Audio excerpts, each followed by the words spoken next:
The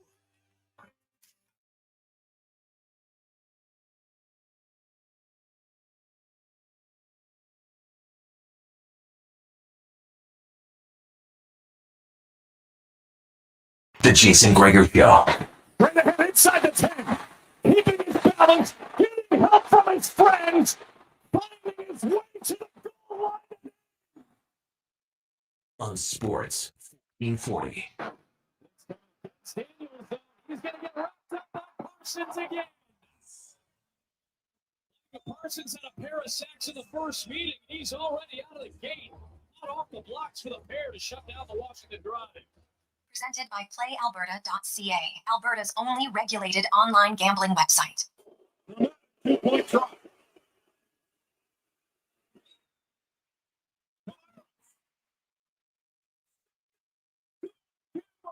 He can score the 2 for the Runners, and he takes it all the way to the wheel. They denied the 2. They'll score the 2.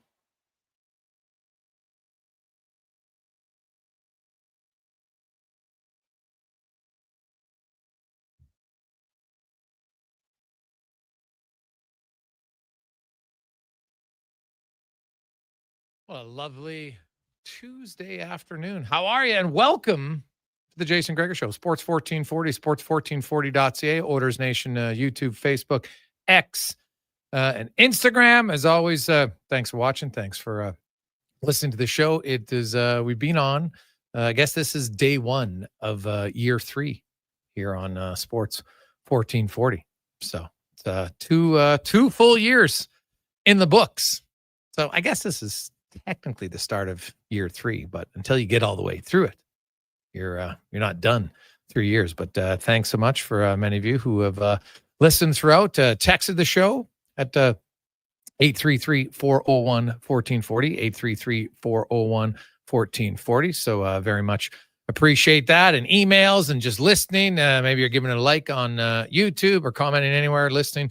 We very much appreciate it. And we're continue to grow and add new things, which will be exciting. So look forward to that. Also, we have a busy lineup for you today.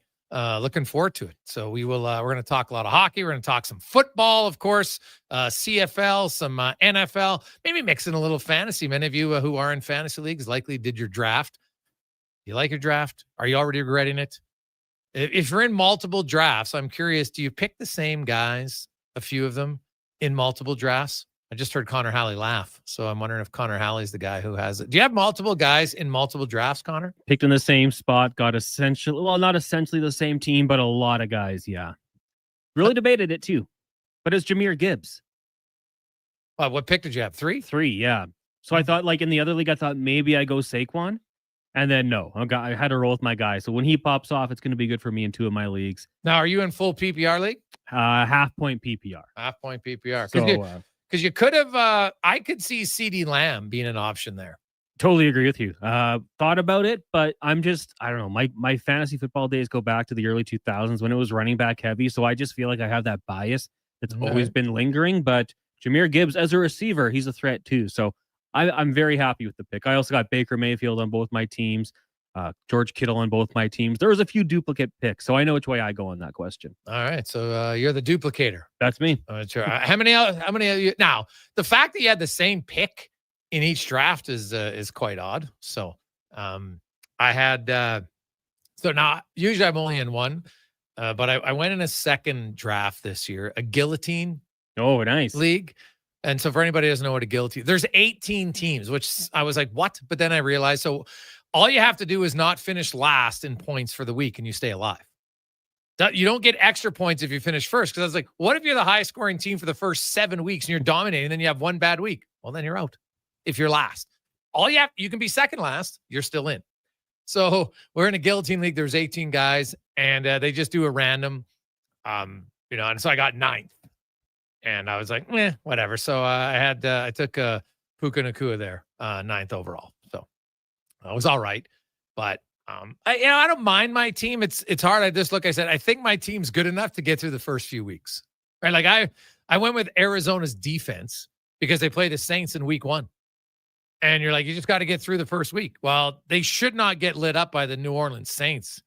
God help me. So there we go. So we'll talk a little NFL, the CFL, huge news, figuratively and on the field for the Elks today, as they've signed Carter O'Donnell, draft pick who's been in the NFL for the last few years. This is a massive get for them. Anybody who watched yesterday's game knows that at times their O-line gets overwhelmed. This is a huge addition that costs you nothing, right? It's a player they have that they drafted, and to get Carter O'Donnell here is huge for the Elks. Now, that was a frustrating game yesterday. There's really no reason they should have been trailing at half. They should have been closer.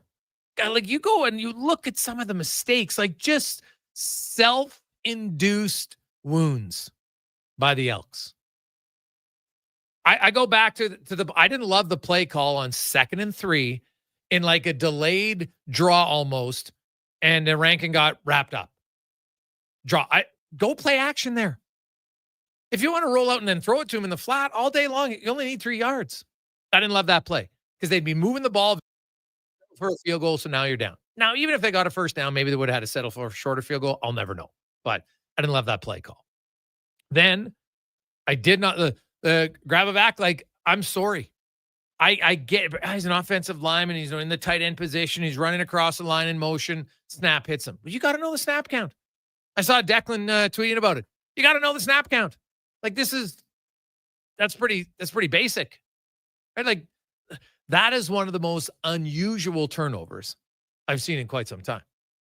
I'm trying to think if I've ever seen that happen. Like, I've seen guys botch a snap, right? You muff it and it goes over the head of the quarterback. Sometimes the exchange between the quarterback and the center gets muffed. But I can't recall the last time I saw the snap hit the guy crossing in motion. I'm sure it's happened. I just can't remember the last time it happened. And that was awful. And then, Blanchard mentioned that chip shot, not ideal. I know he hit a 52-yard later, great. And he's been pretty much money under 40, but it's a bad miss. And then when you combine it, did you see what Calgary did, Connor Halley, with 14 seconds to go in the half? And I have preached this for years. Why are you ever taking a knee when you've got 12, 14 seconds left? Because exactly what happened is why you take a chance downfield. Pass interference. Now, automatically, you're into field goal range. Now, I know there's a chance of an interception, but that's a lower percentage chance, right? What happens more often in a game? Interceptions or defensive pass interference? Well, we know what happens more. Defensive pass interference. So, and even by then, if you turn it over, well, now they're going to have to go farther either way.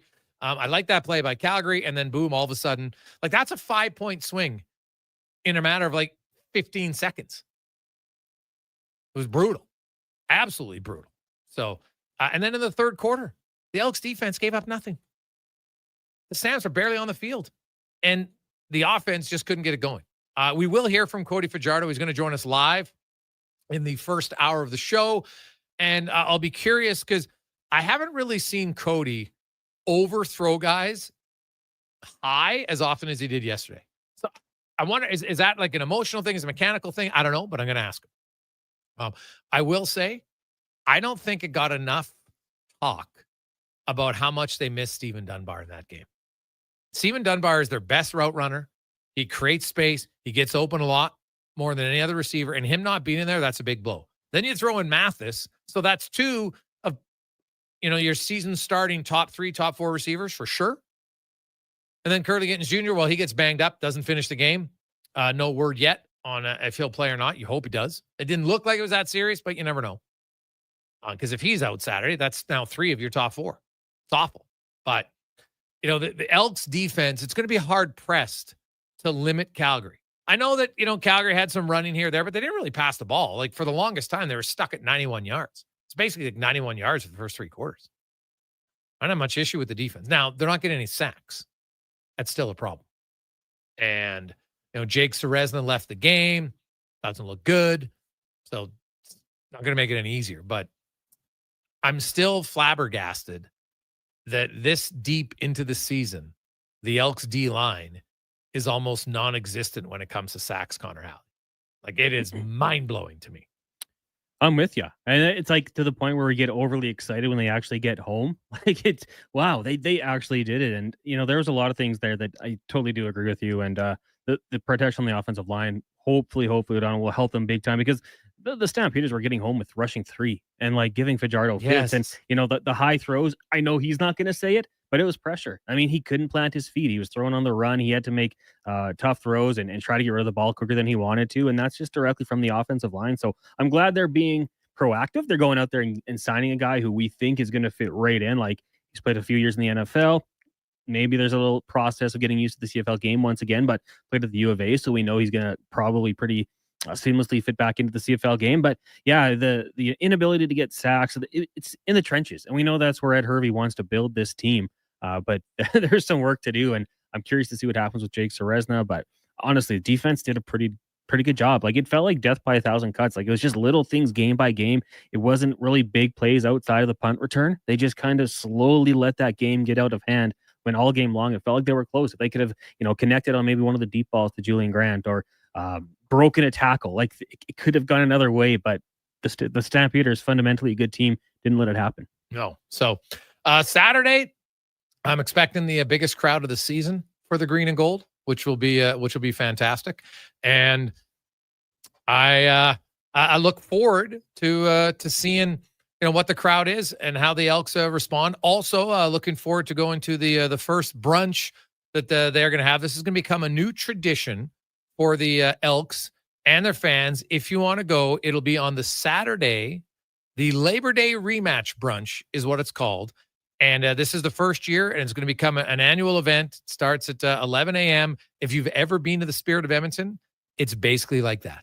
You're going to have it in a room. There's going to be entertainment. Obviously, instead of having breakfast, it's going to be brunch. And, there'll be some sluice juice if you've ever been involved in that, and performances and lots of things. All in support of amateur football across the northern Alberta, including the National Women's U18 Indigenous tackle football team who had some of their money stolen. So I know that the Elks are going to help out with that. So you've got breakfast buffet, high energy entertainment, live music, even a shuttle to the game. So if you want to go to the Elks website, click on the community link, and you'll see it there, Labor Day brunch. My understanding is there's a few tickets left available to that. So you can also buy tickets to the table and also get ticket to a game if you like. So should be fun. 833-401-1440, 833-401-1440. It is the Jason Gregor Show presented by PlayAlberta.ca, where you can get in the game. It is Tuesday. Check it out because Lotto Max on Tuesday, a very nice prize to win $40 million. The Devin Dubnyk of lotteries. PlayAlberta.ca. So we got Kevin Woodley coming up, Cody Fajardo, Terry Ryan, Dave McCarthy, Struddy, Speck. We'll also have Hart from Puckpedia, Hart Levine, talking about all the. Did you see his tweet about the changes to the CBA? Because we know a new CBA officially starts next year. However, there is going to be some changes right now, starting for this year, right? The changes to the LTIR, the playoff salary cap will begin the playoffs of 26. No deferred compensation. That begins so if any player wants to sign before September 16th, then technically they could get that stuff. No more paper loans anymore. The double retention restriction also goes in play, which that's the one that's the most head scratching one for me. I don't really understand as to why, both sides would be for it. Like, to me, the double retention just increased trades a little bit. I guess the theory is people are saying, well, hey, you're getting a player at 1/4 of his cap hit. And so it is a bonus. And usually you're giving up like third rounder or fourth. So I guess maybe they see that as too much of an advantage. So that's why they're changing. Which, hey, if it's fair for everybody, then it's fair for everybody. It might limit some teams to make moves, and it's probably why you still see there's a host of guys unsigned. Some decent players that are without contracts. So we'll kind of run down that. A few of them are goaltenders. We'll talk about that with Kevin Woodley coming up here right away. Also some NHL news. Dave Lowry is joining the Calgary Flames as an assistant coach. So joins them. Former Oil Kings head coach Brad Lauer had to step away due to personal reasons. So that's why the late coaching addition for the Flames. So that's interesting. So we get to all that. We'll get your text 833-401-1440, 833-401-1440. Hey guys, I was golfing and drafting at the same time. Auto picked 4 guys. Auto draft picked 4 guys for me. Filming. Oof. Now, see, we do our Doopies draft, which I've been in for a long time. I've been in it for like 20 years. It's great. It's pretty intense. Lots of the same guys. It's lots of fun. And we always have a big dinner. We get together and we have dinner and you have the draft. We have the big draft board with stickers. And if you lost the year before, part of your punishment is you got to be the guy who puts the stickers on the board. It's the worst job, right? Because it kind of takes away from your ability to focus on the draft. We give you an extra minute when it's your time to draft, but that's it. So it's that's a punishment. You don't want it at all. But the other draft I did was just online, virtually, right? So you just sit in there and you pick. And I never did an auto draft. I want to pick it myself because if I win, then I can take credit for it. And if I lose, well, then I can only blame myself.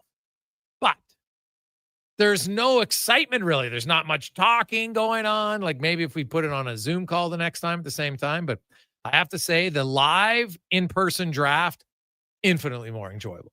I kind of like it. I look forward to that. It's just kind of part of the whole process. So I would always, if a guy was in the draft and you're golfing, then I guess how committed are you to your fantasy football league? That'd be my question. How committed are you? Quick break. We'll return. Kevin Woodley joins us next. It's the Gregor Show presented by PlayAlberta.ca. Wow.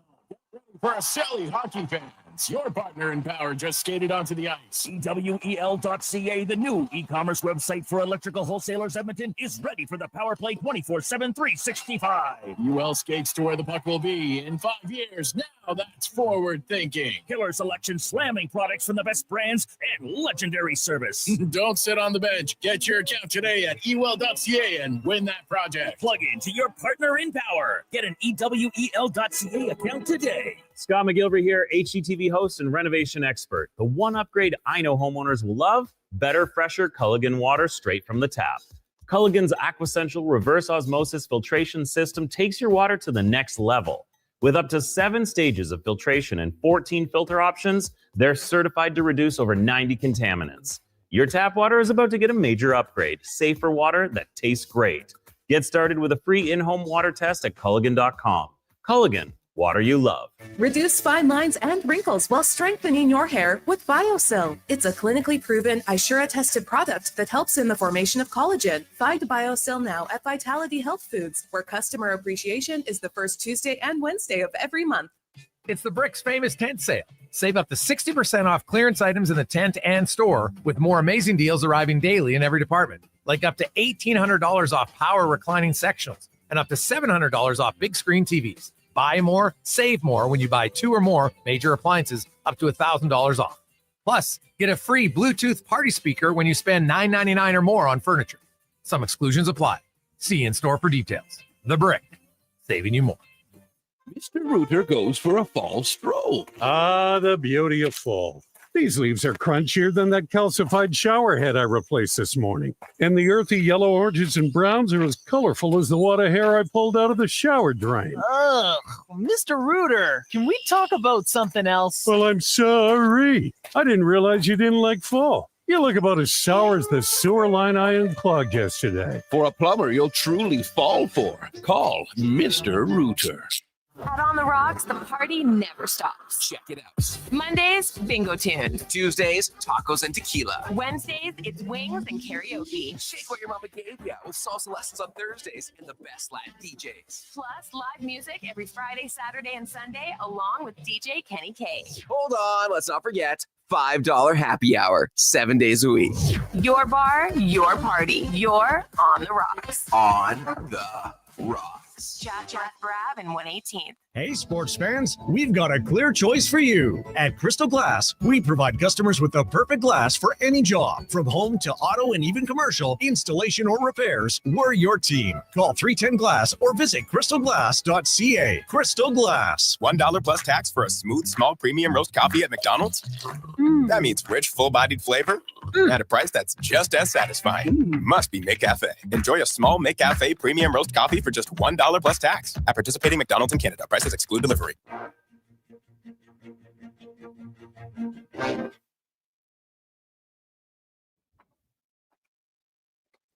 Portions of this hour brought to you by Crystal Glass, your clear choice for residential windows, locally manufactured and installed. Crystal Glass provides a beautiful product and incredible customer services for all of your residential needs. Call 310 Glass or visit crystalglass.ca for a quote. The Jason Gregor Show, the best of Edmonton sports talk and beyond. This is Sports 1440. Presented by PlayAlberta.ca, Alberta's only regulated online gambling website.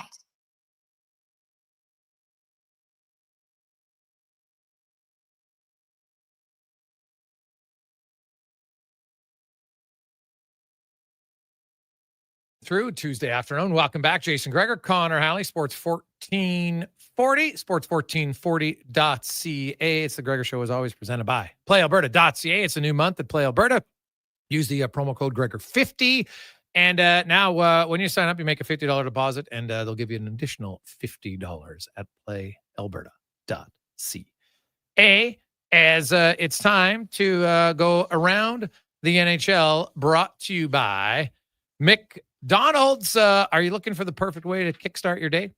Well, enjoy a small McCafe premium roast coffee. Still just $1 plus tax every day, only at McDonald's. As we welcome in from In Goal Magazine, NHL.com, Kevin Woodley joins us. Hey, Doc, how you doing? I'm good, Jason. I'm got the no 5-hole hat on here, and that is just simply me trying to had a rough one the other day, trying to channel some positive thoughts, see if we can close that gap a little bit more next time I'm out. So, trying to project positive things out there into the goalie universe. Ooh, wow, tough one. So when you have it, like you're feeling it or you're not feeling it, I guess is the better way to put it, during the skate, are you just done? You can't refocus, and when you're not feeling it, what's usually where's the weakness on Kevin Woodley?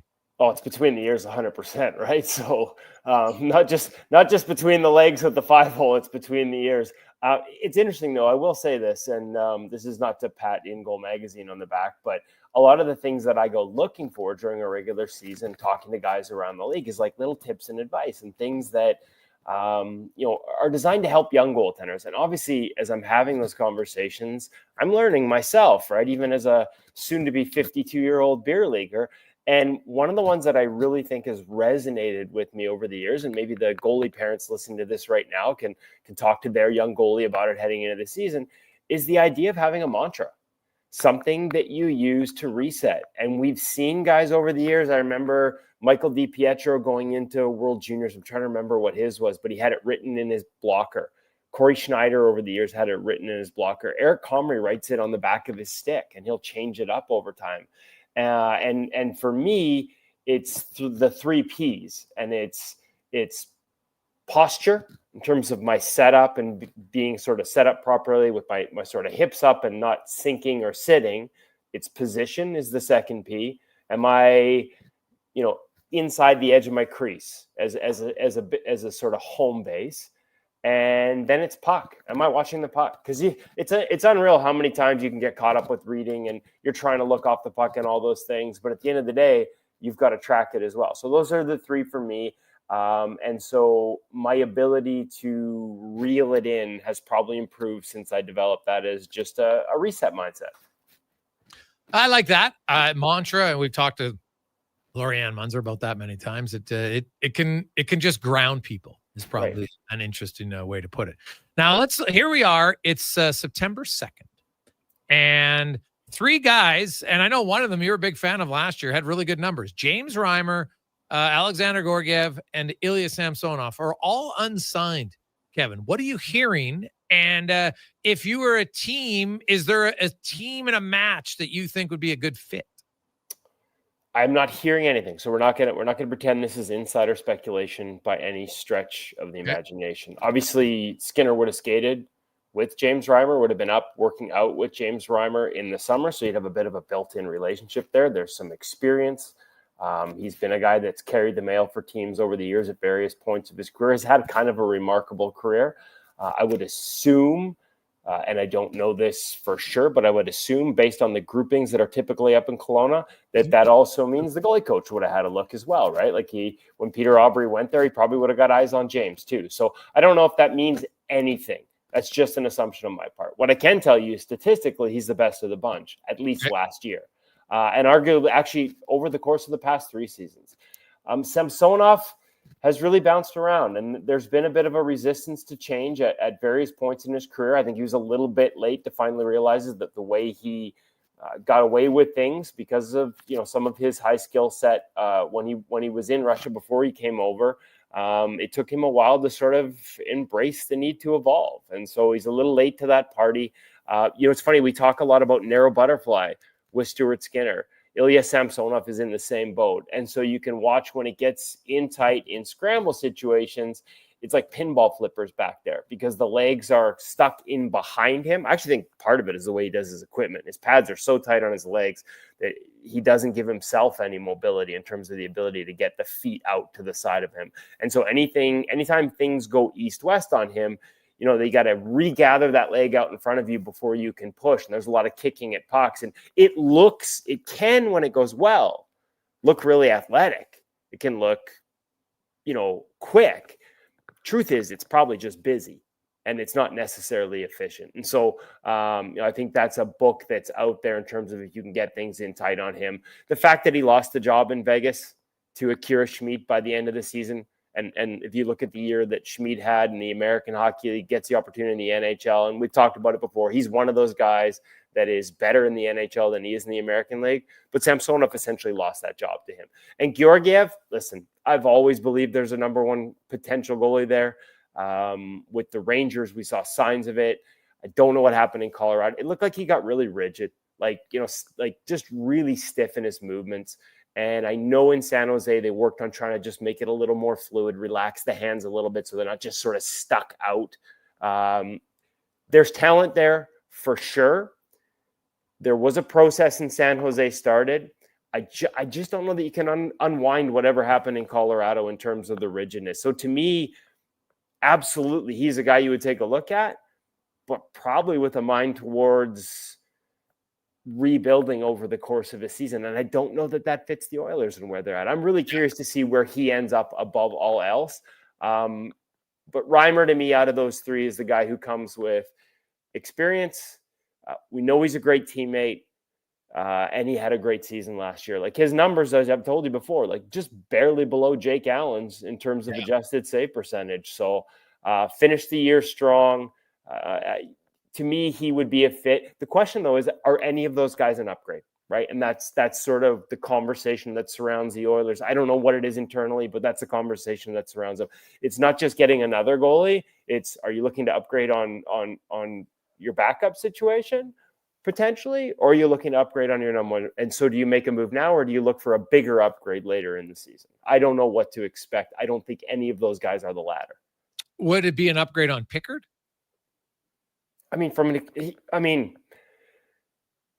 They clearly love Calvin Pickard as a teammate, as a guy who goes to work, and they play really hard for him. And so that has value.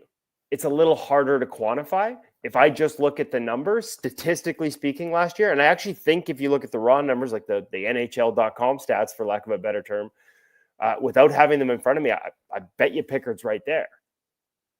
With James Reimer. Might have even had a better year than James Reimer on those numbers. On the adjusted numbers, it definitely tips towards Reimer by I wouldn't say significant, but somewhat significant. Like he was that good last year, like flirting with top 25 in the league and well above expected. And to me, that by the numbers absolutely tips in his favor. That doesn't mean that the numbers alone are what you're judging this on. Kevin Woodley from In Goal Magazine and NHL.com. Joins us. So, Kev, you look at it and, we're a few weeks, rookies actually will report next Wednesday. And then you get rolling. A week after that, you have the veterans reporting. You know, there's rookie camps or tournaments or just head-to-head, like Edmonton and Calgary will play each other twice in a span of 3 days later next week.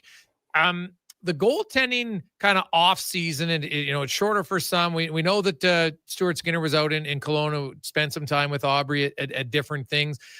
Yeah, I think at times some people forget how good Stuart Skinner was in the 50 games under Knobloch in 24.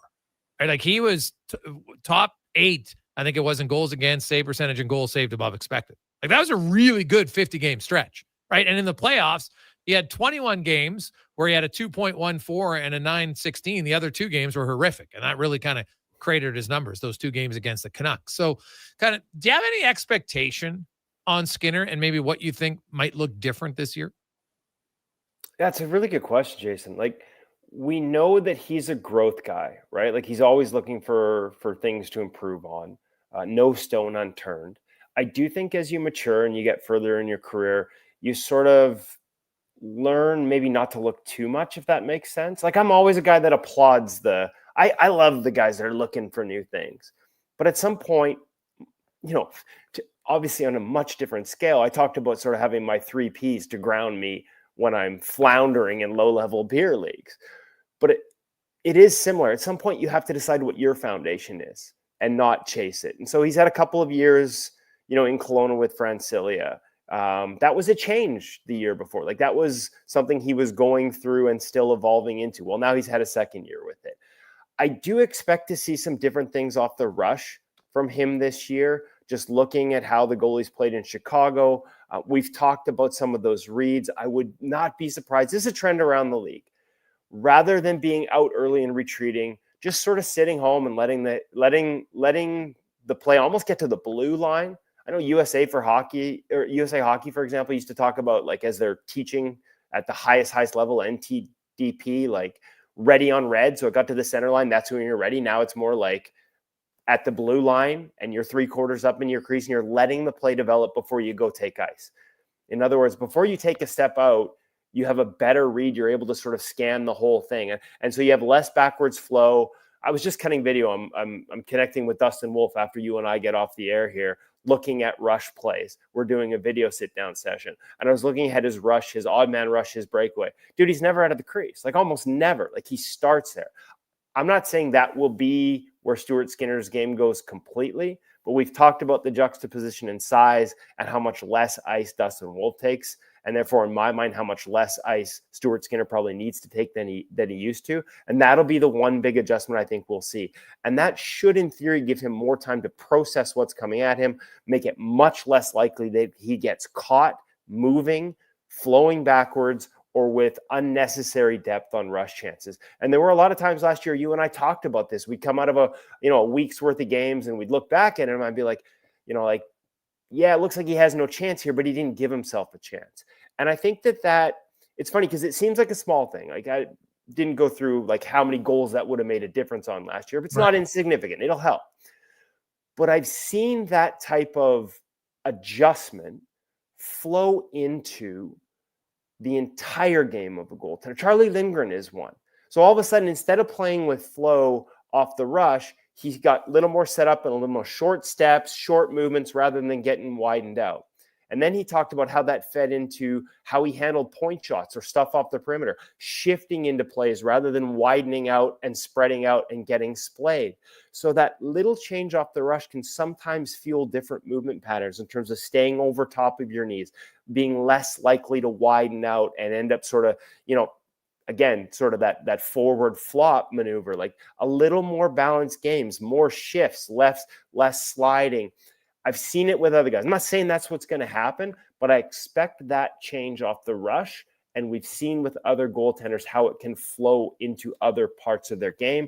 And that would probably be the hope if you're the Oilers, that one small change there can add a little more balance to other elements and give you a few more saves here and there. And, listen, at the end of the day, the proof will be in the pudding. And we've got a lot of games to watch before we get to the end of the season and a lot of decisions to make for the Oilers. But you're not reinventing the wheel here. You're trying to find things that will give you 1 or 2% differences. And I think that could be one of those things for Stuart Skinner this year. Kevin Woodley from In Goal Magazine and NHL.com joins us. Kevin, when you look at is there any goalie who's in a new team that has you intrigued to see how he's going to play? How many goalies are on new teams this year? There's not that many. I know. It's a pretty short list. I'm probably looking more for new goalies in new situations. Like Chad Greaves was remarkable last year. Like, and the underlying numbers, you know, he was one of my guys going into last season. It's like if he gets an opportunity, he could show a lot of people how good he is because the underlying numbers said this was there. Now the challenge now is he was so good down the stretch, and his season on a whole, like if you were to take what Jet Greaves did in the small sample last year, and you managed to pull that off for an entire season, you get the Hart Trophy. Like, hands down, no questions asked, you get the Hart Trophy. That's how good he was. I don't think it's fair. Like, he almost raised the bar to an unfairly high level. But I do think that this guy is an NHL goaltender, and he's probably going to get an opportunity. Of course, that said, new expectations, new role. Things are different. It's not a weekend league like the American League. You're playing every second night, new things to manage. Dustin Wolf, his second season as a starter. Obviously, he raised the bar in the first season. Can he continue it as more teams start to focus in on him and build film and look for tendencies? So those are some of, not necessarily a different situation, but Wolf went into a tandem last year. This year, he goes in as a Calder Trophy finalist and a guy who's going to be expected, to perform at a number one level. In terms of new faces and new places, I'm struggling to think of how many there are. Well, there's John Gibson, right? I would argue Spencer Knight in Chicago. There's Mrazek in Anaheim, although he's going to be a backup more than anything else. Dan Vladar, same thing in although he could be I don't know what Philly's going to do. Like Dan Vladar could be the starter there. We'll see. So those are some of the guys. There's not a lot. You're right. But I guess the big one's Gibby. Like the big one's Gibson for sure. Yeah. And again, the question I have is, will we be able to see it? Like, I do think he's going to be better. I'm just not sure that they're a team that allows their goaltender to shine. And so, it'll be interesting to see what the public numbers look like and what his numbers look like. And we've talked about this before when the Oilers were in the running. Can they, as a team, stop giving up the chances that plagued him the most? Like, that will be part of this conversation. And interestingly enough, it's funny, we talk about departments. I find it interesting that this is goalie week at NHL.com, and I'm going to contribute to it with a piece that'll be out Friday. But it should be goalie coach week because they only had 4 days in the week with the Labor Day, and they're always getting stiffed, it seems, whether it's salary or other things. But we do have another director of goaltending, and I can't remember if I told you this. It's now official. But Brian DeCord, Joey DeCord's dad, long time. He was a director in Arizona. He was a goalie scout with the Maple Leafs. He was a goaltending coach with the Boston Bruins. He's run one of the, preeminent goalie training facilities, multiple locations on the East Coast in the Boston, Massachusetts area for 25 years now. He is now the director of goaltending with Detroit. And so as they invest more in the position, is part of that being able to figure out, hey, like, will there be more of a voice with the staff in terms of the goalie coaches and the goalie department being able to say, like, hey, we can't give this up. I do think there's been very little of that in Detroit.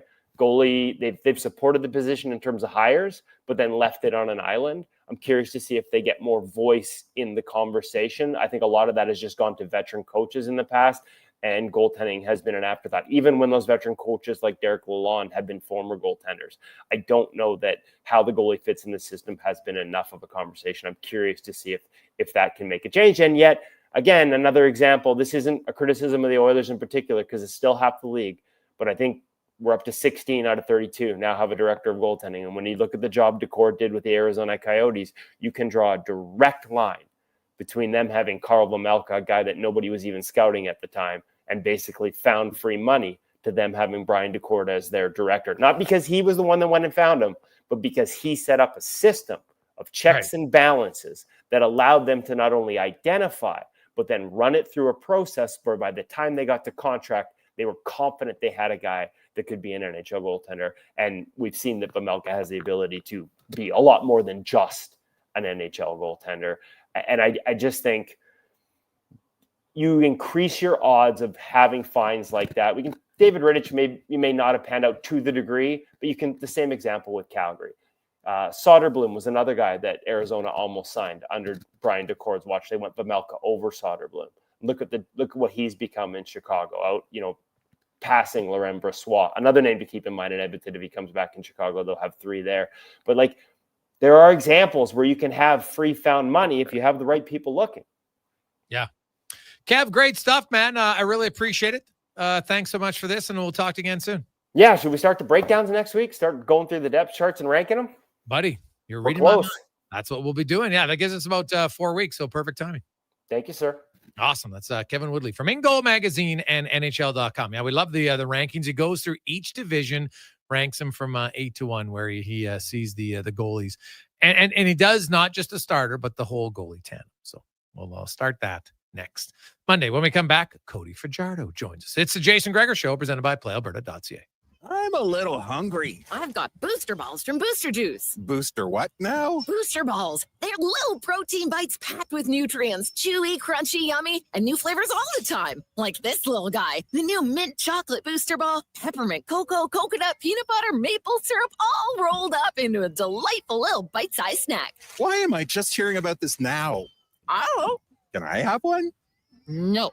Booster Juice, Canadian born, blending since 1999. Legacy Heating and Cooling is the #1 air conditioning install company for lovers, because it's been a while since you kissed her tender lips or felt his warm embrace, because it's too hot for love. But you can rekindle that fire with AC from Legacy, with no payments and no interest for 1 year. Your legacy of love will grow stronger, because with AC from Legacy, it's never too hot for love.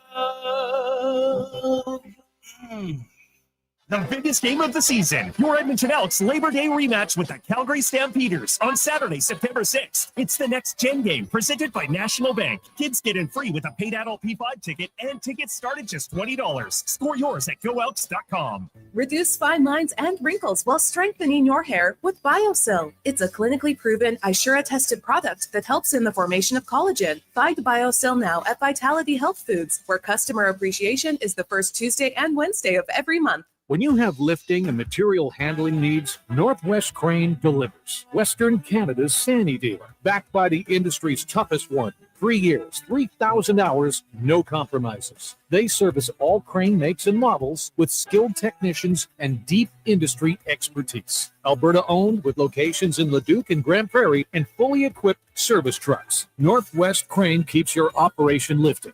For more information on sales or service, visit northwestcrane.com or call today.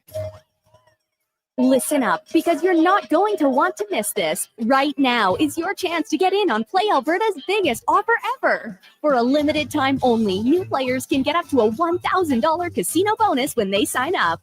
There's never been a better time to join the fun. Visit playalberta.ca today to get started with casino, sports, and lottery all in one app. Must be 18 plus to play. Remember, if you gamble, use your game sense. For all things golf carts, it's the Golf Cart people. Their certified techs provide expert service from maintenance to custom upgrades. Customers can explore the sales floor for new and used Club Car, Yamaha, and E-Z-GO models. The Golf Cart people stock a wide variety of parts and accessories to keep every ride in top shape and offer convenient rentals for tournaments, weddings, and festivals. Trusted for sales, service, parts, accessories, and rentals since 1997. Visit the Golf Cart people at golfcartpeople.com, your complete golf cart solution.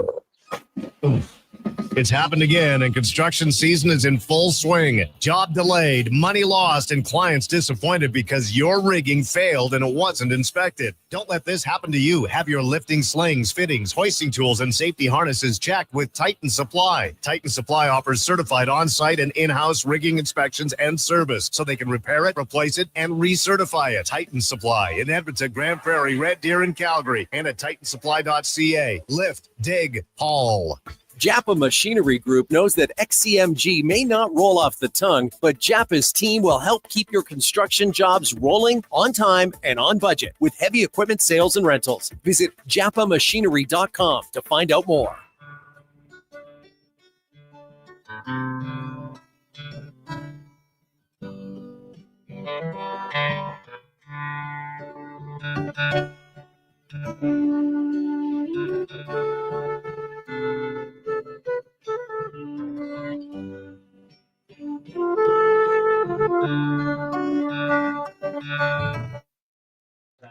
Portions of this hour brought to you by Japa Machinery. Japa is digging deep on their 50-year history of supporting Alberta's construction industry with their line of special edition blackout excavators. Visit japamachinery.com for all the details. Hat tricks, touchdowns, and home runs. Get it all with the Jason Gregor Show on Sports 1440. Presented by playalberta.ca, Alberta's only regulated online gambling website.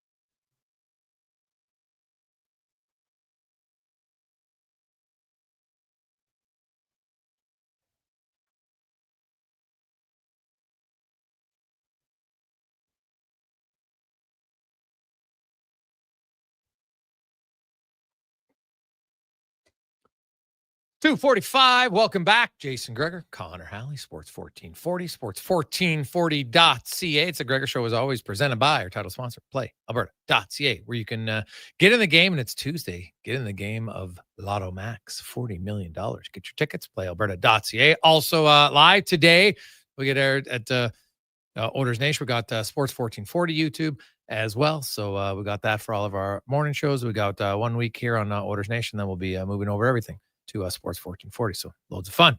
Now, let's get to our big guest of the day, brought to you by the Spruce Grove Saints. The Saints are going to unveil their brand new arena on their home opener on September 19th. So get your tickets to the home opener, sgsaints.ca. And man, that facility, unbelievable. It's going to be great. So the fans in Spruce Grove are going to be in for a treat in that new barn that opens up on the 19th. Let's talk to the starting quarterback for the Edmonton Elks. Cody Fajardo joins us once again. Cody, good afternoon. How you doing? Good. How you guys doing, gentlemen? We're excellent, Cody. I was watching Mark Killam, and his halftime interview to me was like kind of frustration, where he's like, man, I think we left a lot on the field in that first half. There's lots of where the team played really well, and then there was just a few key mistakes that cost you guys some points. As a QB, did you kind of feel like the first half was really maybe what ultimately cost you the game? I think honestly, there was a series of, I think it was like 3 or 4 different series that kind of played out put us kind of behind the 8 ball going into halftime. We had a nice drive that we put together, and unfortunately had a miscommunication with one of the players in the backfield. Ball hits him. We turn the ball over in the red zone.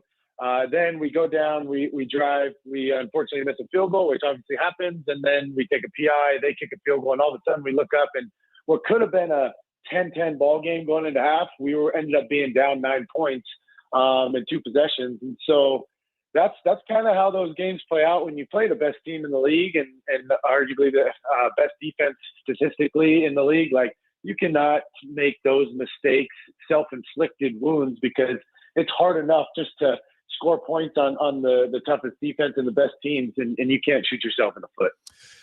So, this team, you guys had won 3 in a row. You're building some confidence. You're still a fairly young group, but I don't know if, people don't like using that as an excuse, I don't think, at times. Cody, even in the third quarter, your defense didn't give them up a bunch. When you look at offensively where you're at, and I don't know, you probably went over the film this morning. Looking back on it, what maybe do you feel like was the issue in the second half offensively? We got some growing pains on offense. We had a lot of new faces that had to step into some different roles that just at this time of the season, it's a little bit more difficult, I think. Biggest one, OJ, I thought he played a great game for his first time, our receiver. And when Curley went down, he actually had to play another position. He's been in the building for maybe a week, still trying to learn the offense. Tyson Middlemost, another guy who's played a lot of special teams for us this year, came in and had to play a position he wasn't used to playing. So we were shuffling guys around, and it was an electric crowd and breaking the huddle. We had just a couple of miscues and just getting lined up in the right positions. And that happens. And that's why I think growing pains is probably the best way to put it, because we're going to learn a lot from that tape, and guys got a lot of good experience from that tape. But we just need to be cleaner with the finer details. And that's what football's about. Everyone talks about the cliche of football is a game of inches, but really it's about alignment, assignment, and then execution. And we did not play up to our standard offensively. And the good news is we have a short week playing the same team. So we get to wash the bad taste out of our mouth pretty quickly, but we really got to hone in on the details and the mental part of the game going into this week. Cody, a lot of time you talked about, mechanics and technique are such a major part of football, really at any position, right? If you're an offensive lineman and you make one, mechanical error, that's going to be the difference in a guy beating you or not. The last game, I think you missed receivers high more than you had all season long. What leads to that from a quarterback perspective? When you analyze yourself, because we really haven't seen that, and that's not something that's like part of your career. So what happens when you're suddenly throwing the ball a little higher than you normally do? That's a great point. And to tell you the truth, it's a Calgary thing. And it's been something, if you watch Calgary, the way their field is built, the drainage system makes it very difficult to throw the outside balls because of how they have a crown on the field. If you're ever standing on the middle of the field, you'll really be able to see it in Calgary. And so for me, it's a frustration thing because I shouldn't be missing those throws. There's no excuse for them. And I've played in Calgary many a times, but I've found that my accuracy has plummeted when I play there. It's just a field you don't get to play too often. And then all of a sudden you get on it and it's just a little bit different. So it's funny you notice that, but for me, it's like I need to help when we have guys, especially young guys at the receiving core. And something I believe in is the quarterback's got to make everybody better. And I didn't make people better in that game. I missed some easy throws like you talked about. I think I completed somewhere around 60% of my passes, which is a very low number for me. And I got to find a way to keep the guys on the field, keep the momentum on our side, keep the offense on the field. And then that's just me not playing my best ball. Well, I love your honesty, Cody, but honestly, I love that. And I have been on the field, and you're right. It is like, it doesn't really look that way on TV, but if you get there, and I've stood on there, and I've done junior football games and obviously been there in the CFL, and it's almost crowned a bit. So when you're running, and is it because you're at the top and then like one of your foot ends up being below you and that leads to the ball going higher? No, I think it's just because when you're throwing, the angle that you're throwing is actually down towards your receivers. Okay. And so when you're used to throwing at a certain angle and you're higher than your receivers, that release point just ends up being a little bit higher. And so when I got on the phone, in the middle of the game with McSimic, I just was explaining to him, like, I just need to figure out my release point. Mechanical issues is a big problem. So I struggled with it, and I'll be quite honest with you, and it hurt the team. It hurt the team because there were some easy completions that I don't miss too often, and I did. Yeah. But there's nothing you can do about it. Unfortunately, that's the last time we got to play there, so we can have them on our home turf, and hopefully things are a little bit different until comes playoff times. There's an opportunity, but to tell you the truth, like it's just I got to be better, and I'm too old and too much experience to use that as an excuse, and I just got to be better for the guys. No, that's fair.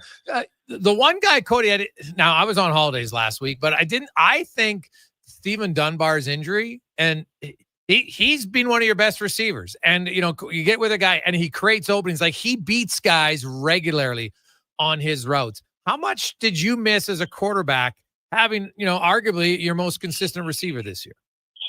Yeah, he's been Mr. Reliable for us. And I knew it going into this week. It was going to be a challenge, especially with what Calgary's defense presented. Calgary's defense, they do such a great job of getting pressure with 3 or 4 guys. And the reason why I think there were some struggles in the second half is they came out in the defense that they haven't shown all year, which they rushed 3 guys. They used number 12 Hicks, who's one of their best pass rushers, to spy me and dropped basically 9 guys into coverage. So windows are tighter. You got to trust guys being in the right spot at the right time a little bit more.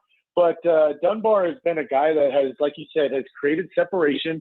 He's a guy that when he breaks the huddle, he helps guys get lined up. He's a veteran presence. He's played in a lot of big football games. Like just missing that on the sideline, missing that in the huddle, it was really detrimental to us in our offense.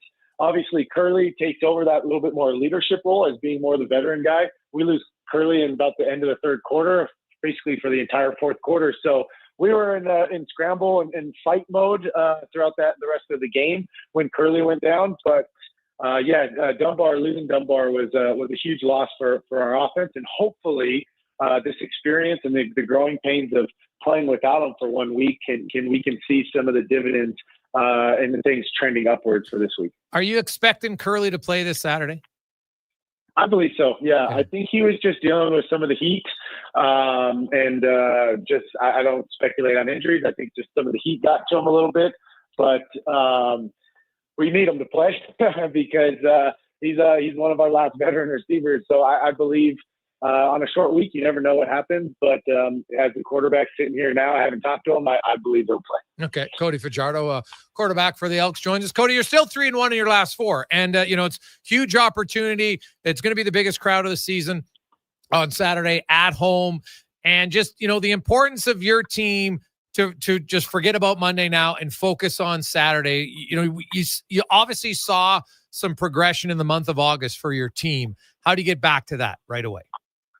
Yeah, I think one game doesn't define our season, and obviously everything might feel doom and gloom because of how big of a Labor Day game feels. And the unfortunate thing about not playing your best ball on Labor Day, there's a lot of people that just tune into that game, or a lot of people that are watching CFL for the first time, or just young Elks fans watching us for the first time. And, we put a performance like that. It's never good for the organization. It's never good for us players. And so we want to be able to kind of help alleviate that by going out and putting on a good show against hopefully a really good crowd. Like you said, we're 3-1 in our last 4 games, and so I hope that the fans are still excited about the transition of this team and where we're going and the trajectory of this team.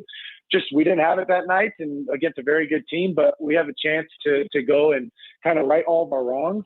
The biggest thing is they made it difficult on us with their home game, and so I hope our fans can go out there and make it difficult on them with their operation and the way that they do things by being loud and supportive of us, and we can use it because any little small advantage against a really top-tier team like Calgary will only benefit us. Cody Fajardo joins us here in Sports 1440, Oilers Nation, YouTube, Facebook, X, and Instagram. And Cody, as a leader of this team, you still have a young group. The importance of being patient, knowing that there's going to be mistakes, but then find that line where it's like, okay, now you got a half season, we can't make the mistakes. How do you balance that as a leader? Yeah, we, the hard thing is every time we go out in professional sports, we're judged on 18 games a year. So we put in a lot of hours, we put in a lot of sweat, equity, but you're judged on 18 days essentially over a course of 7 months. So anytime you don't get the results you want, it just kind of magnifies things. So we got to bring everybody back together. We got to calm the nerves and calm the storm and let everybody know it's not all doom and gloom. This is professional sports, and you happen to lose football games, but we still have a great opportunity ahead of us. We still play Calgary 2 more times, and so that tiebreaker could end up being a big thing down the road.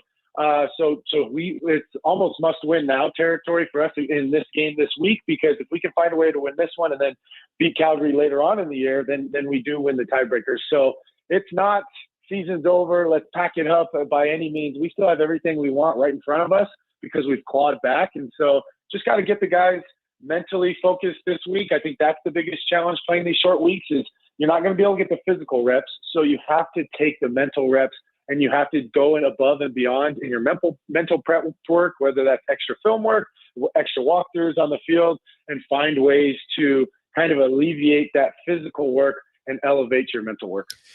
With your experience in being in this, whether it's Saskatchewan and Winnipeg and, Toronto, Hamilton, Ottawa, Montreal, though they don't do it all the time. But when you play in a short week, but you play the same team, Cody, you mentioned that Calgary just did something on defense they hadn't really done all season long. So now you know probably how to prepare for that. How much in your history, how much new things get put in week 2? Or because it's short and it's the same team again, historically there isn't a lot of new put in for the second game?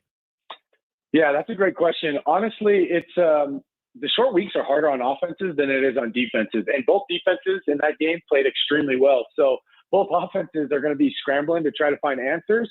But it's so much harder to change things and change your identity on an offense than it is to make a few tweaks here on defense.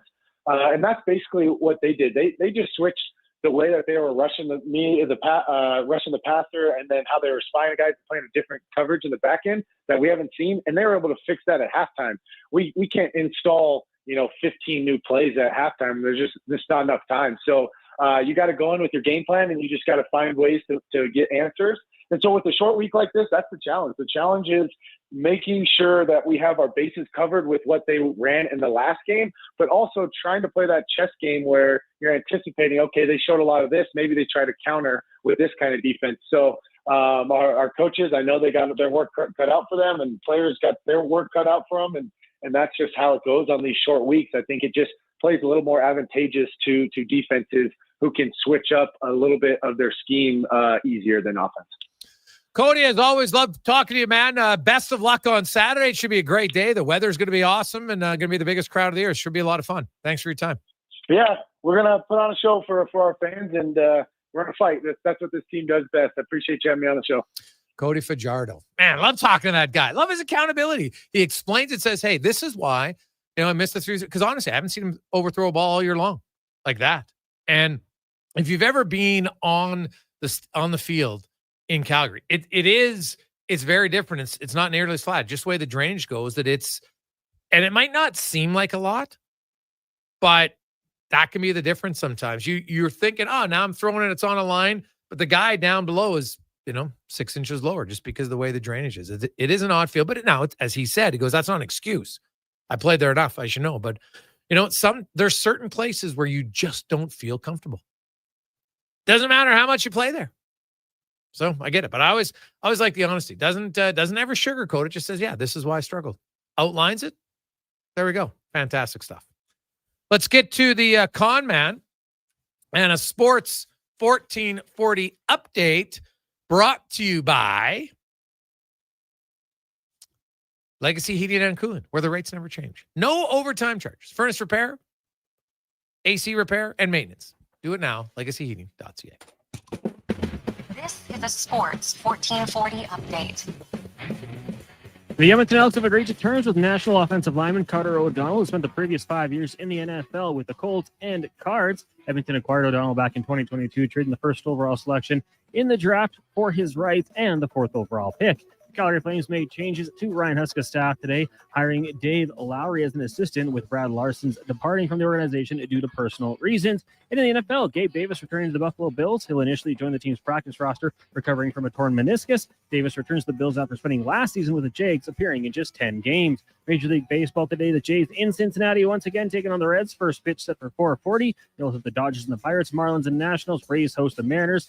Cubbies taking on the Braves. Athletics in St. Louis, and the Astros up against the Yankees. In the tennis world, women's quarterfinals, Jessica Pegula knocked off Barbara Krejcikova in straight sets. On the men's side, it was number 2 Carlos Alcaraz over Jirla Heka in straight sets. Later tonight, you got Novak Djokovic taking on American Taylor Fritz. And in the WNBA tonight, 2 games. Mercury hosts the Fever at 8. Also at 8, Valkyries taking on the Liberty. Coming up in hour 2 of the Jason Gregor Show, we'll be joined by our co-host, former NHLer Terry Ryan, and Dave McCarthy from SiriusXM. I'm Connor Halley. This has been a Sports 1440 update. This is Sports 1440, a Stingray radio station broadcasting on Treaty 6 territory. Download the free iHeartRadio app and listen to CKJR wherever you go. At On the Rocks, the party never stops. Check it out. Mondays, bingo tunes. Tuesdays, tacos and tequila. Wednesdays, it's wings and karaoke. Shake what your mama gave ya with salsa lessons on Thursdays and the best Latin DJs. Plus, live music every Friday, Saturday, and Sunday, along with DJ Kenny K. Hold on, let's not forget $5 happy hour, 7 days a week. Your bar, your party. You're On the Rocks. On the Rocks. Chat Brab and 118th. Mr. Rooter goes for a fall stroll. Ah, the beauty of fall. These leaves are crunchier than that calcified shower head I replaced this morning. And the earthy yellow oranges and browns are as colorful as the wad of hair I pulled out of the shower drain. Ugh, Mr. Rooter, can we talk about something else? Well, I'm sorry. I didn't realize you didn't like fall. You look about as sour as the sewer line I unclogged yesterday. For a plumber you'll truly fall for, call Mr. Rooter. Come for Canada's largest trade shows, the biggest names in entertainment, exhilarating sporting events, and more. Stay for the experience at the Edmonton Expo Center. TNA Wrestling makes its explosive debut at the Expo Center on Friday, September 25th Lovely. and Saturday, September Aria, 27th welcome. for back-to-back nights. Buy your tickets online today. Learn more about what's happening at the Expo Center by visiting the calendar of events online at EdmontonExpoCenter.com today. If you're looking for the ultimate off-road adventure, you'll find it in a Jeep 245. Welcome Wrangler. back. And if you're looking for the ultimate financing deal on a Wrangler, you'll find it at St. Albert Dodge. Right now, St. Albert Dodge is offering 0% financing for up to 72 months OAC on their full selection of 2025 Jeep Wranglers. And it's a great selection. Sport, Willys, Sahara, and Rubicon, plus all the new colors, all on the lot ready to go at 0%. Come see how easy it is to do business at St. Albert Dodge. Reduce fine lines and wrinkles while strengthening your hair with BioSil. It's a clinically proven, Ishura-tested product that helps in the formation of collagen. Find BioSil now at Vitality Health Foods, where customer appreciation is the first Tuesday and Wednesday of every month. Day or night, tasting just so right. You can order Oodle Noodle at oodlenoodle.ca, delivering you the news almost right away. Remember, you can order Oodle Noodle at oodlenoodle.ca. So stay on your couch all day and order oodlenoodle.ca. Oodle Noodle. The job isn't done until the last load is hauled, and having a semi-trailer out of commission is not an option. Whether replacing or adding to your convoy, Edmonton Trailer has a huge inventory of new and used semi-trailers, trusted by the gravel, logging, oil field, fluids, and freight industries. Find a trailer right for you online or at one of their 3 locations. For sales, service, parts, rental, and finance, when you're in it for the long haul, Edmonton Trailer. I'm a little hungry. I've got booster balls from Booster Juice. Booster what now? Booster balls. They're little protein bites packed with nutrients, chewy, crunchy, yummy, and new flavors all the time. Like this little guy, the new mint chocolate booster ball, peppermint cocoa, coconut, peanut butter, maple syrup, all rolled up into a delightful little bite-sized snack. Why am I just hearing about this now? I don't know. Can I have one? No. Booster Juice, Canadian born, blending since 1999. Portions of this hour brought to you by Cantork. We offer sale, rental, repair, and calibration of hydraulic, pneumatic, and battery-powered torque wrenches, stud tensioners, and flange maintenance equipment. Order today at cantork.com. The Jason Gregor Show, the best of Edmonton sports talk and beyond. This is Sports 1440. Presented by PlayAlberta.ca, Alberta's only regulated online gambling website.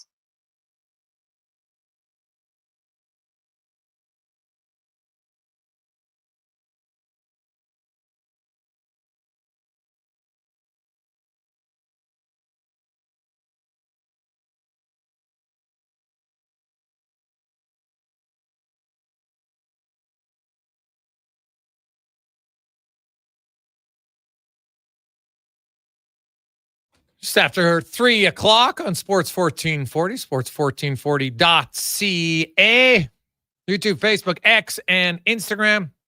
Oilers Nation, as always, thanks for listening. Thanks for watching. We got some text flying in, 833-401-1440, 833-401-1440 in our email inbox. It is the Gregor Show, as always, presented by our title sponsor, back for the 3rd season, PlayAlberta.ca. So, happy to have them on board. Keep playing. Use the promo code Gregor50 when you sign up. Make a $50 deposit, and they'll match it. So you get 2 for 1.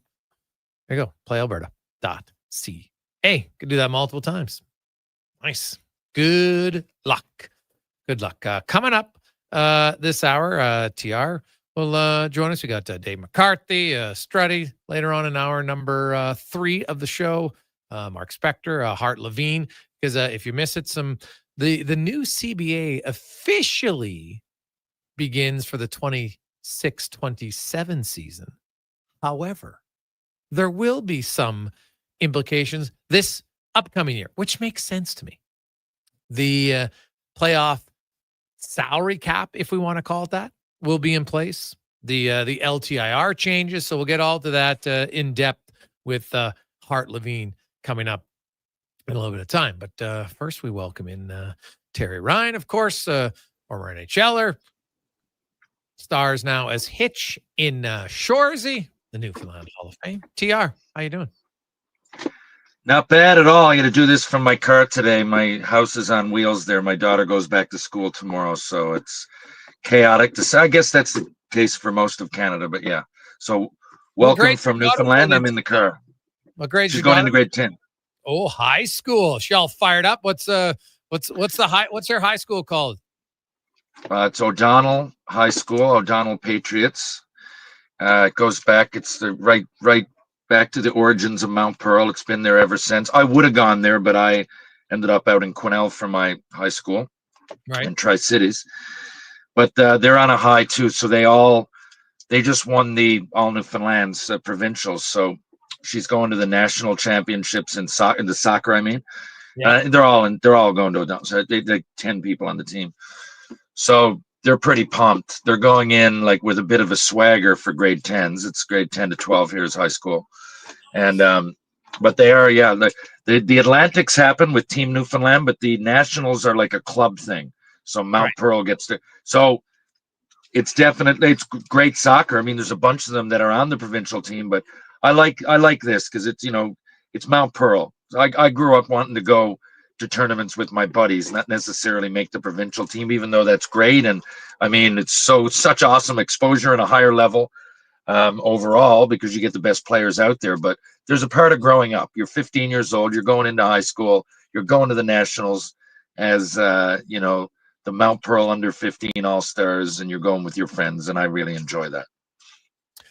So, TR, it's been a few weeks since I chatted with you, but I want to get your thoughts because I know you're a huge Jays guy. And hey, the Jays are still in first place, but my goodness, now I don't know. Yeah, well, you had been old enough to remember it a little bit. You'd been a little bit younger, but like the 1987 collapse by the Jays down the stretch against the Detroit Tigers is still one of the worst. They went 0-6 in the final week of the year. Now, back then, you only had, you won your division. That was it. Like there was no wild card or anything else like that. The Jays, here we are. They basically got a month left of the season.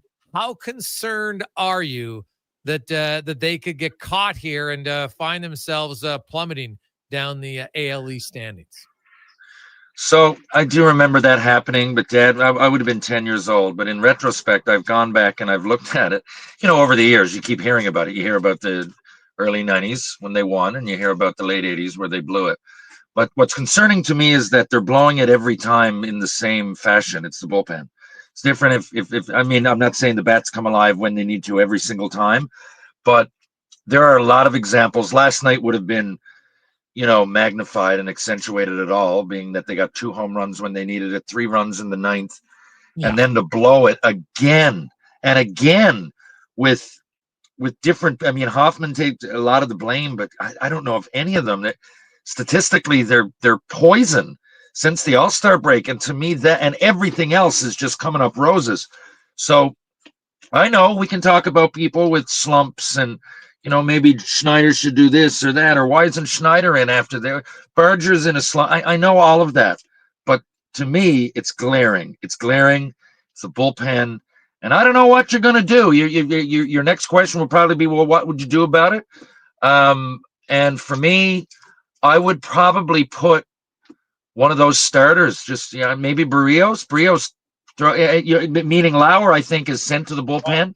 Lauer's in the bullpen, yeah. But he's more of a, I don't think, now, I guess they could change it, but I think they're probably planning on using him as a long reliever, right? But, if your starters are giving you 6 innings, I don't think Lauer's coming in for the 7th, but maybe he should at this point. I don't know. Well, I like him. I would have put Barrios. Again, it's different. Who am I to say? But, I follow it all and have an opinion. Lauer, I'd like one of the starters to be a lefty. I don't know. Maybe it mixes it up. You're in a weekend series. The other team, the opposing team, has to maybe change some bats around and do some thinking.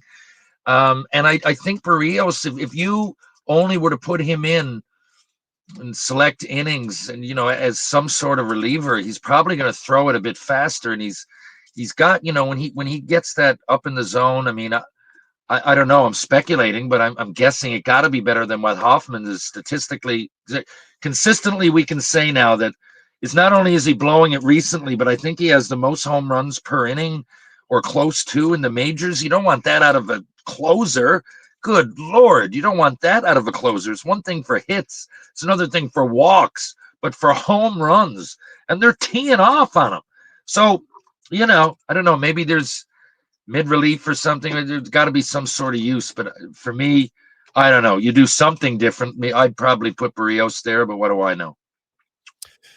Yeah, well, I don't think he's going to go there probably because he's never done it. Because I know there was talk about it for sure. So it will be fascinating to see how they do. Now, what about like Bichette? Look at the season he's having. Bichette's having an unreal year, and he might walk in free agency. No one's really like, this is a huge loss if he goes, man. Like, he is one of the best hitters in baseball. It's amazing. We got all this talk about the Connor McDavid non-contract. And I mean, really, I think a lot of that is just because of the time of year. There's nothing happening. So everyone's talking about it. But imagine if this was like June or May, or even let's say close to the end of the season, there would be more talk. Like, not many people are talking about it. You got one of the best players in baseball. I know last year was an off year, but when this guy is healthy, this guy leads the league in hits. Doesn't come close to it. He leads the league in hits consistently. So I think it's major. I think it's as big as Vlad. If you take the longevity of the possibility of him playing and where he plays, I think it's just as big. Look at Vlad's numbers. Now look at Bichette's. I mean, I know there's maybe a slight, given his father and, the link to the team and everything. But to me, I don't want to lose Bo Bichette. And I'm starting to, I don't know, man, walking on eggshells talking about it. Like, that's, you want, to me, that's the most consistent, again, when he's not hurt last year, being an outlier. And I'd want, he bat on the ball, what he gives you, the energy, the different situations, the consistency. Yeah, as a Jays fan, I'm not only concerned, I'm a little bit alarmed at this point. Yeah, well, it is. Look at his numbers, man. Like, it's going to be hard to replace him. He's probably going to get 100 RBIs. He's leading the MLB in doubles. He's right up there. It leads the MLB in hits. Like, he's been really solid for the Jays, and it's probably going to cost you a 10-year deal, minimum $300 million, I would think. That's what it's going to cost. Yeah, just look at the comparables, right? Look at the comparables. Forget, there was a contract just a couple of years ago that would have been similar. Whoever it was, it's escaping my mind. I think it was $34 million, and they're wondering about 30. I don't know. I know we're talking big numbers, but with no cap, what would you expect him to demand? You're talking about, again, last year being an outlier and he was injured and everybody knows that. Now look at the rest of the numbers. Leading the league in hits consistently, to me, is worth at least that. So, I don't know what they're going to do. They're going to have two huge contracts on the team if they sign them, but that's just it. You fill in the gap. To me, I do everything I can not to lose that guy. Yeah, well, the other option here, that's something to watch for, because tonight he's going to pitch out of the bullpen, the youngster, Trey Yesavage, who they're very high on. Obviously, there's a chance maybe that he could be ready to pitch out of the bullpen come playoff time. I don't think they're going to do it right away, but he's a fascinating one to watch, because that guy's got a dynamite arm and he's just worked his way up. He's a youngster, but every now and then there's always a surprise. Maybe that could be a guy that just pitches you one or two really good innings in the playoffs, and that's all you need from guys, right? Like, they're going to need, obviously, their key guys to, Hoffman's got to get back to locating his pitches better. There's no doubt about it. I don't know. Brandon Little's just maybe needs some time. I'm not sure, but he's pitching way too high in the zone. It's just too easy to hit him right now as a lefty. So we'll see where it goes. Also, what are your thoughts on the NHL? And well, the new CBA officially is supposed to start in September of 26. That actually for this coming year, we're going to see some of the new CBA rules, like the salary cap in the playoffs, the LTIR in the regular season.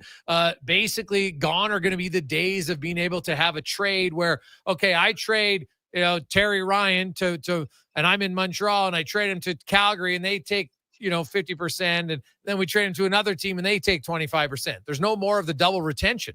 So all those new CBA rules are coming in this year, even though the CBA doesn't officially begin until the following year. That surprises me. Here's the one I want to know about, because I don't know how it happened and I don't know how it slipped through my cracks here, but the players not having to do fitness testing, is that one in this year? I don't know how. I don't know who came up with that, how they passed it by, why they would even think of doing it. But I wish we didn't have to do that. How did that even come about? Maybe I'll ask Struddy what he thinks of that. Well, but basically, TR, I think the players should. What the hell are we doing? These guys are in great shape. You come in and some of them what's the test where you're on the bike and then they drop the weight on it? The Wingate. Yeah, the Wingate test. Guys what the hell does this have to do with hockey anyway? So I think it came down to this testing isn't necessarily what's needed. Now, you can do some on-ice conditioning to see where guys are at, my understanding is, but it's just not going to be the off-ice in-depth testing. I would assume, though, they're still going to do blood pressure and eye tests and everything. It's just not going to be those physical ones. It's still surprising to me. Now, I'm not saying you need that. You don't absolutely need that as motivation. I mean, it's the NHL. It's a contract. It's fame. It's so much. It's playing for that city, wearing the emblem. It's a lot that goes into it for your friends, your family, yourself, your grade 2 teacher who said you couldn't do it. There's so many reasons to be motivated. I just think that's a big one. For me and I worked hard, man, but if I knew I didn't have to do the bench press, I don't know that or biceps or, when do you use those? I don't know. There'd be things maybe that's a good thing. Maybe, you do need to concentrate or you should maybe concentrate on just things that might be specific to you. But I know that I don't know what a percentage. I really don't, whether it's 10 to 20%, maybe it's less, maybe it's more. But certain guys are going to definitely take that shortcut. I mean, maybe it's good. Because, yes, I remember just worrying so much. And, the night before, just running the night before, the week before, to the point of, puking. And I remember going, doing certain things for those tests. We did the, VO2 max. Sometimes we did it on the treadmill, sometimes on the bike. The Wingate for me was always on the bike. And, certain bicep curl, really, my biceps, when am I going to use those? But, in hockey, do I do so many curls that's going to make a difference? But, I mean, I don't know. It's all changed. To me, if I was a player, I would be thrilled. Now, of course, you should come to camp in shape anyway. I'm just saying. Yeah, no, 100% you should. Jason Gregor, Terry Ryan, with you, Sports 1440. Dave McCarthy will join us next. It's a Gregor Show presented by PlayAlberta.ca. The biggest game of the season. Your Edmonton Elks Labor Day rematch with the Calgary Stampeders on Saturday, September 6th. It's the next gen game presented by National Bank. Kids get in free with a paid adult P5 ticket and tickets start at just $20. Score yours at goelks.com. The Midsummer Sales Event is on now at Volvo Cars Edmonton. The all-new redesigned 2026 XC90 is here. Test drive the ultimate evolution in luxury. Lease or finance a 2025 XC60 from 0.49% and save $5,000. Finance or lease a 2026 XC40 from 2.99%. Come and discover the deals now at Volvo Cars Edmonton. Great vehicles, better service. The Midsummer Sales Event is on now at volvocarsedmonton.com. Reduce fine lines and wrinkles while strengthening your hair with BioSil. It's a clinically proven, Ishura-tested product that helps in the formation of collagen. Find BioSil now at Vitality Health Foods, where customer appreciation is the first Tuesday and Wednesday of every month. You got a go-to coffee spot, a trusted barber, even a lucky game day jersey. But when it's about looking your absolute best, there's only one name you need: Mr. Dirk. Family run since 1939, we're experts in crafting impeccable tailor-made suits and offering a wide variety of everyday styles. Pair that with personalized one-on-one fittings and the convenience of on-site tailoring. Mr. Dirk elevates your style game. Visit our Edmonton store or explore MrDirk.com. Score big on style with Mr. Dirk. $1 plus tax for a smooth, small premium roast coffee at McDonald's? That means rich, full-bodied flavor at a price that's just as satisfying. Must be McCafe. Enjoy a small McCafe premium roast coffee for just $1 plus tax at participating McDonald's in Canada. Prices exclude delivery. Action Electrical's projects team takes the field, folks, ready to execute the entire play for new commercial builds. Absolutely. They're masters of design, build, sketching strategy, from initial blueprints to core electrical infrastructure. The team never misses on complex projects. Known for handling big league constructions and major renovations, ensuring flawless execution, hire the Action Electrical team to bring home a win for your project. Visit actionelectrical.net. Ritchie Brothers Auctioneers presents a massive 3-day unreserved heavy equipment auction at their Nisky site, September 3rd to 5th, 8 a.m. Live online bidding. On offer core construction heavy equipment, trucks, trailers, nearly every industry covered. Register to bid online. It's free. Priority bids, timed auction, and on-site viewing on now. Auction starts tomorrow. Demand for equipment is strong. Contact your local territory manager to consign. More at rbauction.com.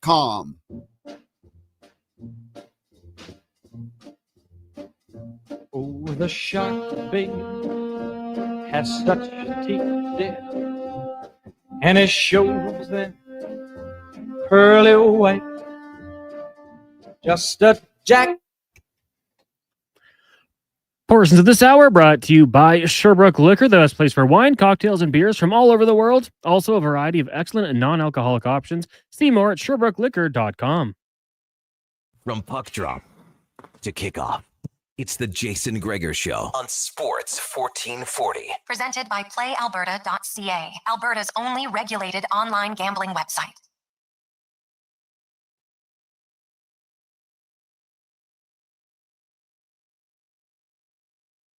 Ooh, nice. Welcome back, Jason Gregor.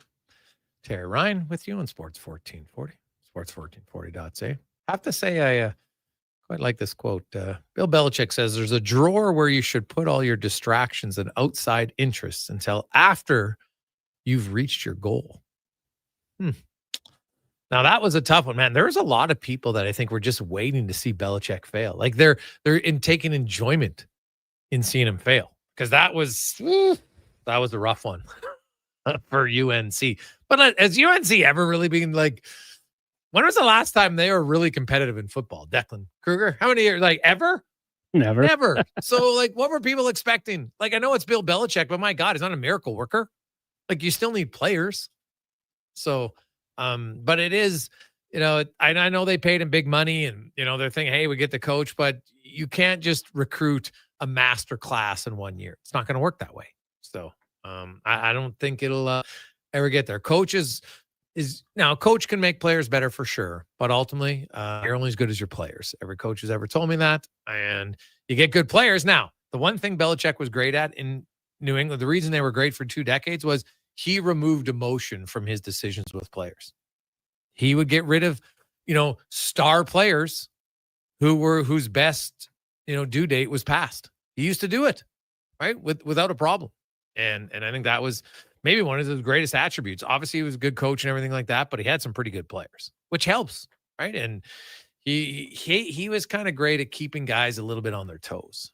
But in UNC, that was a tough one. Now, did not 1 year when the Patriots won, did they not absolutely get demolished like 31-3 or 31-0 in their home opener? And then I think they won 14 in a row. Is my memory off on that, Connor Halley? But did they not do that and then go en route and win a championship in like 2001 or 2003? Was it the Bills game?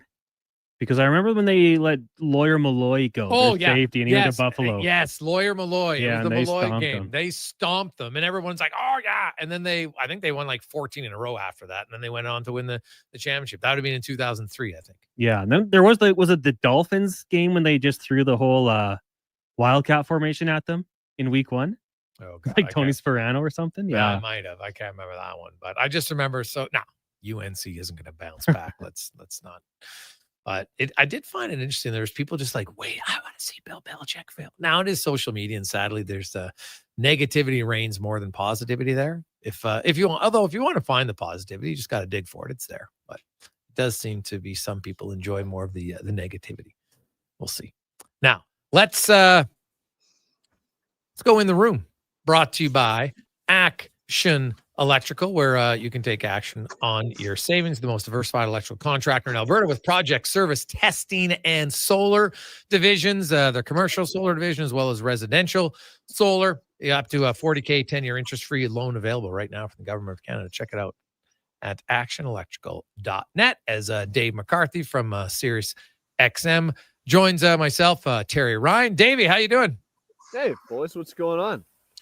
Oh, I'm good. Do you two, TR, what's on your hat? This is Tales with TR on my podcast, my man. I don't think I've ever Which seen that. Which Dave is coming on tomorrow? Oh, Am I? We'll talk. Oh, We'll okay. talk. Have my people call your people. You got it. Nothing like that. Putting you on the spot, Dave. You can't back out now. Guess No, what? I can't back out now. Never back out for this guy over here. Come on now. I like it. David, give me your thoughts, because I know I think we talked about it in the summertime, but I was curious how many of these rules the new CBA we might see implemented to the new season. And now it's quite a bit. Like it makes sense for sure, the salary cap in the playoffs. Like there was no reason to wait another year for that one. What do you make though of the double retention? Is it simply because some teams felt it was too much of an advantage to get a player 25%? Is that just a simple way to look at it? Yeah, I mean it was something that certainly helped to facilitate movement, but when you think about double retention, you can get a $10 million guy if one team retains half and then another team retains half at like $2.5 million. That kind of works in contravention with the spirit of the salary cap to an extent. So that doesn't surprise me at all, really. And it makes complete sense that they are implementing the salary cap compliance rule for the playoffs beginning this season. Otherwise, as we talked about, I think teams would have been going nuts on a loophole that they know would be closing. But if you've already agreed to the rule for the next iteration of the CBA, which begins the year after this season, why not just implement the rule now? Otherwise, it's like you're operating as if it's the purge, right? Knowing what's legal today won't be legal next year. It makes no sense. If you've agreed to it, there's no reason not to implement it immediately, because it doesn't affect any team's planning during this off season. It just affects how they might approach injuries in season this year, which at this point they are unaware of because said injuries have yet to occur. So it doesn't affect anybody's planning. It makes complete sense to implement, I think, honestly, both of those rules. When you look, are you surprised, because he was in Toronto, are you surprised Samsonov hasn't signed anywhere yet? A little bit. I think it's probably a situation where Ilya asking for too many smiles and too much monies at this point, to quote him to an extent. I think at this point in his career, teams look at him as a guy who is a backup goalie, and I don't know if he sees himself as that guy yet. And I think that's where the breakdown in terms of what he's worth is occurring. I don't see him as a 50-game guy. I don't. I think he's had opportunity for that time and again and hasn't delivered on that. Do I think he can be a guy that plays 25 to 35 games? Yes. But I think you have to have a goalie that you think is better than him. And if you're going to employ him in such a scenario, he has to be willing to be paid commensurate where it makes sense for a goalie playing that number of games.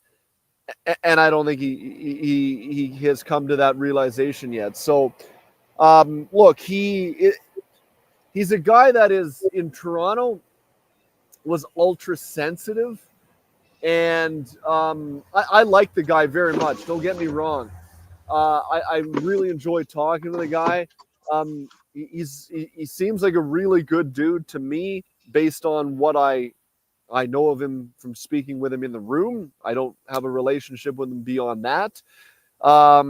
He seemed well liked in the room, but I think that's what the issue is right now, is that he hasn't come to the realization that other teams feel that if they want to sign him, the role in which they intend to use him. Dave, you had the privilege of interviewing Tyson Barrie. I think maybe the first interview since he announced his retirement. Anything stand out in that interview for you? I haven't listened to it yet.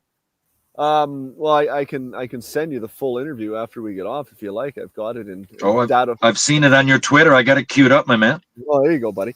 Well, I'll put it this way. It is no surprise that this guy has been in like 10 people's wedding parties. Like, I think he leads the league in wedding parties attended.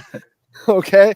This man this guy's a beautician from start to finish. And now, like, I knew him a little bit from his brief year in Toronto in like 1920. This was quite some time ago.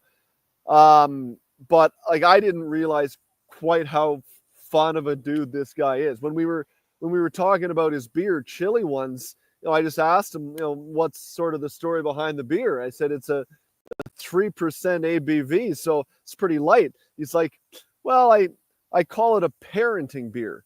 It's just not so much that I lose my wits, but just enough to make the job a little bit easier. It's like this guy is really funny. And kind of what I was talking about with Ilya Samsonov there. Oftentimes the league makes the decision for you. When I asked him why now, why has he decided to retire?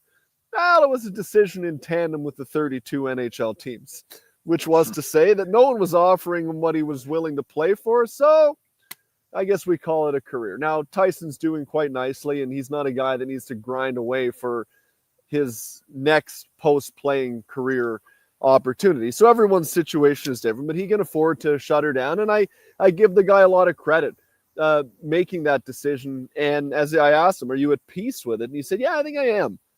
He said, I really enjoyed the life and being a part of the NHL for as long as I was. And now I'm looking forward to something else. So, he just the fact that he's self-deprecating, that's why I think everybody loves this guy. How can you not like someone who is self-deprecating?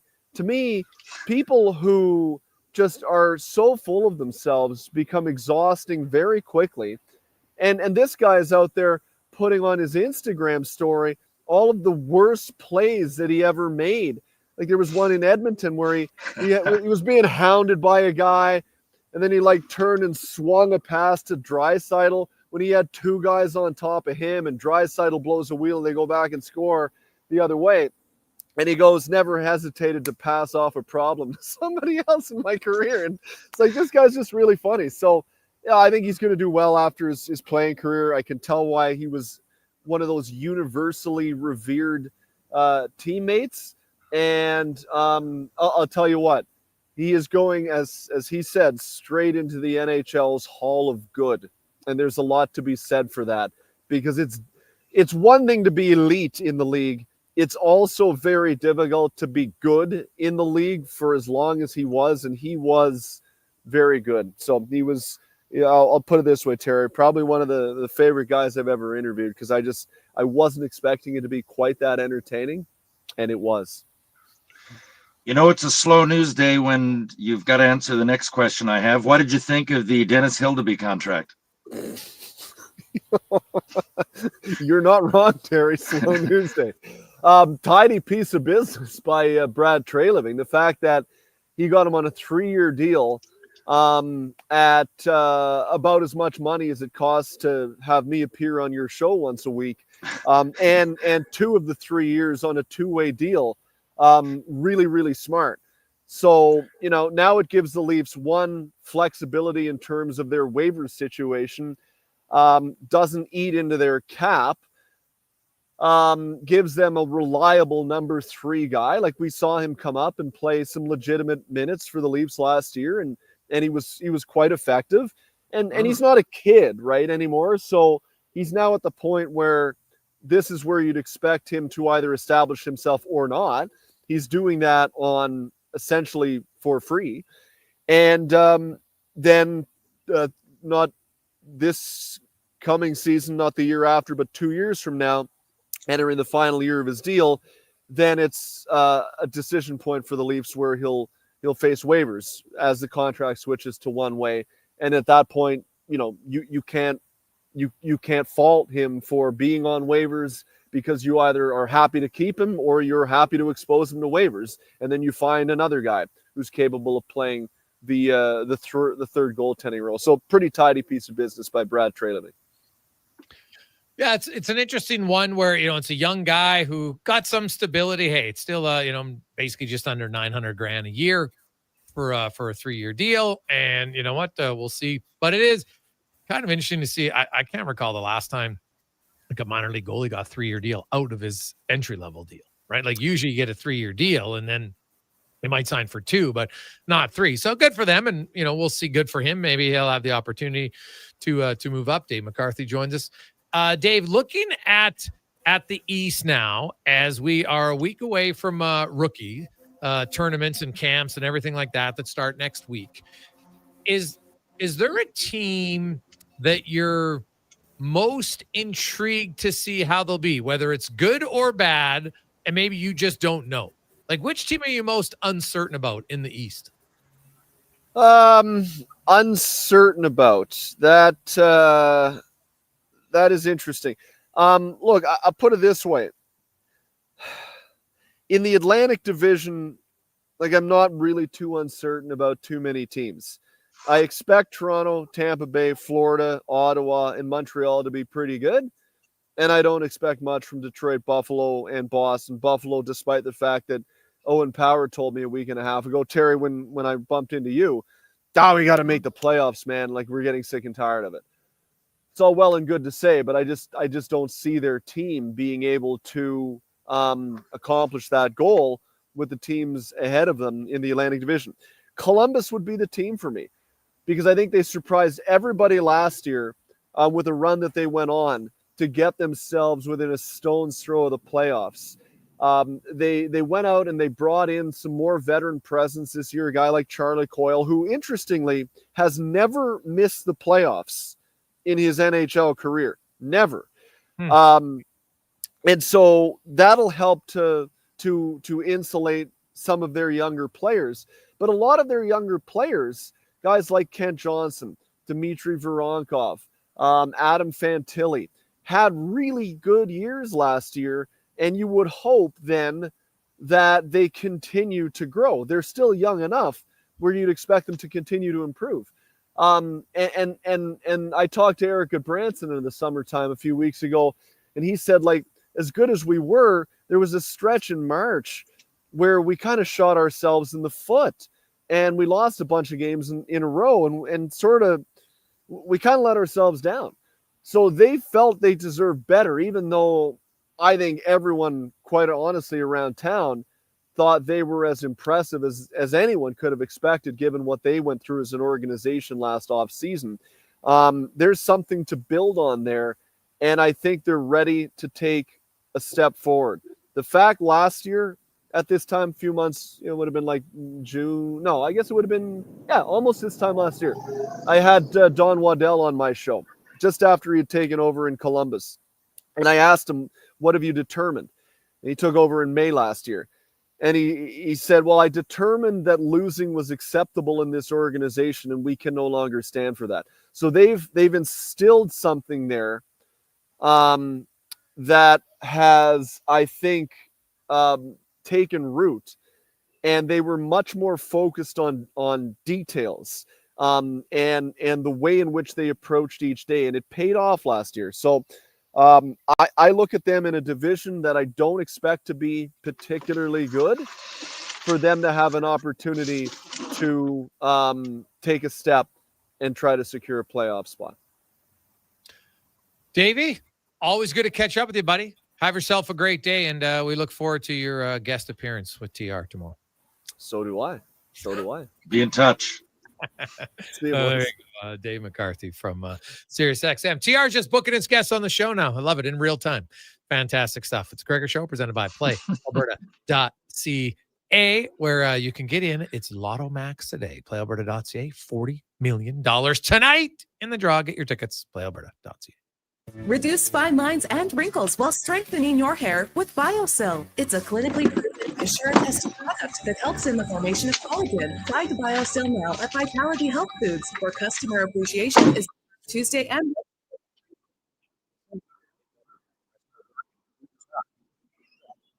GS Construction, we're less fashion forward and more putting our best foot forward. We wear hard hats and steel toe boots, and most importantly, we wear 50 years of experience with pride. It's not glamorous, it's definitely not easy, but it matters. We do it well. So if you'd like to be part of something where your work matters, GS Construction is hiring. Just remember, when you come for an interview, ditch the tie. See more at gsconstruction.ca. $1 plus tax for a smooth, small premium roast coffee at McDonald's? That means rich, full-bodied flavor at a price that's just as satisfying. Must be McCafe. Enjoy a small McCafe premium roast coffee for just $1 plus tax at participating McDonald's in Canada. Prices exclude delivery. Ah, Hawaii. The warmth of a golden sunset as the waves roll in. The freshness of a waterfall. The lush scent of tropical flowers in the air. You don't need to travel to enjoy all Hawaii has to offer. You just need to order pizza. Bring Hawaii home with the Aloha Trio, available for a limited time at Papa John's. Try our classic Hawaiian, super Hawaiian, or Hawaiian barbecue chicken for just $19.99 each. Better ingredients, better pizza. Papa John's, proudly locally owned and operated.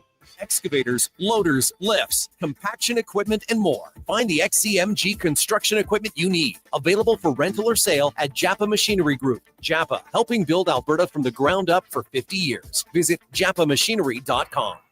Hi, Mike here from Northgate Chevrolet Buick GMC. It's the most wonderful time of year. Back to school.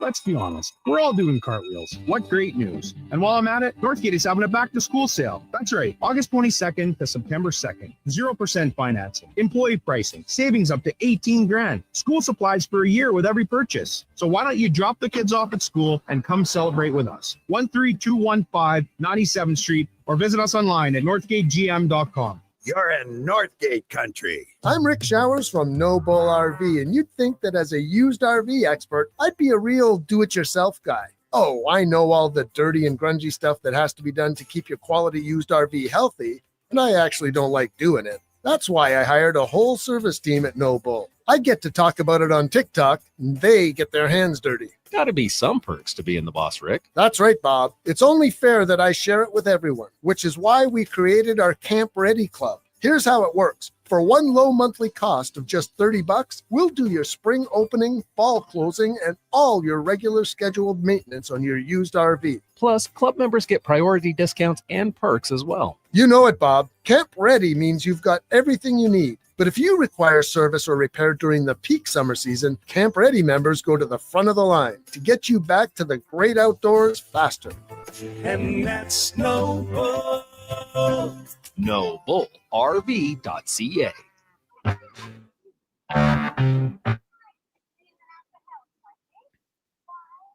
Portions of this hour brought to you by Papa John's. Enjoy a taste of Hawaii with Papa John's Loa Trio. Try the classic Hawaiian, super Hawaiian, or Hawaiian barbecue chicken pizzas for only $19.99 each at papajohns.ca or on the Papa John's app.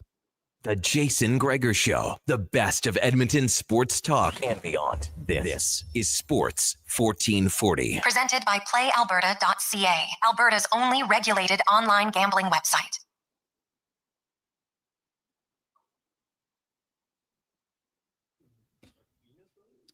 $347. Welcome back. Sports 1440. Sports1440.ca. YouTube, Facebook, X, and Instagram, wherever you listen, wherever you watch. Thanks very much. We're alongside Terry Ryan, 833-401-1440, 833-401-1440. Get the text in. Hey, guys, I'm curious, does Terry play fantasy football? No.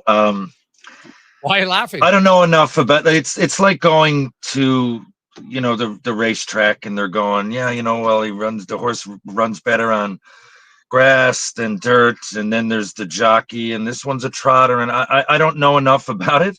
So I do I'll go on one of the websites and take in all the information I can that day from all the best people from your podcast or your show to ESPN, TSN, Sportsnet, all of it. And I will gather information and I will bet accordingly. But to be in pools, it requires a level of knowledge that I don't have time to figure out. There's so much analytics to it. But I'll take a consensus. And if 8 out of 10 think this thing, and and then I'll get to know the odd critic and I'll see where my picks align. And so I do pay attention. I bet on football, but not in a fantasy sense. Now, it was my first day back. I'm pleasantly surprised that it took this long to get to this question, but that's okay. 833-401-1440.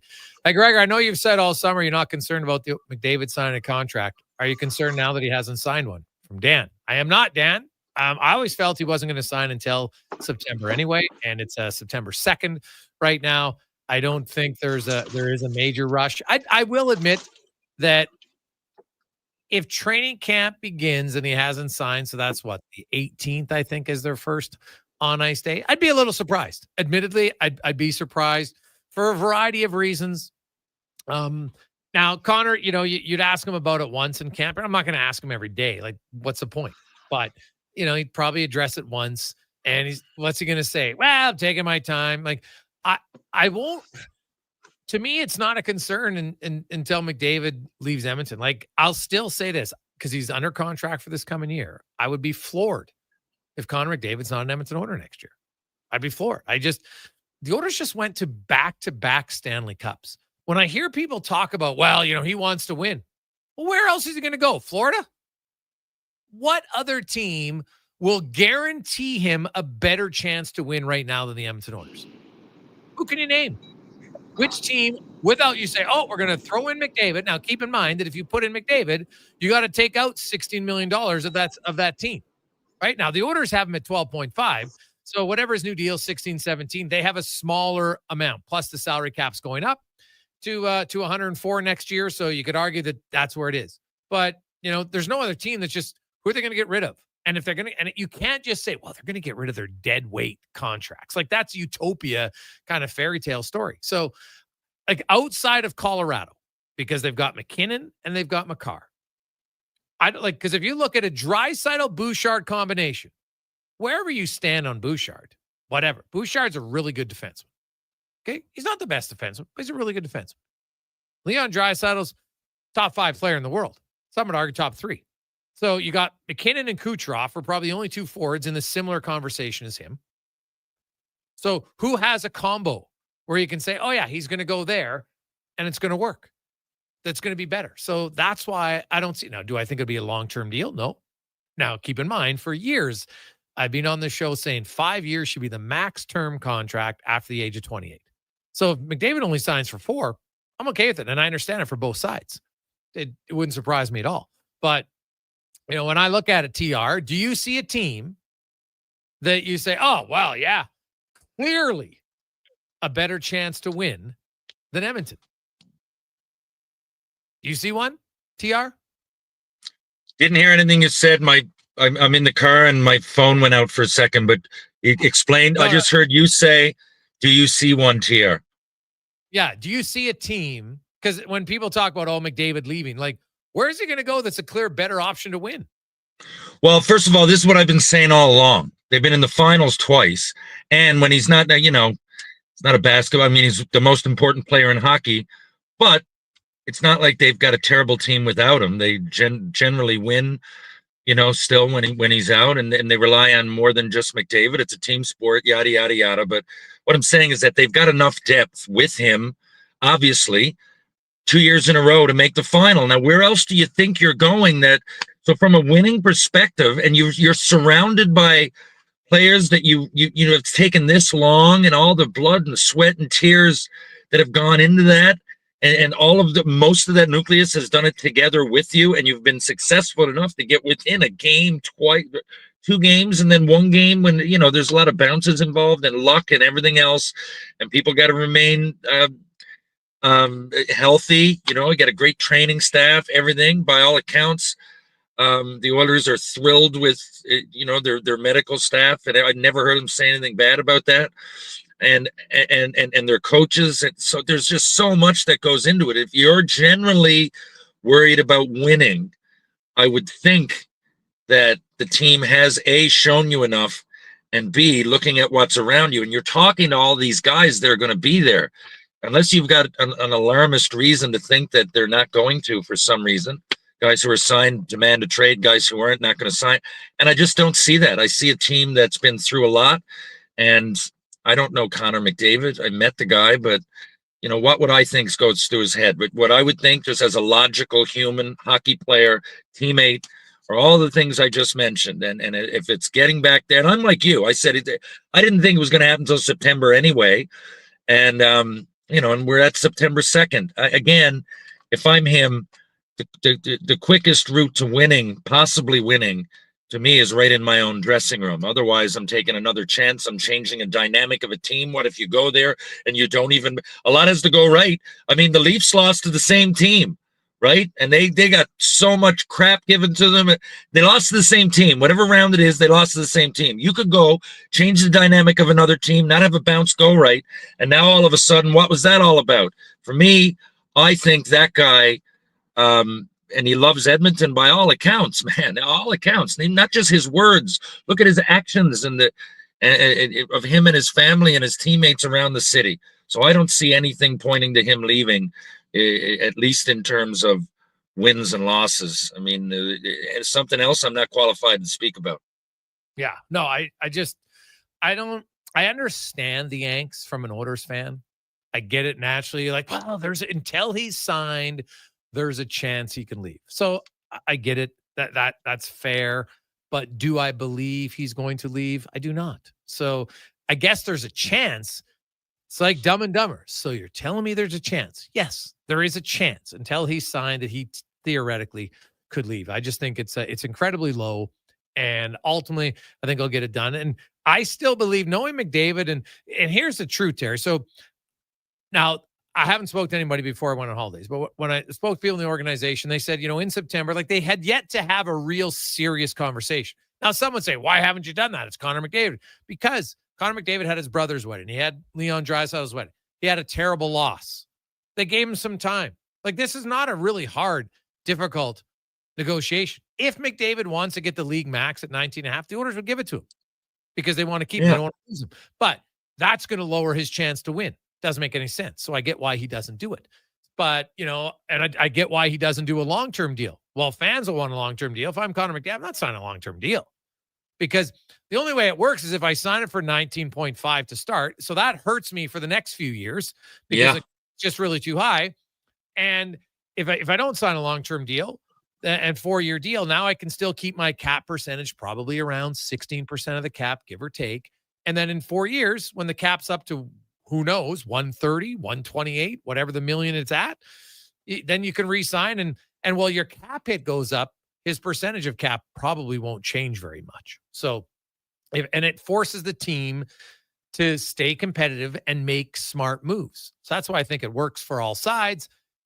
Heck, I wouldn't be shocked if it was only a 2 or 3 year deal, even, to be honest. But I'd be surprised at this point that it's any longer than 4, just because. But I'll say it and I'll reiterate it. And I don't think Oilers fans have anything to worry about, that he's not going to be a player next season. Now, how long is his contract going to be? I can't say. And anybody who is making maybe at best an educated guess and at worst a blatant lie. And sadly, you've seen a lot of that, or at least I have, in the last few weeks, about some people just making up stuff around McDavid because they've never yet had any real legit. And once they have a legit conversation, Terry, I bet you it's done in 24 hours. Totally. And look, I think the same. And the other thing I kept thinking is, like, these guys, not only have they been to the final, but all the expectations and everything that goes along with it. And both years, or at least the first year, they started horrendously. Remember, like, people are starting to do the percentages in December and, like, are they even going to make the playoffs? So they've been through so many ups and downs for the longest that you could possibly do it without winning in the last couple of years. Do you think he wanted to hear this in July? Like, to me, if it's me, I completely tune out. I mean, you can only take so much of thinking about hockey and contracts and pucks and nets and, and so, I mean, I wouldn't really expect it. I know you could say that other people can work on that, but you still know that it's happening. Maybe the other side of it is just, you want a little bit of a break from all the consistent chaos. That's all good, of course, but there's a time to take a break. And I just figured, for me, like, the last thing I'd be thinking about in the summertime, if I'm any of the Oilers, is contract. You should give it to me now. Fine, we're back. I'm back. Skates on. Okay, now let's do it. But other than that, I think it would be almost just stressful, unnecessarily stressful. Jason Gregor, Terry on with you, Sports 1440, sports1440.ca. Let's get to the con man and a Sports 1440 update brought to you by Fountain Tire. Are you ready to swap your tires for the fall? Fountain Tire makes it easy and saves you cash. Get $50 off tire storage with the purchase of a new set of tires in September. No more stacking tires in your garage. Let them handle it. See select locations for details. Fountain Tire. This is a Sports 1440 update. The Edmonton Elks have agreed to terms with national offensive lineman Carter O'Donnell, who spent the last 5 years in the NFL with the Colts and the Cardinals. Edmonton acquired O'Donnell back in 2022, trading the first overall selection in the draft for the lineman's rights and the 4th overall pick. Calgary Flames made a change to Ryan Huska's staff today. Dave Lowry rejoining the team as an assistant coach, with Brad Larson departing from the organization for personal reasons. And in the NFL, Gabe Davis has signed with the Buffalo Bills and will initially start on the practice roster as he recovers from a torn meniscus. Davis returns to the Bills after spending last season with the Jags, appearing in just 10 games. Major League Baseball, we're about 40 minutes away from first pitch as the Reds up against the Jays, once again out in Cincinnati. Also the Dodgers taking on the Pirates. Nationals up against the Marlins. Angels, Royals, Cubbies host the Braves. Athletics in St. Louis. Astros taking on the Yankees. And the Orioles in San Diego. In the WNBA, 2 games this evening. Valkyries host Liberty at 8 o'clock. And you've also got the Fever and Mercury meeting in Phoenix. Coming up in hour 3 of the Jason Gregor Show, we'll ask 5 questions and be joined by former NHLer Jason Strudwick. I'm Connor Halley. This has been a Sports 1440 update. Sports 1440, Stingray radio station. CKJR broadcasts from West Edmonton Mall and Wetaskiwin. Download the free Stingray music app and listen wherever you go. Ah, Hawaii. The warmth of a golden sunset as the waves roll in. The freshness of a waterfall. The lush scent of tropical flowers in the air. You don't need to travel to enjoy all Hawaii has to offer. You just need to order pizza. Bring Hawaii home with the Aloha Trio, available for a limited time at Papa John's. Try our classic Hawaiian, Super Hawaiian, or Hawaiian barbecue chicken for just $19.99 each. Better ingredients, better pizza. Papa John's, proudly locally owned and operated. Listen up, because you're not going to want to miss this. Right now is your chance to get in on Play Alberta's biggest offer ever. For a limited time only, new players can get up to a $1,000 casino bonus when they sign up. There's never been a better time to join the fun. Visit playalberta.ca today to get started with casino, sports, and lottery all in one app. Must be 18 plus to play. Remember, if you gamble, use your game sense. Legacy Heating and Cooling is your #1 air conditioning company. So when you can't take living in oppressive heat any longer, Call Legacy. Call Legacy. if your hot, sticky sheets keep you up all night, Call Legacy. Call Legacy. if you've decided that you deserve to be cool and comfortable, Call Legacy. Call Legacy. and with no payments, no interest for 1 year, it could only be Legacy Heating and Cooling. I'm Colin Livingston, president of Cantork. Since 2016, we've been at the forefront of hydraulic torque wrenches in Canada. I'm delighted to share our latest venture, in-house production for quicker turnaround, superior quality, and heightened versatility. Experience excellence at cantork.com. Reduce fine lines and wrinkles while strengthening your hair with BioSil. It's a clinically proven, Ishura-tested product that helps in the formation of collagen. Find BioSil now at Vitality Health Foods, where customer appreciation is the first Tuesday and Wednesday of every month. $1 plus tax for a smooth, small premium roast coffee at McDonald's? That means rich, full-bodied flavor at a price that's just as satisfying. Must be McCafe. Enjoy a small McCafe premium roast coffee for just $1 plus tax at participating McDonald's in Canada. Prices exclude delivery. It's road trip season, and that means loading up on the road trip essentials like snacks, tunes, and Hondas. Sherwood Honda has fuel-efficient, dependable SUVs, hybrids, crossovers, and more to take you up, down, and all around this province and beyond. Travel in comfort and safety, going where you want to go, when you want to go, stopping to see whatever catches your imagination on the way. Summer road trips make memories that sure would last. Start yours off right at Sherwood Honda. The ATB Classic is returning to Northern Bear Golf Club. An international field of professionals will battle it out on their path towards the PGA Tour. Advance tickets are $20 or upgrade your access to sit greenside in the Sports 1440 Birdie Bar. Presented by Sleeman. Net proceeds go to Youth on Course to give kids age 6 to 18 access to play golf for just $5. Come see the future stars of the PGA Tour. The ATB Classic, September 11th to 14th. Get your tickets at atbclassic.com.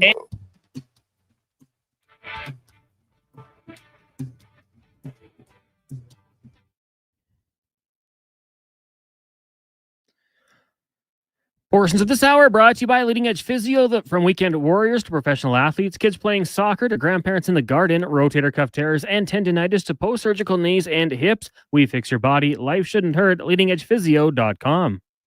Hat tricks, touchdowns, and home runs. Get it all with the Jason Gregor Show on Sports 1440. Presented by PlayAlberta.ca, Alberta's only regulated online gambling website.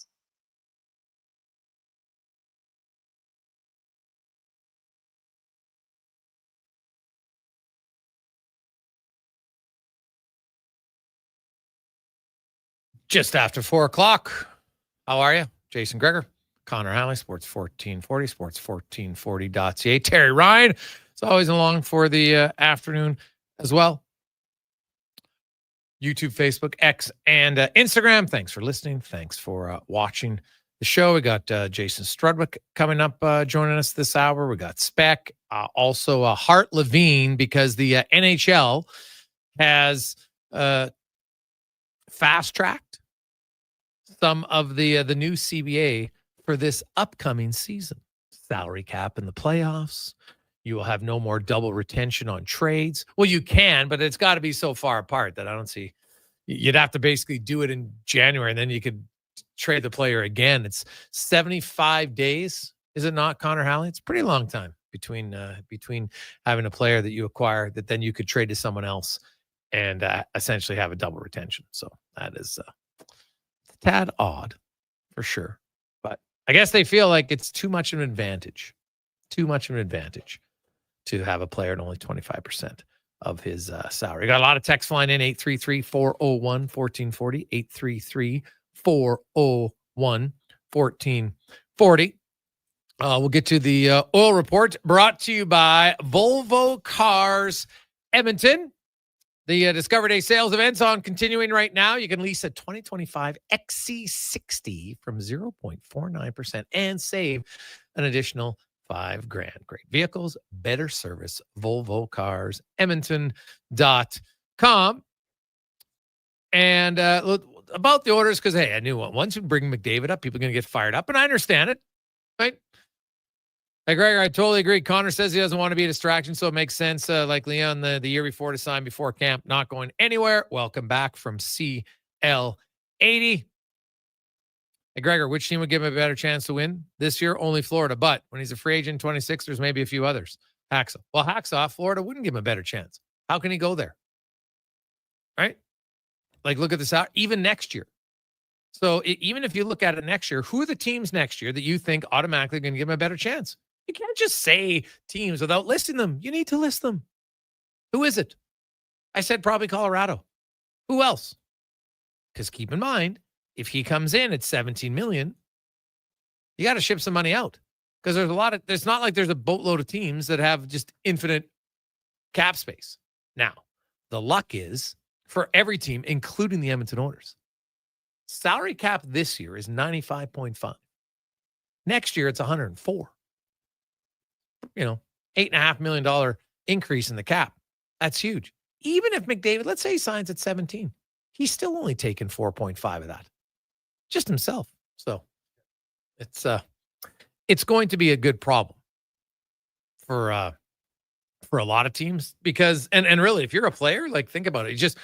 I think analysts, fans, everybody covering the NHL is going to have to readjust on what you view a certain player at, because all of a sudden guys who used to be $2 million players are going to be $3.5 million players or $3 million players, right? It's, this guy's making this. Well, anybody on a long-term deal. That's why I think the Trent Frederick contract is actually going to be fine.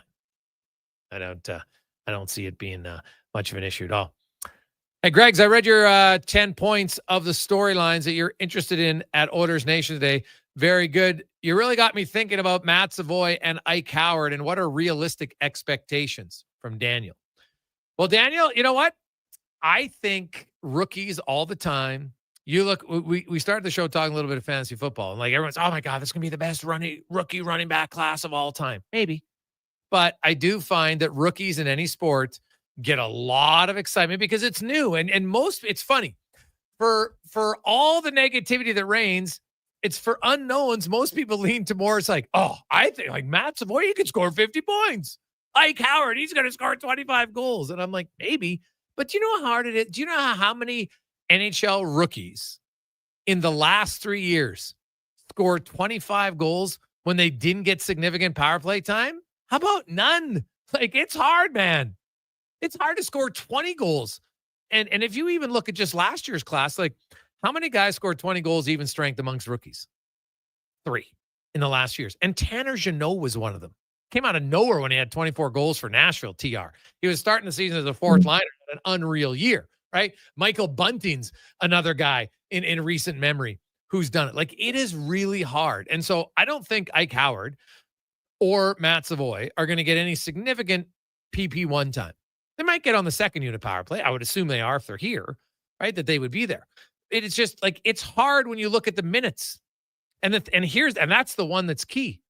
Do you know how many rookies who scored 20 goals and didn't play 15 minutes of ice time? 1 in the last 5 years. You know which Edmonton was that Jeannot? No, he played less than 15. Right? So do you know actually how many Oiler forwards played more than 15 minutes a game last year? Just like veterans, anybody. How many forwards do you think averaged 50 minutes a night on the Oilers last year? 6. 4. Wow. Hyman, Nugent Hopkins, Draisaitl, McDavid. That's it. So anybody out there who's going to have you're going to make your predictions on what the rookies are, just keep in mind. A rookie player, is he going to get 15 minutes of ice time? Really hard, right? Like Ike Howard, virtually impossible, I think. Unless suddenly, because look at, I mentioned Podkolzin. Podkolzin played a lot of minutes with Leon Draisaitl last year. He didn't even average 15 minutes, and he's on the penalty kill. So I think I just like to have realistic expectations. So I think if Matt Savoy could get 30 points, that would be outstanding. Because I see him probably in a penalty kill role playing on your third. If you get close to 30, that's unreal. Right? That would be unreal year. And Ike Howard, who I don't see on the penalty kill, and I'm less sure of him to be an NHL player this year. And that's not a knock on him. It's because the NHL is damn hard. It's the best league in the world. And you're on a Stanley Cup, legitimate Stanley Cup contender. You're not entering in the Chicago Blackhawks or the San Jose Sharks where they're like, oh my God, kid, we're going to roll out the red carpet and give you all the first unit power play time and all these minutes, right? Like, he's not coming in when Ryan Nugent-Hopkins and Connor McDavid and Leon Draisaitl and Taylor Hall came in when the Oilers sucked. And now those guys are good. Some of them, don't get me wrong. But this is a total different beast here. Right? Like, honestly, think 30 points would be an unreal accomplishment for either one of them. Unless they land, if they land with McDavid or Draisaitl, though, it might inflate. I think 30 would be a disappointment, right? And they might, which is unique. Like, I think you said Bunting. Wasn't he playing with Matthews? Maybe I'm wrong. Yeah. And he was also older, too, yeah. He was older. Yeah, I was like, Sergei Makarov, and what was it, 87 or 88? Not quite the same, but he was older. I mean, so that's, and usually, like in Jeannot's case, wasn't it a couple of injuries? Like, usually something like that plays out for a rookie to do it. Usually that's what I'm surprised. I was at first when you said the 15 minutes, but on second thought, because you got it like 15 minutes of 60. I would think a few teams maybe have more than that. But that's you're starting to log big time minutes. So in order for that to happen, it's usually a unique circumstance. And it's not often that a team that are so stacked like the Oilers are still like searching for someone to put there. I don't think it's outlandish to think it might happen, but everything would have to go right. Yeah, everything would have to go right. I mean, obviously, maybe I just spoke 2 minutes of what's obvious, but even if they play a lot, everything has to go right. Yeah. No, it's true. And I think like Victor Arvidsson ended up scoring 15 goals, which isn't an awful year, but obviously, for the time he spent with Leon Draisaitl, it's not great. But he only had 27 points, and he averaged 14 minutes and 59 seconds. Yeah, that's amazing. Yeah. Amongst the order. Now, he did miss 15 games, so maybe, but like Corey Perry had an out-of-this-world season. Got some power play time, had 19 goals, 30 points. Right? Like 30 points is difficult for a lot of guys when it's mainly coming 5-on-5. Right? And that's man. I just like to point it out because I've seen a lot of these projections and people are getting excited, and I get it. I understand that you're excited. You want them to do well, and that's awesome. But now, hey, Fogle did have 40 points 2 seasons ago with the Oilers, right? Had his career year. So you can do it. But to ask a rookie, I'm just saying, like in 2023, when the Oilers, like they were killing teams, right? That's McDavid had 153 points. Draisaitl had 128. They still only had, now Kane only played half the year. So that's an asterisk, but they still only had 4 forwards with over 30 points. Yeah. The more you talk about it, you got me sold here. Yeah. Like, because as a player, I remember that, man. I remember thinking, geez, if I'm not on the power play, I just want to try to get a point every 2 games, throw every hit I can. It starts to be, you're not thinking that every minute, but I'm just saying it does sometimes get analytical in your head because you're like, okay, what's realistic here? What can I shoot for? Obviously to be on the power play, but if I'm not, and just being out there after 20 games going, okay, I feel like I'm playing great and I got 9 points, just things like that. And you just assume, but I mean, McDavid and Draisaitl, even there, they're going to be out there on the power play, penalty, late situations, playing with everybody, and hopefully you're not going to be in on every single goal. So yeah, 30 plus for a rookie, for either one of the boys, Savoy or Howard. You got me sold here that expectations maybe shouldn't be as high as they are. Yeah, and that's I'm just trying to put in a realistic number. Yeah. Hey, Greg's, look up Portis's points last year. Only 1 power play. Yeah, I know. But Protas, again, not a rookie. And that's an outlier. There's always outliers. I have no problem with an outlier. And he was clearly an outlier in the NHL last year. For a guy to have 50 points and have that many even strength, yes, no question about it. But he's also not a rookie. And they were one of the best 5-on-5 teams in the NHL. And Protas had a fantastic year, but he's a beast of a human, right? Like that guy's massive, wasn't a rookie. So there's lots of things to come into play there. Great for him. So could it happen? Yeah, anything can happen. I'm just trying to point out what's more realistic. That's all. Yeah, and he wasn't a rookie. I'm thinking rookie because there's a point to be there. I don't care what you are. You got to adjust to the league. You might get, Demidov's an example. What do you have? Remember he had that unbelievable first game, and then all of a sudden 2 games later, he missed his guy wide open. And, there's going to be a learning curve for anybody. I'm taking that into account, is that the rookie part of it. I don't care who you're playing with. You got to adjust. And sometimes it's harder playing with them. I mean, that's why often you see the best players in the game. You might see 1 player that's great with them, but finding 2 is often hard. Go back through the hockey history, and you can see that because it's not always the easiest just to make that, the timing of playing with one of those guys. And, for me, I'd always be thinking, give the puck. You got to keep it and shoot sometimes. And that can be a hard line to really see as a rookie. So, yeah, I'm taking that into account. I think Oiler fan, if you look at Mackie Samasevich, who was with Florida, I think in a very similar situation as the Oilers right now, right? Very good team. Being in the Stanley Cup final 2 years in a row. Well, obviously last year it being 1 year, and they won. He was a rookie who played on a Stanley Cup winning team and played 13 minutes a night and did score 31 points. So that's possible. That's why I'm saying 30 points, Matt Savoy, that'd be fantastic. But keep in mind that Samasevich also had 11 points on the power play. 11. Yeah. It's going to be hard to get that many points on a second unit power play, unless one of the guys in the first unit gets hurt and one of the rookies gets promoted. That's just the only way I see it. It's just, and so I only bring it up because I've ran into a lot of people when I was on, hey, what do you think of the rookies? And I'm like, well, I always like to say, well, what do you think? And I was hoping he gets 40 or 50 points. And I'm kind of like, do you know how hard it is to get 40 or 50 points in the NHL when you're not on the first power play? Like, it is incredibly difficult. So that's all. That's all I'm saying. So when it comes to Savoy and I'll say this, TR, like, I'm not sold that Ike Howard's going to be here to start the season. Are you? No, well, there's just like I said, there's a huge learning curve. And I know, and I've thought about this one, honestly. I've really looked at it. And there's people that are, it's almost polarizing on the expectations, but I know, like, there's a lot of his, I know he can really shoot the puck, like, I know that, but there's, like I said, it's the NHL, and we can go down the list of players that come in that are expected this, and this happens. And he could even be progressing at a normal rate and spend time in the minors. I'm not down on the guy. I don't even know yet, but it is harder to break in than you think. And you might be an accomplished player in college or major junior or the AHL, but to just come in firing on all cylinders is real tough. And even look at recent history without naming names, some of the best young prospects in the game have an adjustment period.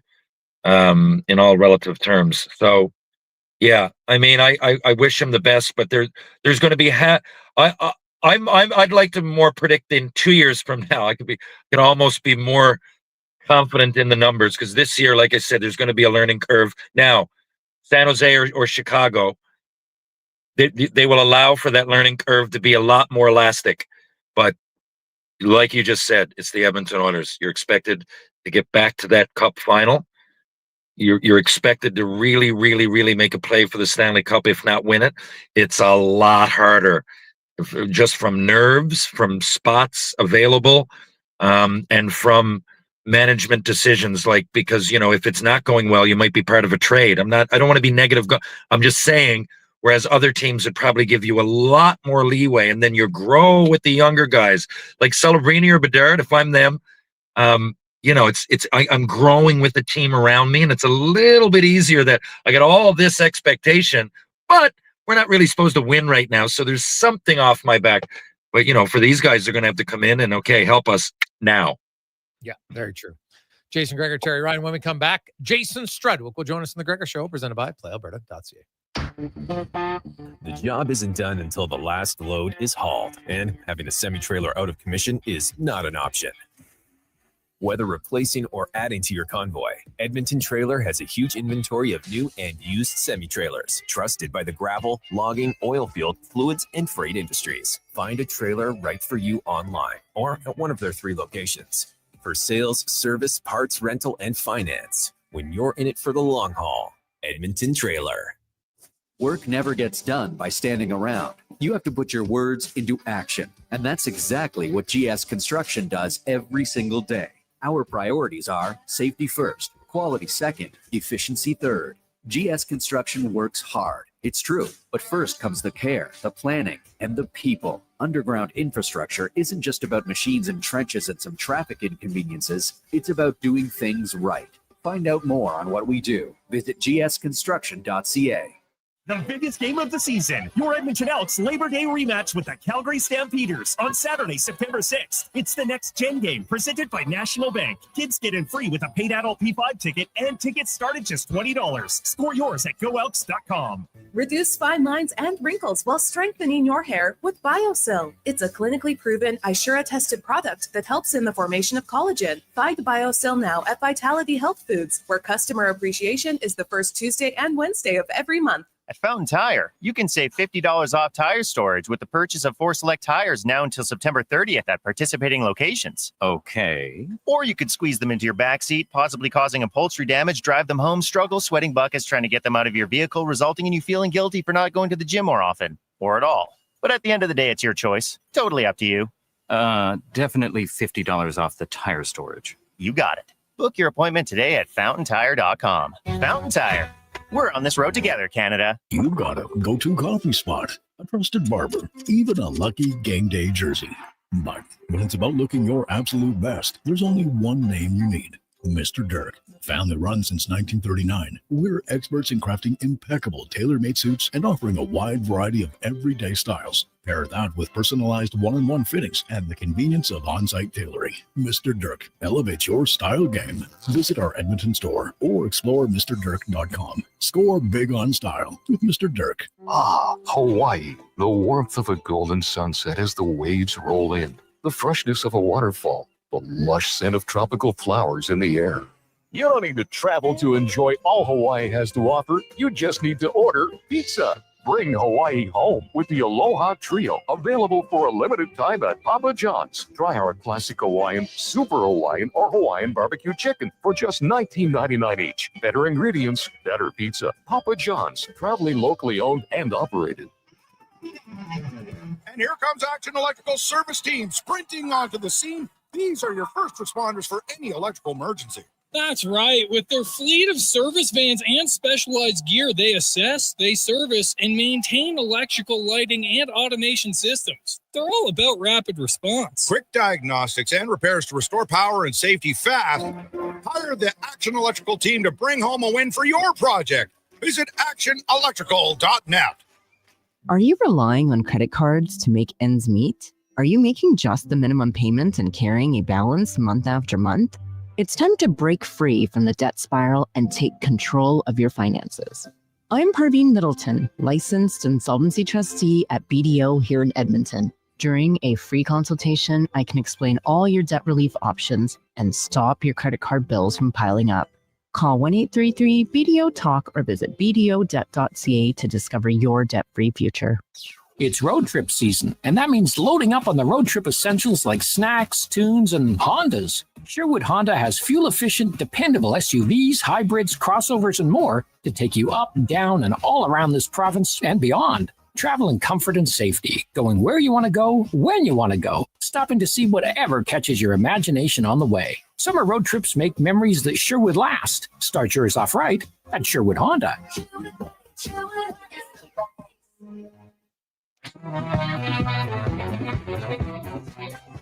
Portions of this hour brought to you by Culligan for all your residential water needs. Your local water treatment company, more than just big bottles, Culligan.com. The Jason Gregor Show, the best of Edmonton sports talk and beyond. This is Sports 1440. Presented by PlayAlberta.ca, Alberta's only regulated online gambling website. 426. Hey, Gregor, funny trivia question for you. Do you know the other player who had 50 points, but less, or two power play points or less from Nick? Nick, I do know that because I looked it up when I was talking about Protus earlier. It's none other than former Oiler Ryan McLeod. McLeod had 53 points, but only 2 on the power play. And Protus had 50. Protus actually had 66 points and only 1 on the power play. Crazy. Oh, he's obviously the only guy in the league to have 60 points and 1 on the power play. Like that is, there's not many guys who even, I think there was like 10 forwards who had 50 plus points and less than 10 power play points, but lots of that like 9, like Anders Lee and Geeky, I think. And then there's like Brock Nelson, Bo Horvath, had a few others, but to only have 1 or 2, it's pretty, showed a pretty good year for Ryan McLeod in Buffalo. Lots of even strength scoring. Didn't do it on the power play at all. Jason Gregor, Terry Ryan with you, Sports 1440. Connor Halley along for the ride, as always, brought to you by PlayAlberta.ca, Alberta's only regulated online gambling website. Proud to have them back as our title sponsor for the 3rd consecutive year. Of course, this is our start of year number 3 on air today. So thank you very much for being along for the ride, as it's time to get to Struds On, brought to you by Action Electrical, where electrical preventative maintenance for commercial buildings, infrared testing, energize and de-energize testing, arc flash studies, and more. They do it all. ActionElectrical.net. The Jason Gregor Show presents Struds On. I don't believe in tea bags. I use loose leaf tea, and it is so much better than the tea bags. I'll eat tea bags. I'll Struds On. I'm not a huge DJ guy. I mean, I guess if you had me a couple glow sticks and a tight white t-shirt that I can get wet, maybe I'd be into it. Struds On. There's a lone steakhouse I used to go to down in Kentucky, and they had bowls of peanuts. I wasn't sucking on those ones. I mean, you need to have clean nut. I'm talking about the kind you get in the bag at an Elks game. You know what I mean? It's time for Struds On.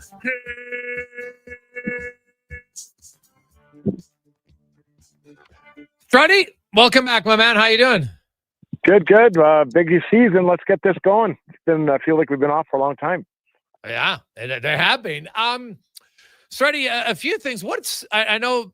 I'm going to ask you this question: who do you think plays the most minutes with Darnell Nurse as a defense partner this coming season? Oh man. Well, I'm going to assume that Ekholm and Bouchard are back together.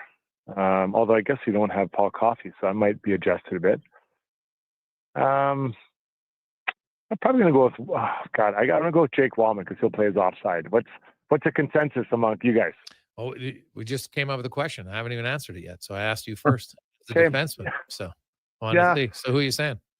Yeah, I'm going to say Jake Wallman. He'll play his offside. It's funny, guys are reluctant to play their offside. I think there are some parts that are easier. Some parts are harder for sure. But same on your forehand. Maybe just not used to it. But yeah, if you're assuming that they keep the top pairing together, and then Kulak doesn't love playing the offside, I'm going Wallman, boys. That's final answer. Lock me in. Wallman. All right, TR. Wallman, Kulak. I'll say Kulak. Ooh, he doesn't play the offside much, but it's happened, and who knows? I was going to say Wallman, so I'll be different. So, neither of you think Troy Stetcher or Ty Emberson will slide their way in there? Yeah, it's a possibility. I think the challenge for those guys is that it seems like the head coach likes to rotate. He doesn't like to keep guys sitting for too long. That's fair. So could he be, one of the top guys, Stetcher? Yeah, for sure. Emerson, yeah. But the challenge is they might only play 40, 50 games each.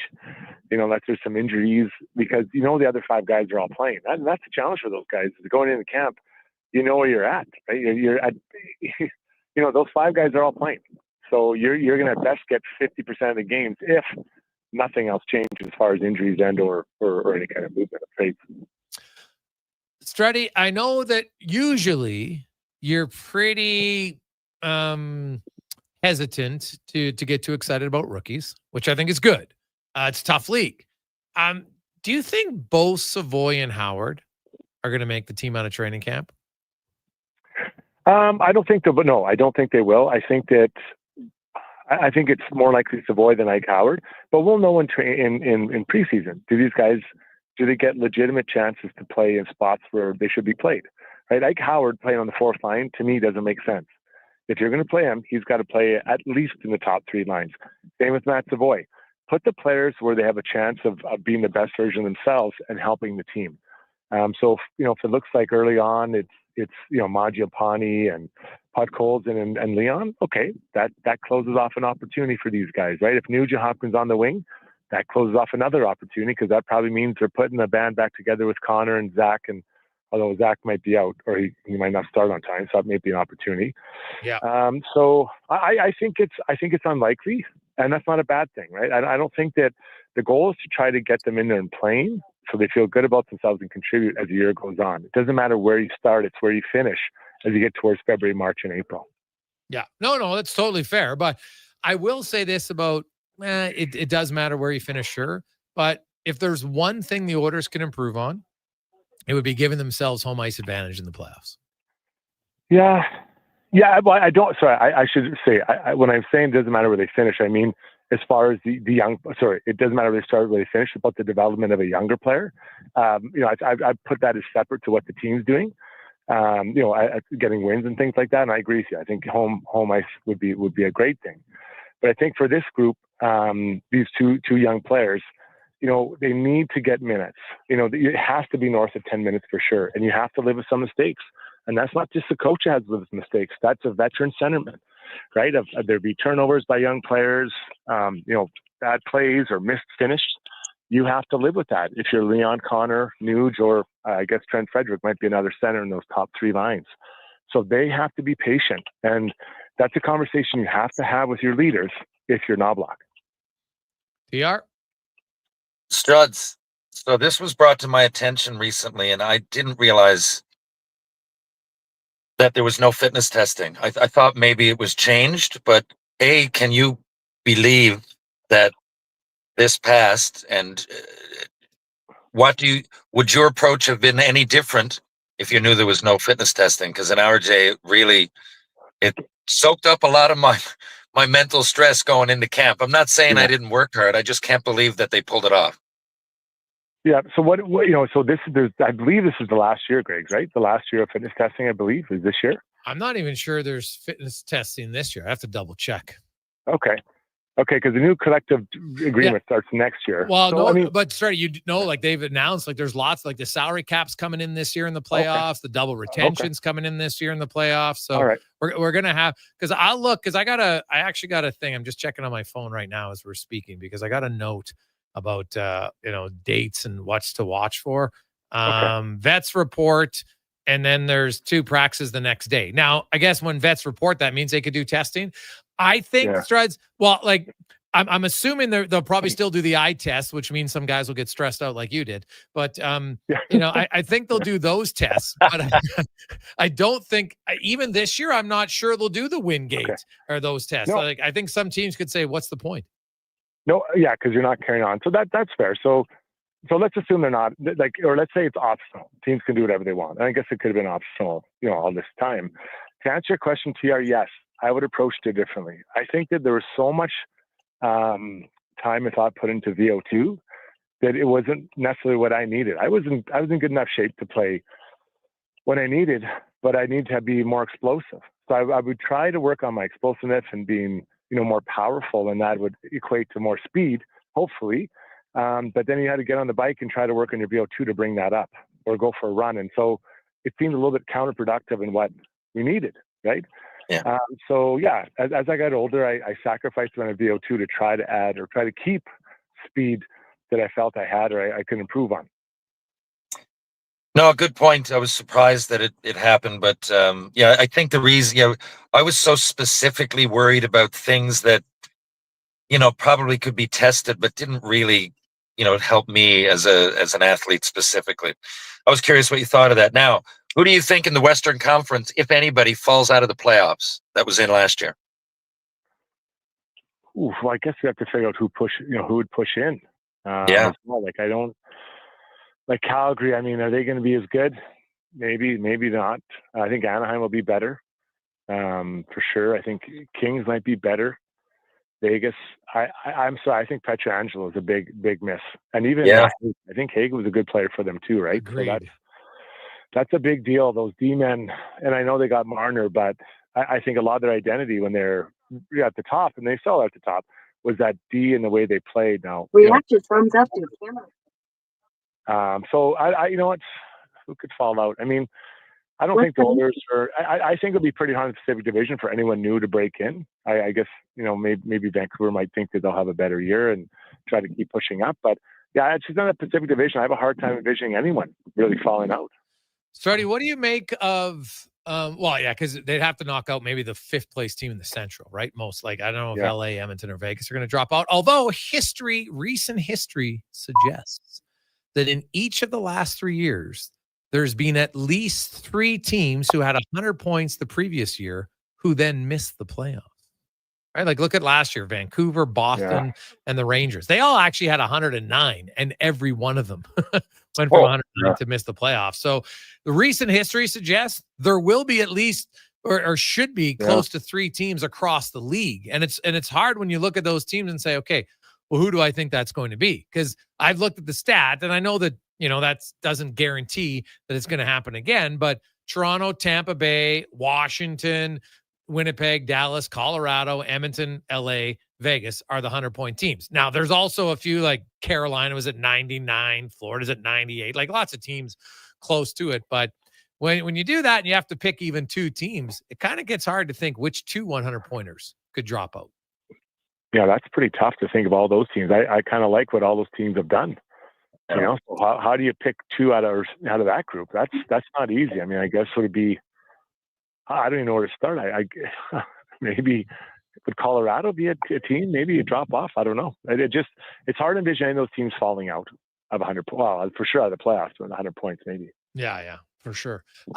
Strutting to the Elks, and we had Cody Fajardo on the show, and he had a great explanation because I noticed the missing high. And he talked about, I don't know if you've ever been on the turf at McMahon, but due to the drainage system, it's kind of like rounded a bit. Yeah. And he says, for him, it goes, it's not an excuse, but I've struggled there. I just, you throw over guys because of, footing the guys on the sidelines. They end up being lower than where you think they should be because where you're throwing it from. And like that first half, I remember a coach saying that it comes down to 4 or 5 plays that ultimately impact the game. And I would look at the Elks, and I didn't like their play calling on 2nd and 3 when they were in the red zone, and then they got nothing and they had to kick a field goal. Obviously the guy runs through to the snap. That was terrible by the offensive lineman. Turnover where they were driving down. That was brutal. The missed field goal, terrible. And that all happened in the first half in a span of like 13 minutes. It was wild. And I'm not saying they would have won the game, but man, they really made it hard to win when you make that many significant errors. Well, Grace, as I watched the game, what I felt, and it echoes kind of what you're saying, is that it felt like they were beating themselves, right? There's no guarantee they're going to win the game, but you're playing a team like the Stamps. So many people, I've heard talk about that they're right up there with the 2 best teams, including Saskatchewan in the Western side. That you can't beat yourself. Make the other team beat you. Make the other team, to take you down to the mat. But they let it up, and they've been on a good run. Now they come home and they get an opportunity here to amend for what happened, and putting a good show on and getting a win at home would be massive, obviously for the franchise. But you can't beat yourself in any sport. Doesn't matter what sport, but definitely in football when you're kind of making some errors that you could definitely like to have back. That's a tough one to swallow. Yeah. What about the Jays, Strutty? Getting a little concerned about the bullpen? I am. I just happened to turn the game on. What was it, last night? Where they're 4-2 in the 9th. Yeah. First guy goes. What was it? Nance goes in there, and then they pull him. And he leaves 2 guys on, and then bang bang right away. It's just they clear the bases and they get the win. So that's really hard. And I gotta think that dynamic between the relievers and the rest of the team is a little bit like the goaltenders in hockey. You've got a very specific job to do, and if you're struggling or not doing it or getting over the line, there's going to be some frustration. So I'm sure they're looking for solutions right now. Trying to figure out, do the guys need rest, or who do you put in that position? Because other teams, they see that and they can't wait to get past the starter. Like, let's just get past the starter, get into the bullpen, and we'll put runs up, boys. Yeah. Jason Strudwick joins us, Sports 1440, sports1440.ca, as well as X, YouTube, Instagram, Facebook, and more. Struddy, now we've had this. Can you remember, because we got this text for you and TR, your training camps, and I know, Struddy, you struggled not with the testing itself of the physical side, more the mental side of it. But do you remember a guy testing so poorly that it cost him a job? Yeah, I remember 2 players specifically. I won't name their names, but they were at best borderline NHLers. And, because the coach, this is what I think. As a teammate, as a coach, I just want to see the guys put the work in. At least try. What are you asking for? That if you put in an hour and a half to 2 hours, 5 days a week, and a real, not a visiting for an hour and working for a half hour, if you really put the effort in, you should be in good shape. And I remember this guy came in, and I could see him. I'm like, oh, God. And he got on the treadmill or on the bike, and it was just awful. And he came off, and he's like, I don't know why I'm so bad. I followed the manual. I'm like, you didn't follow the manual. He's like, I did. I'm like, you can't tell me you followed the manual. I followed the manual, and I was way better than you. And I'm not, Lance Armstrong here. So, it is disappointing as a teammate. And then I think those guys get what they deserve. If you don't come in shape, it's not really my problem. That's your problem. And I remember both these players are complaining about extra skates and extra bike rides. I'm like, you did it to yourself. Like, don't get mad at the coach. This is your choice. It's pretty rare now, I think, where guys come in. They might be slightly off, or maybe had an injury. Pedersen used that as a crutch. He couldn't train properly because he had a bad knee and all that stuff. But you can't come in and I would hate that feeling, TR, of letting my teammates down because I'm not in shape. It's terrible. For me, it was the way I learned my lesson once. It was my first camp out of junior. Right, I was out of junior, but I always worked really hard, and I knew that just doing that. And I know it's going to sound silly, but playing ball hockey at home, because it's a sport that you're running a lot. So I knew I'd be in, like, my cardio would be good, but it really meant like I could sway like up to 210 down to 190. And whenever I was heavier, I tested worse. And the 1 year, I came in like 212, thinking I was just drafted too. Like, I thought I'd come in like big, like I'll keep working out, but have an extra meatball sub, and it just backfired. And I took all kinds of creatine, the creatine where people told you it was good. I don't know, but if I'm just having it on top of everything else, it's not. I learned my lesson quick, man. I went back the next year, exact same, like you said, the manual, right? Exact same training. I was 192, aced everything. So, one little thing, it just takes discipline. But for me, it was diet. For other people, maybe not so much. Yeah, well, the diet, I think, for sure. For anybody out there right now, well, the hands up, people whose diet gets a little off the rails will suddenly just like, what happened here? Right? The scale, it's like someone said, no, I followed the diet to a plan, but I gained 10 pounds and everyone else lost 6. You didn't follow it. Don't give us no. I have slow metabolism. That's always the one that no. There are a very, very select few who can use that as a legit thing, and it happens for some, but it's extremely rare. But Craig, just to go back to that, when you at least I believe, when you're in the NHL, after every season, you need to evaluate how the year went, and then sit down with your people, whatever it's your trainer or whatever, the team's trainer. What do I need to work on? What do I need to improve on? And if you're not doing that, you're at best staying where you are or getting worse. You have to keep moving forward, right? And so I never understood it when the guy, needed to get quicker. And listen, I wasn't that quick, but I tried as hard as I could to get quicker. If you need to get stronger, then lift more than ride the bike. Or if you needed conditioning or whatever you need, more flexibility, whatever it is, just doing the status quo doesn't work. And now these teams all have guys that do tailored individual workouts for everyone. It's not just the Islanders manual you get and you just follow it. They're so far ahead, even what it was 10, 15 years ago. And so there's no excuses. There should be improvement in your physical fitness every summer and your ability to do more on the ice. There's zero excuse. Struddy, are you coaching the kids again this year? Oh, yeah, I'm back in there. Got the whistle shined up. Just got home from the dry cleaners. Are you head coach or assistant coach? No, I'm actually assistant to the assistant. Oh, so I'm like the Dwight Schrute. Well, you are a little Dwight Schrute-ish. I am. Yeah, you totally are. Yeah, like very anal about lots of things that don't matter. Yeah, Dwight Schrute-ish. That is unbelievable. So now, as an assistant coach, does your head coach have a rule that no jeans allowed coaching? Well, yeah, they've seen it, and they couldn't believe it when they saw it.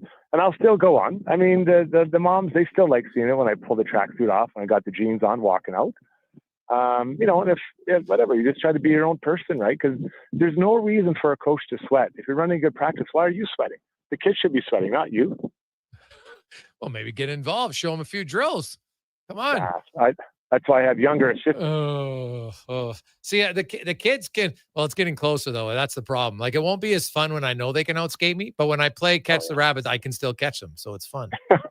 I know. The minute that ends, I'm out. Then I'll be like, I'll just stand at center ice with a whistle and I won't move. Just stay in the circle, right? Yeah. Can't hit spot special. No, exactly. Yeah. Struddy, we'll talk to you next Tuesday. Have a great day. See you, buddy. See you guys. All right, it's Jason Strudwick here, Struds On, brought to you by Action Electrical. We'll come back. We've got 5 questions on the Gregor Show, presented by PlayAlberta.ca. It's a Tuesday after a long weekend, and oh, baby, $40 million up for grabs tonight. Lotto Max, get your tickets, PlayAlberta.ca. It's the Brick's famous tent sale. Save up to 60% off clearance items in the tent and store, with more amazing deals arriving daily in every department. Like up to $1,800 off power reclining sectionals and up to $700 off big screen TVs. Buy more, save more when you buy 2 or more major appliances, up to $1,000 off. Plus, get a free Bluetooth party speaker when you spend $9.99 or more on furniture. Some exclusions apply. See in-store for details. The Brick, saving you more. The Midsummer Sales Event is on now at Volvo Cars Edmonton. The all-new, redesigned 2026 XC90 is here. Test drive the ultimate evolution in luxury. Lease or finance a 2025 XC60 from 0.49% and save $5,000. Finance or lease a 2026 XC40 from 2.99%. Come and discover the deals now at Volvo Cars Edmonton. Great vehicles, better service. The Midsummer Sales Event is on now at volvocarsedmonton.com. Reduce fine lines and wrinkles while strengthening your hair with BioSil. It's a clinically proven, Ishura-tested product that helps in the formation of collagen. Find BioSil now at Vitality Health Foods, where customer appreciation is the first Tuesday and Wednesday of every month. $1 plus tax for a smooth, small premium roast coffee at McDonald's? That means rich, full-bodied flavor at a price that's just as satisfying. Must be McCafe. Enjoy a small McCafe premium roast coffee for just $1 plus tax at participating McDonald's in Canada. Prices exclude delivery. Listen up, because you're not going to want to miss this. Right now is your chance to get in on Play Alberta's biggest offer ever. For a limited time only, new players can get up to a $1,000 casino bonus when they sign up. There's never been a better time to join the fun. Visit playalberta.ca today to get started with casino, sports, and lottery all in one app. Must be 18 plus to play. Remember, if you gamble, use your game sense.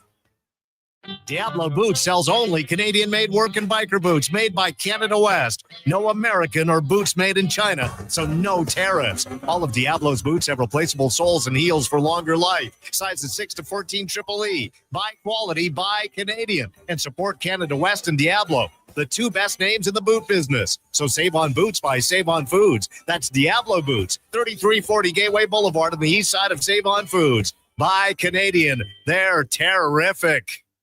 Need the perfect ride? The Golf Cart people have it.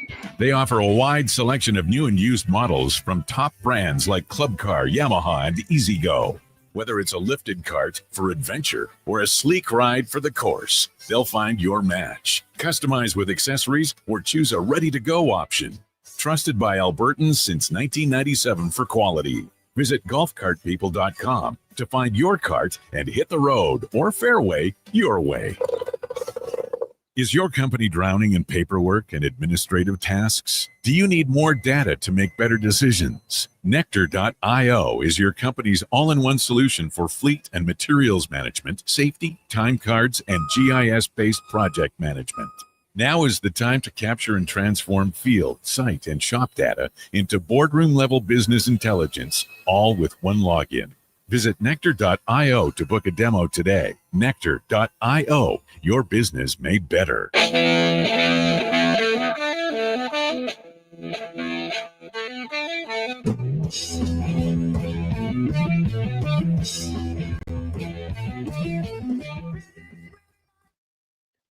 Portions of this hour brought to you by Cantork. What's the best way to beat the tariffs? Buy Canadian. Cantork's products are not only made in Canada, but right here in Edmonton. Save money, support Canada at Cantork.com. The Jason Gregor Show, the best of Edmonton sports talk and beyond. This is Sports 1440. Presented by PlayAlberta.ca, Alberta's only regulated online gambling website.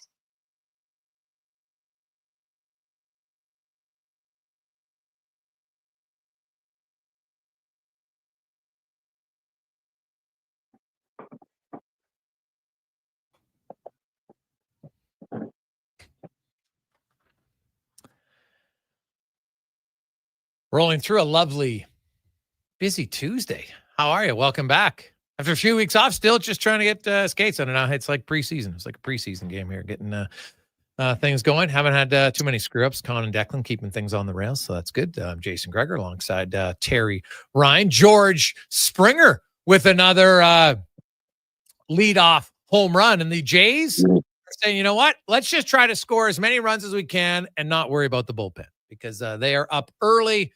3 Cobb in the first inning and only 1 out, and still I think runners on second and third right now for the Jays. Oh no, did Kirk just hit a triple? Absolutely. Oh baby. So bases clearing triple from Kirk. How about that? That's got to be his first triple of the year. Got to look that up. That's unbelievable. Oh, that guy. And I get why he's a fan favorite. It's super fun to watch. Guy's super competitive and does everything, man. Stealing bases, hitting triples. Unreal. TR, a big fan of Kirk? Yeah, I love when he stole that base. My daughter and I have been to a few. I go to lots of Jays games. I know you're there a little while ago. And don't you get that vibe when you're there? You don't hear it as much on TV, but every time he comes up to bat, I know that there's many fan favorites this year, but he's, to me, at least the one that you hear about most at the games. Very true. Now, let's get to 5 questions brought to you by The Brick and the Tent Sale. On right now, you can score up to 60% off original prices on clearance items. New items arriving daily. Big screen tees are up to $700 off, and you get free local delivery on TVs 50 inches or more right now at The Brick and thebrick.com. It's time for 5 questions on the Jason Gregor Show. Just an update, guys. The Kurt triple was waved off. He was taken out, so he still only has 1 in his career. Question number 1 for you guys. What was your biggest takeaway from the Elks' loss in Calgary yesterday? I am not qualified for that. You'd be better off asking Richard Simmons about the latest UFC fight. So I'm not going to waste people's time. You guys go ahead with the Elks, and I'll go next. I like your Richard Simmons on UFC. Classic. My biggest takeaway for the Elks was that their offensive defensive lines, they got a lot of areas to improve there to get better. And hey, the Carter O'Donnell signing is massive for the green and gold today. Yeah, I guess I'll weigh in as well. I just think the offensive line has to get better. When you're getting pressure against with 3 men rushing you, that's not going to be good enough. So yeah, the offensive line has to be better, and I like that move as well. Question number 2 for you guys. On a scale of 1 to 10, what are the chances McDavid does not have a contract by the start of the regular season, in your opinion? TR? Oh, I'm not even, 3. I guess I haven't really thought about it. And even if it wasn't right at the beginning, I still, like I said, a better question for me would be, what are on a 1 to 10 that he's not an Oiler next year? I would say 0.5, but by camp, I'd say 3. Yeah, by the start of the regular season. I'm going to say like chances he doesn't have one, like a 1. By the start of the regular season, I think he'll have one for sure. All right, question number 3. With the NFL season approaching, we got some questions this week. Who's your pick for offensive and defensive rookies of the year? Go ahead. Well, based on how everybody's excited, I'm gonna go.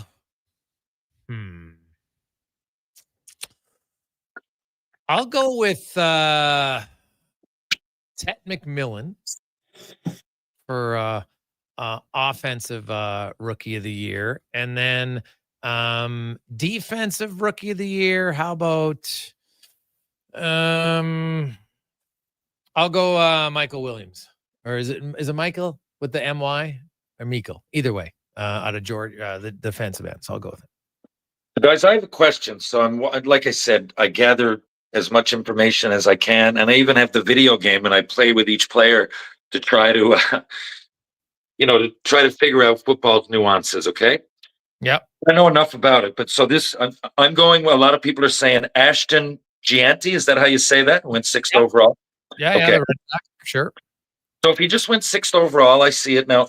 But a lot of people are saying, is it Trey Vayon Henderson, 2nd round pick, running back for the Patriots? And a lot of people, I don't know, but if it's an overwhelming amount, many, many people are pointing to him as possible rookie of the year.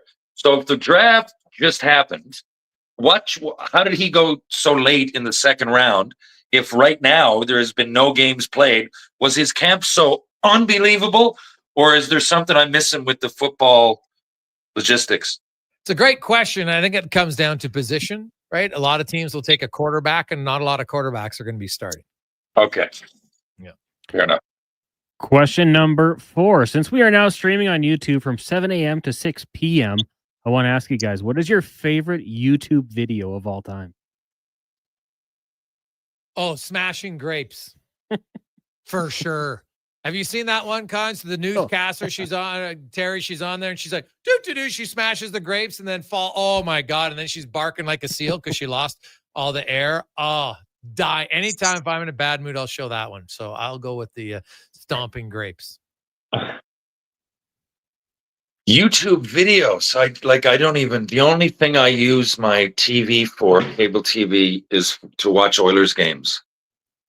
I don't watch it at all. So everything I see is YouTube video. Yeah. I wouldn't even know. And I don't watch like the TikTok type, like trending. I've never, ever hit on trending in my life. I don't even know one thing that's ever trend. I assume it just comes through by osmosis through everything else. So, I mean, I don't know. I'll give you something different. I use it to listen to radio shows from the 30s and 40s called old time radio or whatever. I mean, I listen to that a lot. I like to go down by the water in the pitch black and turn on a radio show from, the 1930s, for example. Sam Spade is my favorite there. That's what I use YouTube for the most. That would be unique, but I don't watch the trending stuff. Final question for you guys today. Keanu Reeves turned 61 years old. Of all his roles, what is your favorite? Go ahead. Mine, I'd look up for his last name a few weeks ago. My daughter asked me. I couldn't remember, but Jack, I think it's Traven. It's the guy from Speed anyway. It's always Jack. I don't know if they ever do mention his last name. But I'll tell you why. Because The Matrix, obviously, John Wick, there are, he's been involved in numerous, actually, great franchises. You throw Bill and Ted in. So many famous roles, but that one, mid-90s, I thought it was fairly unique. Kind of outlandish now. Just as outlandish as number 2, but it was fresh and unique. And I remember, and I love Dennis Hopper, and probably his last real good role that I really appreciated. And Sandra Bullock's decent to look at. So I love the movie. I love the adrenaline, and I will pick that to be kind of off the board, but anybody my age would probably know exactly what I'm talking about. TR, I'm going to go with this. I'm not even going to say the character, because when I say the quote, you'll know the character. You try to fight back, but the harder you fight, the deeper you sink. Until you can't move. You can't breathe because you're in over your head like quicksand. Shane Falco, The Replacements. Keanu Reeves. Wow, beauty pick. I thought, and you know what? Wait. I love that pick. Connor, before I say my next thing, what are you going to say? I will go with Connor O'Neill when he was in Hardball. I know I say like movies never really make me cry, like true stories do, not fictional, but this one pretty close. G Baby, the scene with him. If you guys remember, and that was a tough scene when he dies. Yeah. So it's good movie. Been a tough time to watch that one again because it's just so sad at the end, but really good movie. He's been in so many. And you know what I'd forgotten about till it came on the other day? Going back through my old VHS tapes, looking at highlights, and Youngblood came on, and I forgot. I forgot. Yes. He was playing hockey in the Toronto area, answered a call, and went and was in Youngblood. I totally had forgotten about that. It blew me away. Yeah. No, it is a classic for sure. I love it. TR, have yourself a lovely Tuesday. We'll chat with you in a few days. Thank you, Connor. Thank you, Jason. Thank you, Edmonton. We'll chat in just a few days. Catch you guys on the rebound.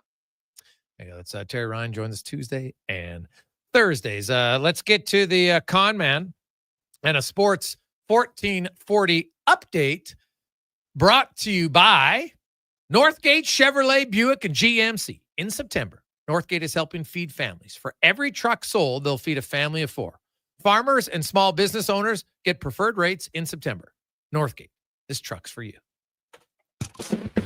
This is a Sports 1440 update.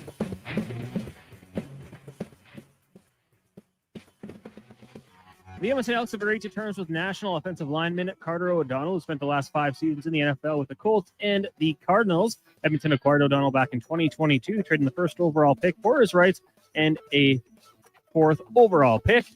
Calgary Flames making some changes with Ryan Huska's staff, announcing that Dave Lowry has rejoined the team and as assistant coach, while Brad Larson is departed the organization for personal reasons. And in the NFL, Gabe Davis signing with the Buffalo Bills. Major League Baseball tonight, great start for the Jays. Bottom of the first, they lead the Reds 4-0. Pirates also lead the Dodgers 4-0 in the first. And in the second, Tigers up on the Mets 2-1. Later tonight, Mariners in Tampa. You got the Cubbies and the Braves, White Sox in Minnesota. Giants taking on the Rockies, Orioles in San Diego, and the Diamondbacks host the Rangers. WNBA 2 games tonight, both at 8 o'clock. Valkyries host the Liberty, and the Fever up against the Mercury. Coming up in hour 4 of the Jason Gregor Show, we'll be joined by Mark Spector of Rogers Sportsnet and Puckpedia's Hart Levine. I'm Connor Halley. This has been a Sports 1440 update.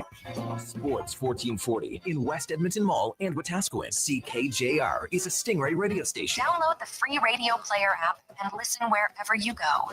At Leading Edge Physiotherapy, we believe that life shouldn't hurt. Now, that doesn't mean that we don't know that sometimes it really hurts. I mean, we've seen people at their worst moments in life, when they feel they have nowhere to turn, or at a time when they felt like their problem just wouldn't ever go away. We've also seen people who thought to themselves, it'll just go away on its own, or this is no big deal. I don't want to bother anyone about this. Don't know where to turn to, or think it's no big deal. Either way, we have the technology, techniques, and skills to help you get back to it, whatever your it may be. Life shouldn't hurt. LeadingEdgePhysio.com. Day or night, tasting just so right. You can order oodle noodle at oodlenoodle.ca, delivering you the news almost right away. Remember, you can order oodle noodle at oodlenoodle.ca. So stay on your couch all day and order oodlenoodle.ca. Oodle noodle. While the players gear up for the new season, make sure you gear up your snack game with Will Hawk Beef Jerky. Okay, this jumbo bag of beef jerky should last the preseason. Whoa. Will Hawk has more than just beef jerky. There's smoked sausage and pepperoni products, too. Well, how about we have jerky for Eastern opponents and pepperoni sticks when we face the Western teams? Now that sounds like a Will Hockey game plan. Will Hawk Beef Jerky, because you don't win games with salad. Only available in Leduc. Whether you're a craft beer connoisseur or more of a wine aficionado, there's always something new to discover at Sherbrooke Liquor, a unique, family-owned, independent liquor store. The selection, incredible. The non-alcohol section is also very impressive. Sherbrooke Liquor, expert, knowledgeable staff with a passion for unique finds. More than just a liquor store, How are you? We're a community. Alberta's best, the one and only Sherbrooke Liquor. Wine, spirits, and oodles of beer. Visit SherbrookeLiquor.com. Farm, ranch, acreage, or lake lot. They're here to help at Bashaw Concrete Products. Family owned and operated for 60 years. They continue to provide the best products and service, period. Call now for your free quote on the highest quality ready mix and gravel, a new septic tank, or an outhouse pad and tank, plus precast cattle water pads, garage sumps, and more. Call 780-372-3854 for prompt delivery. Bashaw Concrete Products, 780-372-3854. BashawConcrete.com. Listen up, because we're about to tell you what nobody else will. There's a serious problem in auto service. The price you expect is almost never the price you pay. Big Toy Shop tells it like it is. No BS, no false inflated bill. It's just the honest service you need, done quickly and done well at a price that doesn't make you feel like a chump.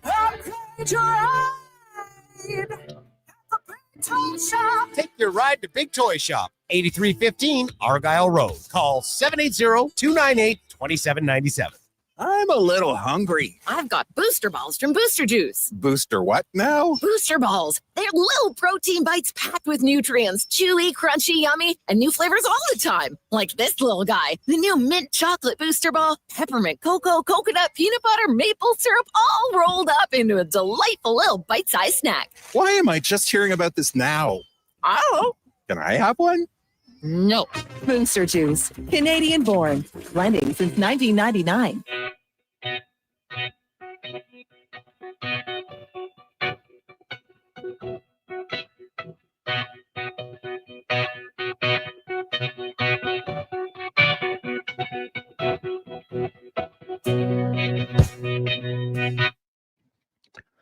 Portions of this hour brought to you by Elks Nation, 2 weekly podcasts with Eddie Steele and Declan Kruger breaking down the green and gold, the most in-depth WE football coverage on YouTube and anywhere you get your podcasts. The Jason Gregor Show, the best of Edmonton sports talk and beyond. This is Sports 1440. Presented by PlayAlberta.ca, Alberta's only regulated online gambling website.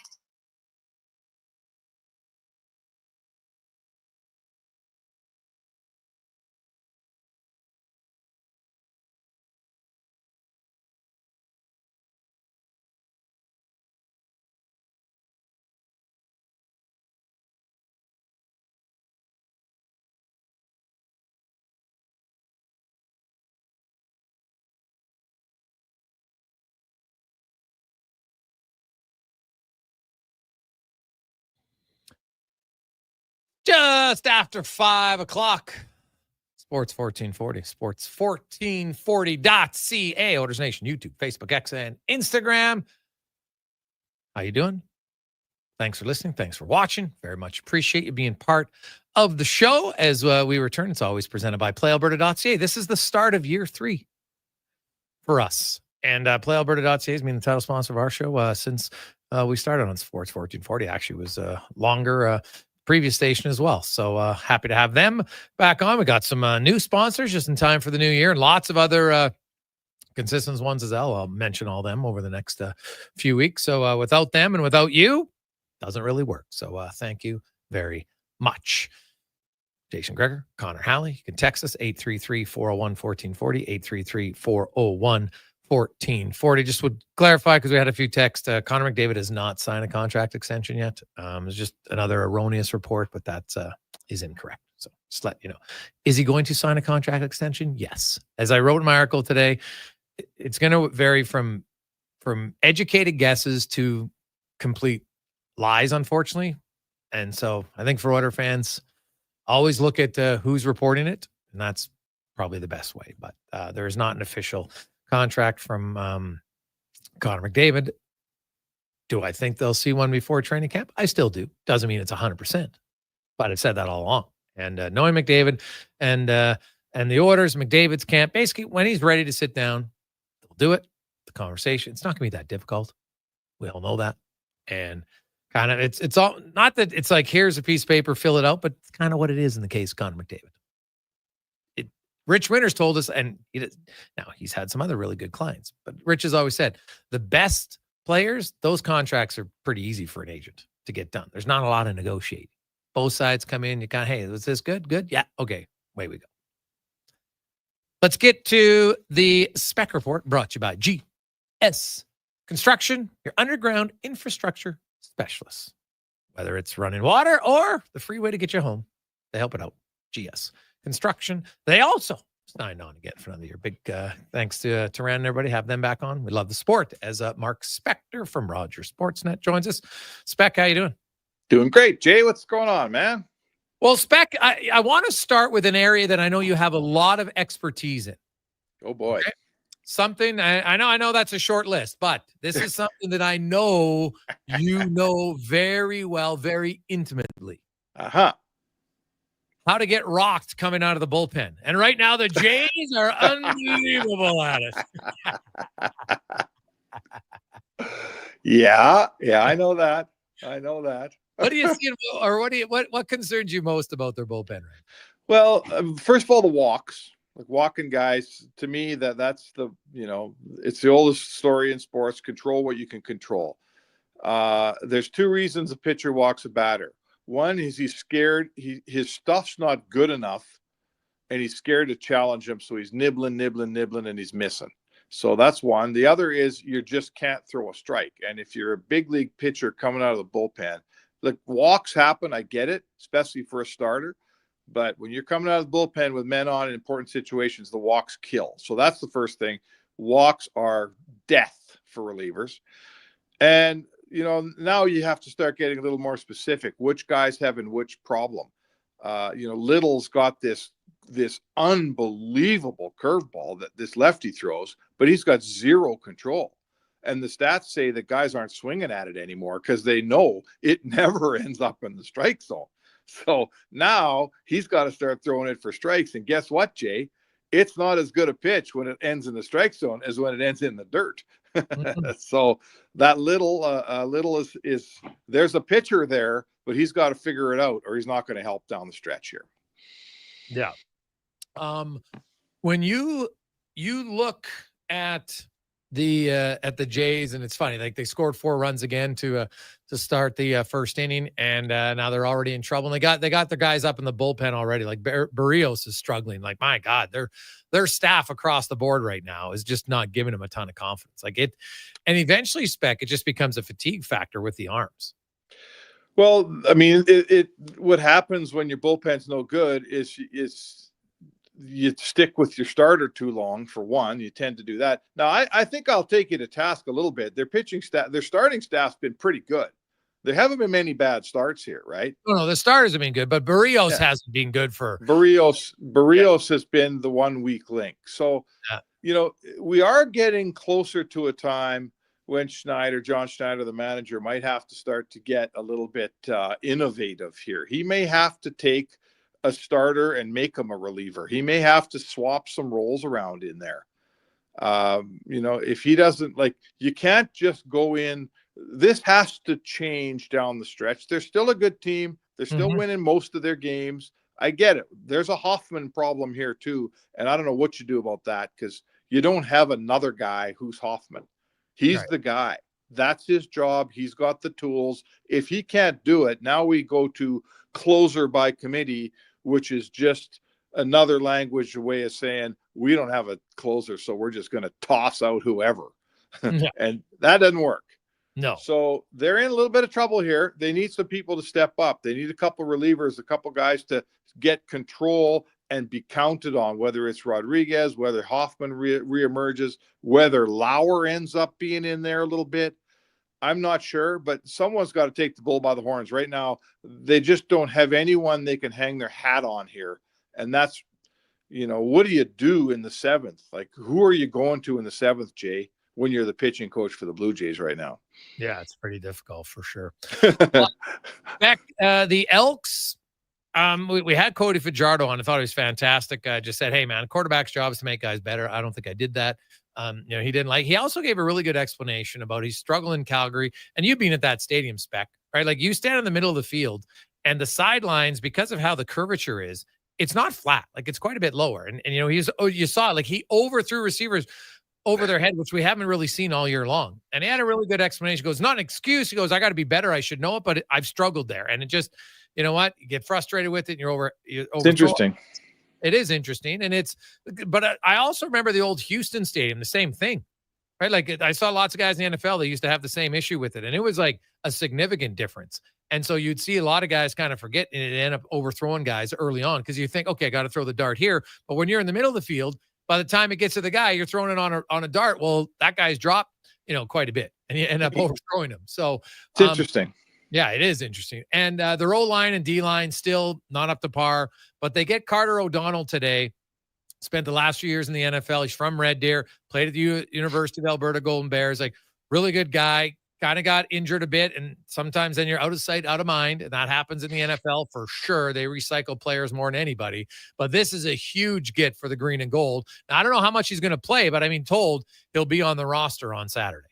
Well, yeah. I mean, let's see how much he plays Saturday, but this is obviously a long-term thing. He signed, how long-term a deal did he sign?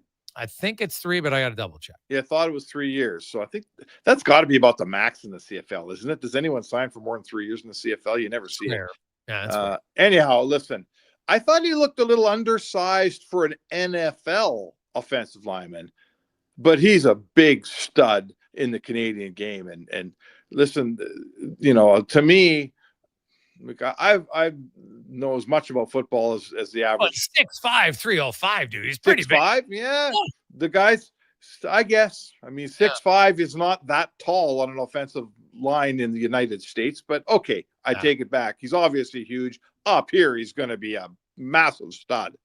So, but my point is this: I always fall back on football teams have to control the line of scrimmage. In the end, football is. It's the old analogy that it's like war, where we're fighting for territory every play. And it really comes down to line play. And the Elks line play hasn't been good enough on either side of the ball this year. Nope. You will win the odd game when you lose the line of scrimmage, but you won't win a series of games losing the line of scrimmage. You can't have, I mean, they're getting no sacks, right? They're getting no picks because they're not getting enough pressure on quarterbacks. Their quarterback tends to be running for his life more than you'd like to see. It's the football team. You can have all the receivers and returners and backs and everybody you want, man. If you're not solid and stout on the O-line and D-line, you're kind of faking it. You're kind of building a house on a crappy foundation. So I get it. It takes a while to build a football team, but a real football team, a team with a chance, is a team that wins the line of scrimmage more often than not. And I'll say that, Jay, this Elks team doesn't win the line of scrimmage very often, do they? No, not enough. No, it has to be better. Serezna got banged up again yesterday. A short week. Probably don't think we'll see him on Saturday, but really sadly, when he's been in there, there just hasn't been enough consistent pressure from that group. Starting to wonder if they got the Jake Serezna on the back end of his career here. Potentially, injuries have definitely played a factor, but it's fair. Part of it. It's definitely fair to look at it. When you look at the numbers, like, hey, you are what your numbers say you are, right? I'd say, hey, that's what our record is. Well, that's what your stats are. And if you don't have a lot of pressures and you don't have a lot of sacks, well, guess what? Usually you don't have a lot of wins. And yep. Right now for the green and gold. So we'll see if they can get better. I will say, the crowd's going to be probably the biggest crowd of the year on Saturday. And they have their new Labor Day rematch brunch, which is going to become an annual event. It'll be at Expo Center. There's a few tickets left available if you go to the Elks website and click the community tab. But, I love that. I love that they're doing something like this. It's kind of like a mini Spirit of Edmonton spec in the middle of the year. It's fantastic. Yeah, for sure. It's time to, there's so much to build. Like, I get it. The Eskimos are gone. They're never coming back. The greatness of their tradition and, those days are over. We loved them. They're like the 80s Oilers. They're gone forever. Okay, let's get our head around that. It's time now for the Elks to build some things on their own. Build some Elks things or whatever this team's going to be called in the next few years. It's time to start building some traditions. It's time to build around a team that you can go to the ballpark and look at them and say, you know what, this team's got a chance to win. They're getting there. I'm not saying they're there yet, Jay, but you'd agree with me. They're getting there. I see more of a football team for sure right now than I saw, a year ago today. Even the game in Calgary. I mean, what was the final? 28-7 or something? They were, they made a couple mistakes. They didn't deserve to win. They weren't the better team, but they were right in that football game most of the way through. So my point is this thing they're doing Saturday, let's go have a sluice juice and let's get some some Elks fans all in the same building together. Let's have some fun. Let's tailgate a little. Let's start something new, man. Let's make a new tradition here. And I think that will serve the organization well to start some new, fresh fun around here. Yeah, no, I could not agree more. Spec, I do want to get your thoughts. Been gone for a while, but the Oilers are back in town. They're having their cap and skates just at the rink. I've said all along that I thought McDavid would sign in September. I still believe that. What do you think? We're all guessing for one. I want to say that right now. And I talk, I'll admit I've had a few conversations with Judd Moldaver, and I talk to my sources just like you. I know you talk to your people, and I know Ryan Rashog's talking to his people, and we hear reports from people out east, Jay, the John Shannons of the world who've proclaimed that he won't sign until the season starts. I'm here to tell you everybody's guessing, right? I'm not guessing when I say I believe he'll sign a contract and I believe it will be something close to a 4-year deal. That's my opinion. It's an educated opinion. I've been wrong before, I'll be wrong again, but I'm not guessing. I am guessing when you say to me, you think he'll sign in September? I do think he'll sign in September, but I'm kind of guessing. It could be October. It could be hell. They could walk in the door with I just listened to Bobby's show for a second because Jeff Jackson was on there, Jay. Yeah. And Jeff Jackson, he admitted that they haven't had any serious conversations yet. He did, but he also said when Connor and Judd walk in with their number, their term and their number, and I'm paraphrasing him, he basically said, yeah, that sounds good to me. Let's paper it. So he doesn't even know what the number and term is yet, and he's ready to paper the deal and let's get it done. So it's completely in the McDavid court. It's completely up to Connor McDavid and Judd Moldaver, the term, the number, and all they got to do is decide. Let's phone Jeff Jackson to Stan Bowman, give him the number, give him the term, and that contract could be done by end of day. So you tell me when that end of day is going to happen, Jay. This month, next month, this week, next week. I think we're guessing when we ask each other that question. Yeah, I think there's educated guesses, and it ranges from educated guesses to sadly some that are just blatant lies, and people need to figure out which ones are which. But the fact that Jeff Jackson says they haven't had a negotiation, anybody who claims there's a contract signed is just flat out lying because Like Jeff Jackson just said, we haven't even had a real conversation yet, right? Which isn't a surprise, because I don't think it'll take that long. And I do know that the Oilers, the reason why I said I never thought they'd sign September, because I was told the Oilers really weren't going to address it because they knew it was a condensed summer. They didn't think it was going to be a hard negotiation. McDavid's brother got married. His best friend got married, and Leon Draisaitl. And they had a devastating loss again. You know, you kind of want to, you just kind of got to read the room and know when's the time to talk and when's the time not to. That's it. It's imperative that you let Connor McDavid doesn't. Hockey never gets far from Connor McDavid. He's admitted. I've heard him say it. I probably watch too much hockey. I should probably find other pursuits. That's the guy he is. He is always on when it comes to hockey. If I'm the Oilers organization and I'm looking at my captain and my best player, the last thing I'm doing is putting business hockey related matters on his plate during his short time off. Right? It's a short time off for him. He is a busy man all summer. I'm totally with you. Let's get back to Edmonton. You're coming back for camp. Let's deal with it while you're here. I'm not at all concerned. Connor McDavid will be an Oiler beyond next season. Spec, we will chat with you tomorrow. Have a great day. Thanks, Jake. There you go. That's the Spec Report brought to you by GS Construction. Quick break. When we come back, Hart Levine from Puckpedia will join us. Lots of early CBA news, where we know the new CBA doesn't officially begin until September of 2026. But guess what? They're going to put in some of the new CBA for this season. Salary cap in the playoffs, LTIR differences. We'll break it all down. What does it mean? And more on The Gregor Show next, presented by PlayAlberta.ca. The biggest game of the season, your Edmonton Elks Labor Day rematch with the Calgary Stampeders on Saturday, September 6th. It's the next gen game presented by National Bank. Kids get in free with a paid adult P5 ticket, and tickets start at just $20. Score yours at GoElks.com. The job isn't done until the last load is hauled, and having a semi-trailer out of commission is not an option.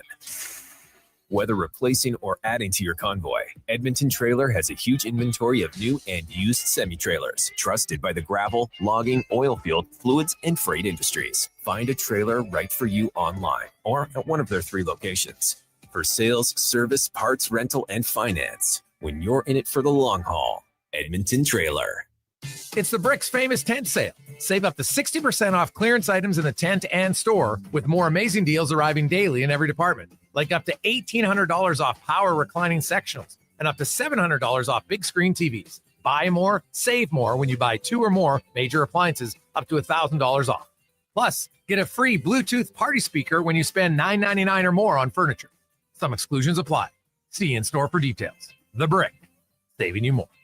The Midsummer Sales Event is on now at Volvo Cars Edmonton. The all-new redesigned 2026 XC90 is here. Test drive the ultimate evolution in luxury. Lease or finance a 2025 XC60 from 0.49% and save $5,000. Finance or lease a 2026 XC40 from 2.99%. Come and discover the deals now at Volvo Cars Edmonton. Great vehicles, better service. The Midsummer Sales Event is on now at VolvoCarsEdmonton.com. Reduce fine lines and wrinkles while strengthening your hair with BioCell. It's a clinically proven, Ishura-tested product that helps in the formation of collagen. Find BioCell now at Vitality Health Foods, where customer appreciation is the first Tuesday and Wednesday of every month. $1 plus tax for a smooth, small premium roast coffee at McDonald's? That means rich, full-bodied flavor at a price that's just as satisfying. Must be McCafe. Enjoy a small McCafe premium roast coffee for just $1 plus tax at participating McDonald's in Canada. Prices exclude delivery. Listen up, because you're not going to want to miss this. Right now is your chance to get in on Play Alberta's biggest offer ever. For a limited time only, new players can get up to a $1,000 casino bonus when they sign up. There's never been a better time to join the fun. Visit playalberta.ca today to get started with casino, sports, and lottery all in one app. Must be 18 plus to play. Remember, if you gamble, use your game sense. Actions speak louder than words. Japa Machinery Group puts your construction plan into action with XCMG construction machinery you need. Available for rental or sale. Learn more at japamachinery.com.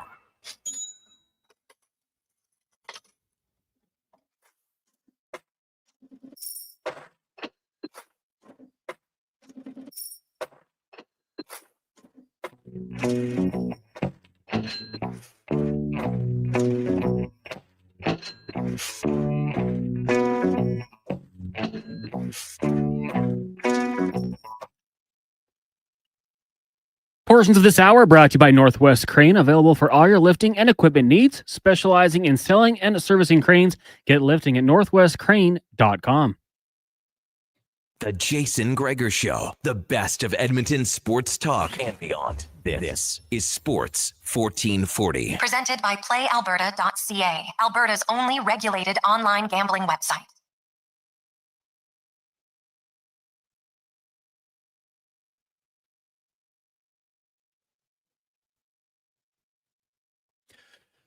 .526. Welcome back. Jeez, the Jays averaging 4 runs per inning right now. It's a good start. Very good start for the Toronto Blue Jays. But hey, no lead is safe right now with the pitching. But the way the hitting's going, hey, they are one of the best hitting teams in the majors. So that's a good news. Good news. Now let's talk some hockey with you. So, some big news. Frank Saravalli had put it out first today that the lots of the CBA, which starts next year, is going to actually be implemented to this coming season.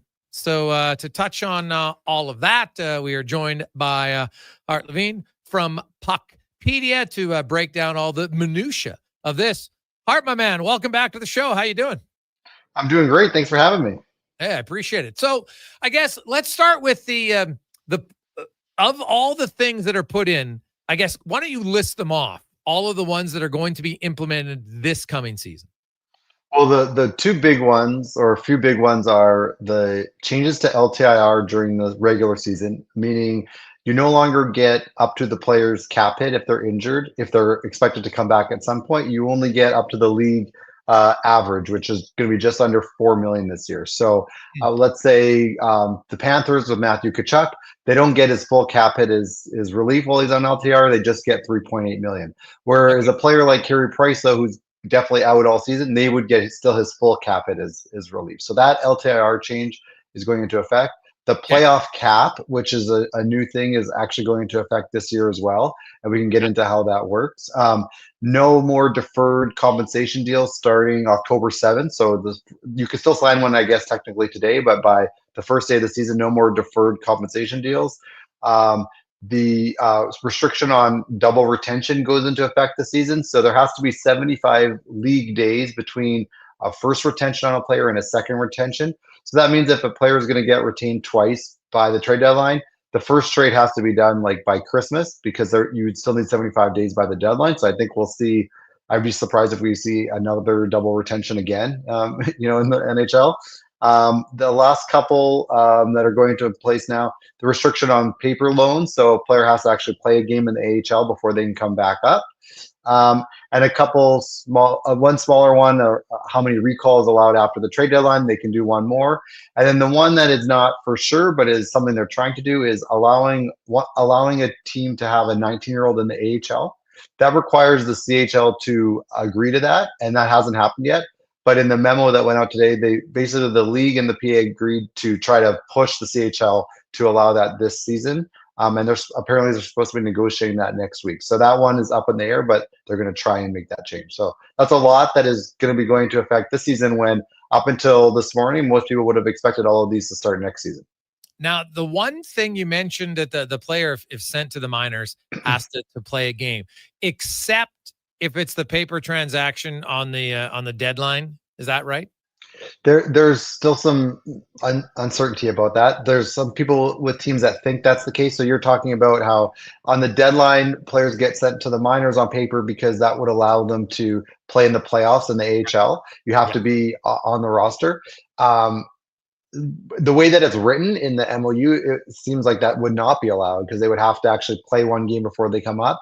But there's still some people thinking that maybe that is an exemption, and there needs to be some more clarity. We should point out too, like, we still don't have a full CBA. We just have a memo of understanding, right? So it's just like the key deal points, and there's still some more language to have an official CBA to get written. So that's something that maybe the full CBA is written by the deadline, or maybe they just clarify that.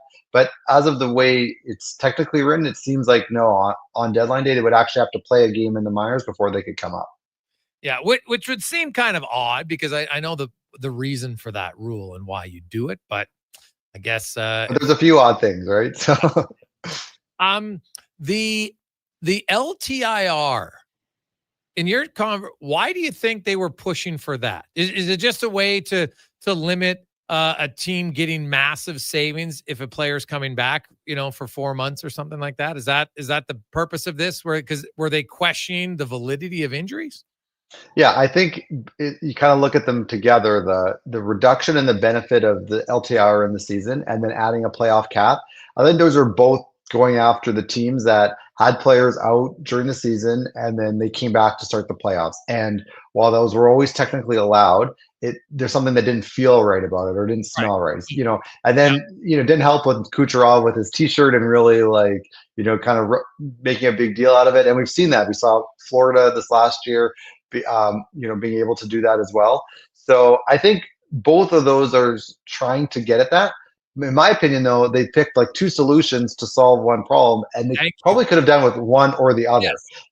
If you made this LTIR in-season change and you only get a benefit up to 3.8 million, I think that would reduce how much a team gets a benefit in the playoffs by all of a sudden a guy comes off LTIR. Okay, so maybe they could be a couple million over the cap because the guy came back right for the playoffs, but it wouldn't feel as dramatic as it has felt. But now you've kind of done both. You've done this in-season change and you've added a playoff cap, and then we can get into the rules of the playoff cap, and you all of this, and you add in the double retention. It's going to mean a lot less transactions. I think a lot less trades during the season, which is disappointing because that's what people are interested in. 100%. And so let's go to this, the playoff salary cap now, and how that's going to limit movement for teams. So the playoff salary cap is interesting. As your listeners know, during the season, a player only counts against the team for the number of days they're on the NHL roster. So that's why teams under the cap, we call it accruing cap space during the season. It's technically not accruing space. It's just that by the deadline, a team only has to fit about 20% of a player's cap hit. So the space that they have is worth more at the deadline, right? Right. But the playoff cap doesn't factor that in at all. It factors in the player's full cap hit. So if there's a $10 million player and a team acquired him at the deadline, that means he's only going to take just over $2 million of cap hit during the regular season, but they need to have $10 million. He'll take up $10 million of space in the playoffs. So what that means is, while a team can still benefit from kind of saving space and then using that space later in the season, that doesn't really help them in the playoffs. And so if it's a team that is definitely in the playoffs, and that's why they would want to make a move, they could fit a player in at the deadline because of their regular season cap space. When they model out what their playoff roster looks like, they might not have room for all the guys. And so that just takes a team off the board that might want to make that splash. So there's some other intricacies to the playoff cap, but the big one is it's just the 20 players that are dressed. So there's some benefit. You don't have to worry about injured players or scratches. But again, it's the player's full cap hit, regardless of when they were acquired during the season, that counts on the playoff cap. Yeah, that's the key point, I think, for our audience. So, when you acquire a player mid-season and there's only, 50 days left out of 180, well, that's the percentage of his cap that you have to have then. However, in the playoffs, now this guy, for instance, Seth Jones last year, he wouldn't have counted for it was set. He would count for the full 9, right? And that's exactly. Right. I should point out, retention though is factored into the playoff cap hit. It is? Yeah. So let's just take again a $10 million player, and a team retains $5 million of it, and then they acquire him halfway through the season. So in the regular season, now he's only going to count for $2.5 million, right? Because they retain $5 million, and he's only going to be on the roster for half the season. So that's down to basically $2.5 million would get charged to that team's cap. But in the playoffs, the retention is still in effect. So he's still a $5 million player, but you lose the benefit that you got him halfway through the season. It counts as if you acquired him at the start of the season, so he would carry that full $5 million that's left after the retention. So there's still some benefit to get a team to retain, but you don't get the benefit from acquiring a player later in the season. Yeah, doesn't it seem though that it's almost punishing a Yes. team that has cap space during the season? Well, that's the effect. I would say, in fairness, I don't think they're trying to punish them, but similar to other things that we've seen in the NHL, I think they had a problem. They threw some solutions at it, and now there's going to be unintended consequences coming out of it. And I completely agree. I think one of the consequences is there's less of a benefit for teams that accrue cap space during the season because now they get less of a benefit in the playoffs for that player. Yes. Hart Levine joins us from Puckpedia. And I agree. Like, to me, I understand what they're trying to do here. They're concerned about the teams having an unfair advantage in the playoffs. But it's almost like you mentioned earlier, Hart, how they had a problem, but now they've tried to fix it twice, and it's almost like you're punishing them twice because of it. I agree. Yeah. Like, so as we talk, like, let's say they just had the in-season LTIR rule. And so, yeah, Matthew Tkachuk's on LTIR, but you only get a benefit of the 3.8 million instead of his full 9.5 million. Okay. So again, I don't think fans would be up in arms if a team was like 1 million or 2 million over the cap in the playoffs. It's being like 5, 6, 8 million over the cap that people have a hard time with. So I think that would have been enough. And maybe, like a playoff cap, again, maybe there's some benefit to it, but it also seems like the rules weren't thought all the way through. We should say, like, they did put in there that after a couple of years they could rework this playoff cap calculation. So I mean, maybe they even rework it like tomorrow for all we know, right? So it could still change, but it seems like, okay, we need a playoff cap because we don't like how this feels. Let's just make up some rules and not really like think through the consequences of it. Now, the fact that I know Carolina did it twice with deferred money, but you'd have to do so much. Like, is there, like, for Connor McDavid, and because he's a player that doesn't have a contract yet, well, he does for this year, but he could sign an extension. Mm-hmm.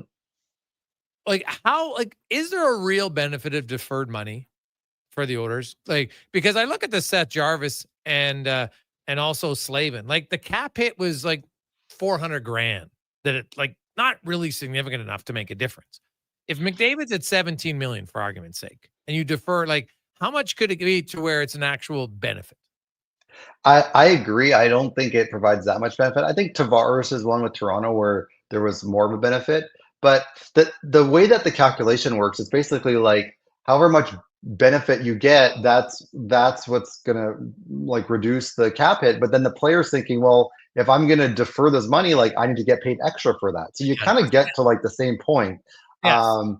And so like with Tavares though, I think you could look at it and say, look, he is taking less like money or like less of a benefit because he's pushed the money out, and you look at like what that money's worth today, he gave like a real discount. But unless the player is going to give a real discount, I think it's a lot of work and energy that doesn't provide a lot of value. And the thing is with the calculation for how the deferral is calculated, like how the deferred cap hit is calculated, the key input is the interest rate, and that's kind of like a market interest rate. And as we know, interest rates have been relatively high over the last number of years.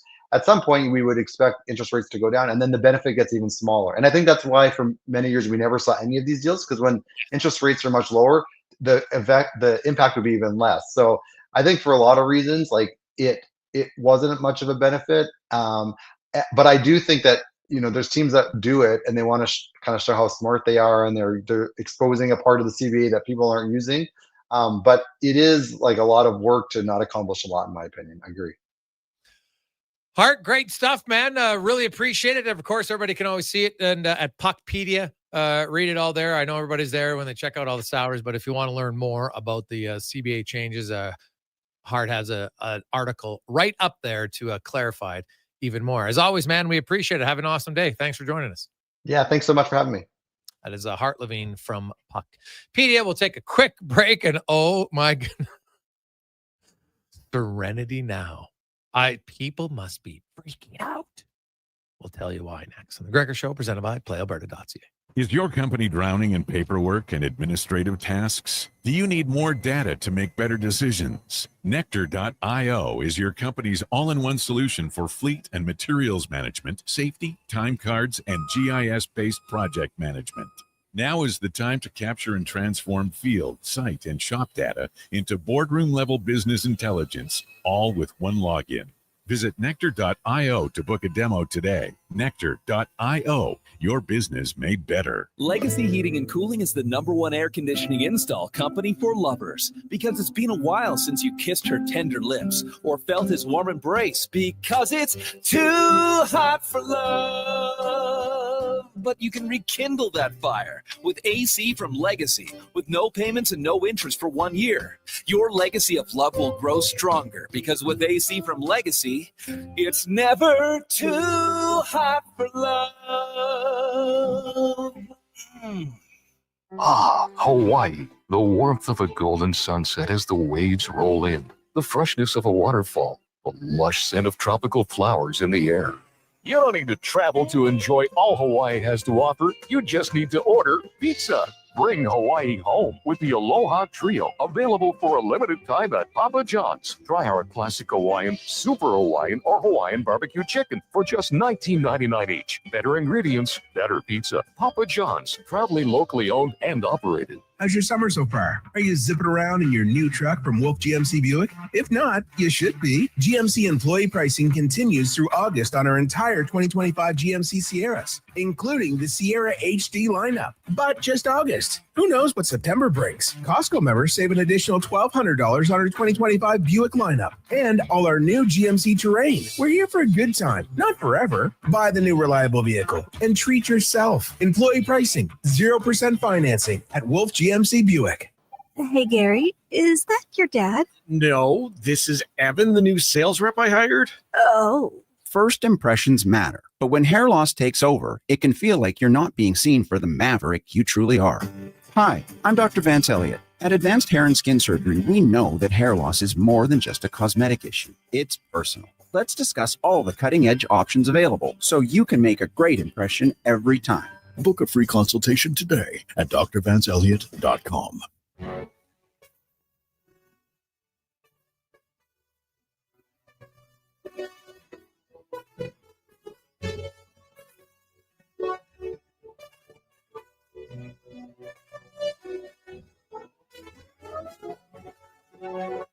Portions of this hour brought to you by On the Rocks. On the Rocks is celebrating 19 incredible years at their iconic location and want to celebrate with you. Join them September 19th for an incredible night of live music and so much more. On the Rocks, YEG.com. The Jason Gregor Show, the best of Edmonton sports talk and beyond. This is Sports 1440. Presented by PlayAlberta.ca, Alberta's only regulated online gambling website.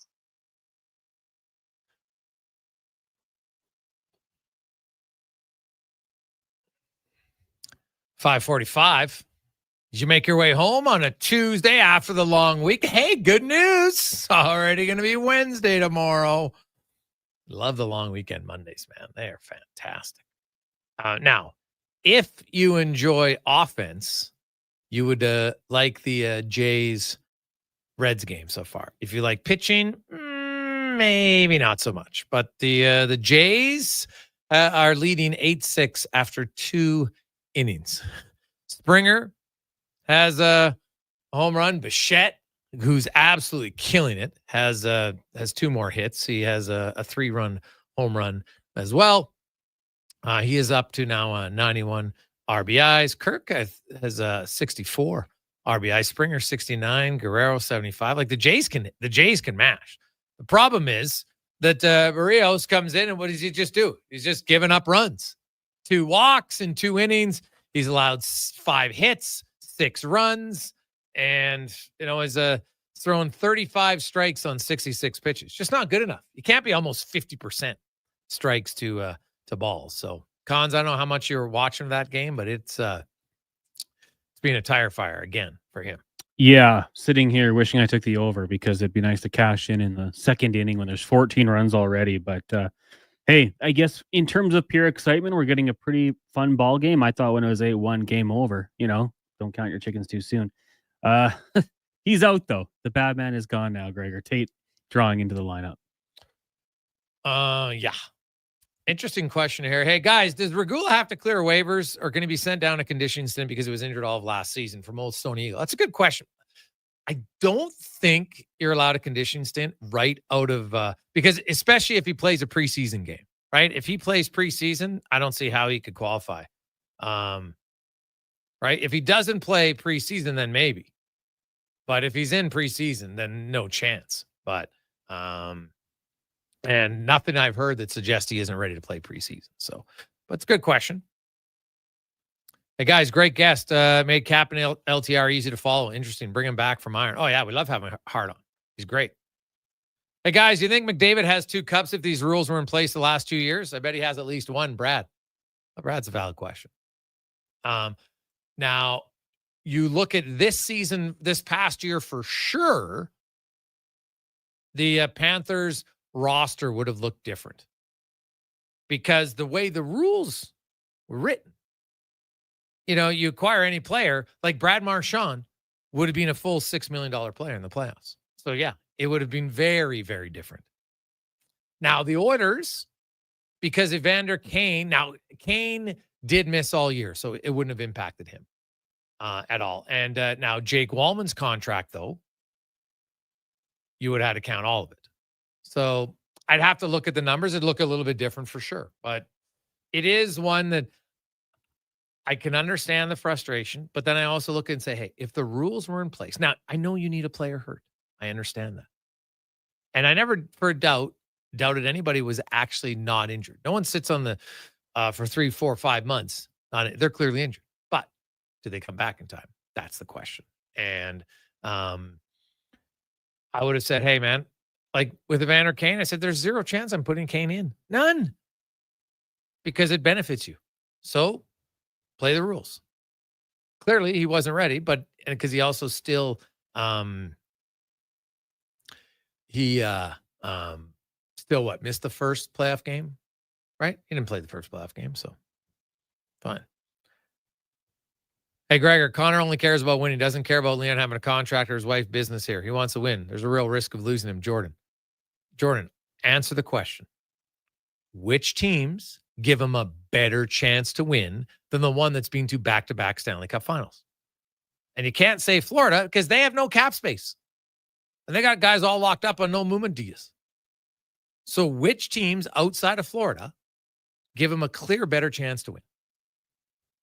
That's what I want to hear. I would like to know who gives him a better chance to win. Because winning is really hard. Right? And so you can go chase it. Look at the NBA. We see guys do it all the time. Doesn't lead to wins. So that's where I would look at it and say, you know what? Find out a team that's clearly better. You might think, maybe. Sure. But and here's the other thing that very few people do want to mention. Connor McDavid did not have a great final this past year. Right? Like teams lose. I don't believe individuals lose. Teams lose. And lots of different guys would have liked to perform better in the Stanley Cup final. But Florida also had an unreal playoff. They had so many guys have career years. Right? And then the Oilers got Hyman hurt. Ekholm was playing, but how healthy was he? I think we all saw that. Right? Nugent Hopkins ends up playing with a broken hand. So. Hey, Gregor, Marner left because of Toronto pressure. Yeah, but do you think McDavid feels pressure in Edmonton? He's revered. Oilers fans love him. They love him. He's made the Stanley Cup final 2 years in a row. It's you're comparing apples and oranges if you look at the Mitch Marner situation compared to Connor McDavid and the Edmonton Oilers. Like, come on. That's like me comparing my hair to Fabio. It's not remotely the same. Yeah, we have follicles, but that's about it. Yeah, Marner played in the Canadian market, but that's where the comparison ends. There's nothing remotely close between McDavid and Marner situations whatsoever, from a pressure standpoint, from a success standpoint, from a production standpoint, but we'll see. Hey, Gregor, if you were McDavid's agent, would you tell him to wait? What's the negative in waiting? Nick, that's a very fair question. What's the negative in waiting? I guess the negative would be that Connor McDavid, because in Edmonton, you're not going to ask him every time because nothing's changed. But every road city, he would be asked that question. Now, maybe he won't care, and he'll be like, hey, I'm just going to give you the same answer. You can come up with the same answer. Guys, I got asked this last night in LA. Now I'm in San Jose. It's the same thing. So that would be it. Right? So I would counter and say, so what would be the benefit? Because what's going to change significantly between now and next May? So let's say the Oilers don't win the Cup. Because, right, there's no guarantee they'll win the Cup. I guess he could leave. But my question still remains. Where is he going to go that gives him a clear, better chance to win? He would just chase the dream somewhere else. And maybe he wants to do it, but I'd be surprised. We'll see. Now, are we going to get to 20 runs each in that Jays Cincinnati Reds game? You never know. Wait and see. Let's get to Connor Halley. On behalf of Halley, Declan Kruger, Terry Ryan, all of our guests, thanks for you, most importantly, for listening and watching the show. We'll talk to you tomorrow. Here's a Con-Man, a Sports 1440 update brought to you by 01 Hockeyology, training that improves your game at 01. AI-driven treadmills, full ice drills, data-backed coaching will take your game to the next level. Sign up now at 01.ca. That's ZERONE.ca. Good night. This is a Sports 1440 update. The Edmonton Elks have agreed to terms with offensive lineman Carter O'Donnell, who spent the previous 5 years in the NFL with the Colts and the Cards. Edmonton acquired O'Donnell back in 2022, trading their first overall pick for the lineman and the fourth overall pick. The Calgary Flames made a change to Ryan Husk's staff on Tuesday. Dave Lowry joined the team as an assistant coach, while Brad Larson departs the organization for personal reasons. And in the NFL, Gabe Davis signing with his former team, the Buffalo Bills. He will join the team's practice roster as he recovers from a torn meniscus. Major League Baseball, Jays in action on top of the Reds, 8-6 right now. Elsewhere, you got the Mets on top of the Tigers, 6-2. Dodgers and Pirates tied at 4 apiece. The Red Sox have a 5-1 lead over the Guardians midway through the fifth, and the Marlins trail the Nationals 5-2. Later tonight, Yankees in Houston, Rockies host the Giants. Got Orioles and Padres, and the Rangers up against the Diamondbacks. 2 games in the WNBA, both at 8. Valkyries and Liberty, and then the Fever in Phoenix taking on the Mercury. That's going to do it for us here on the Jason Gregor Show. Coming up next, it's Fox Sports Radio all night long. Tomorrow morning, live local coverage resumes 7 a.m. on the radio, streaming, and on YouTube with Kevin Carius. I'm Connor Halley. This has been a Sports 1440 update. This is Sports 1440.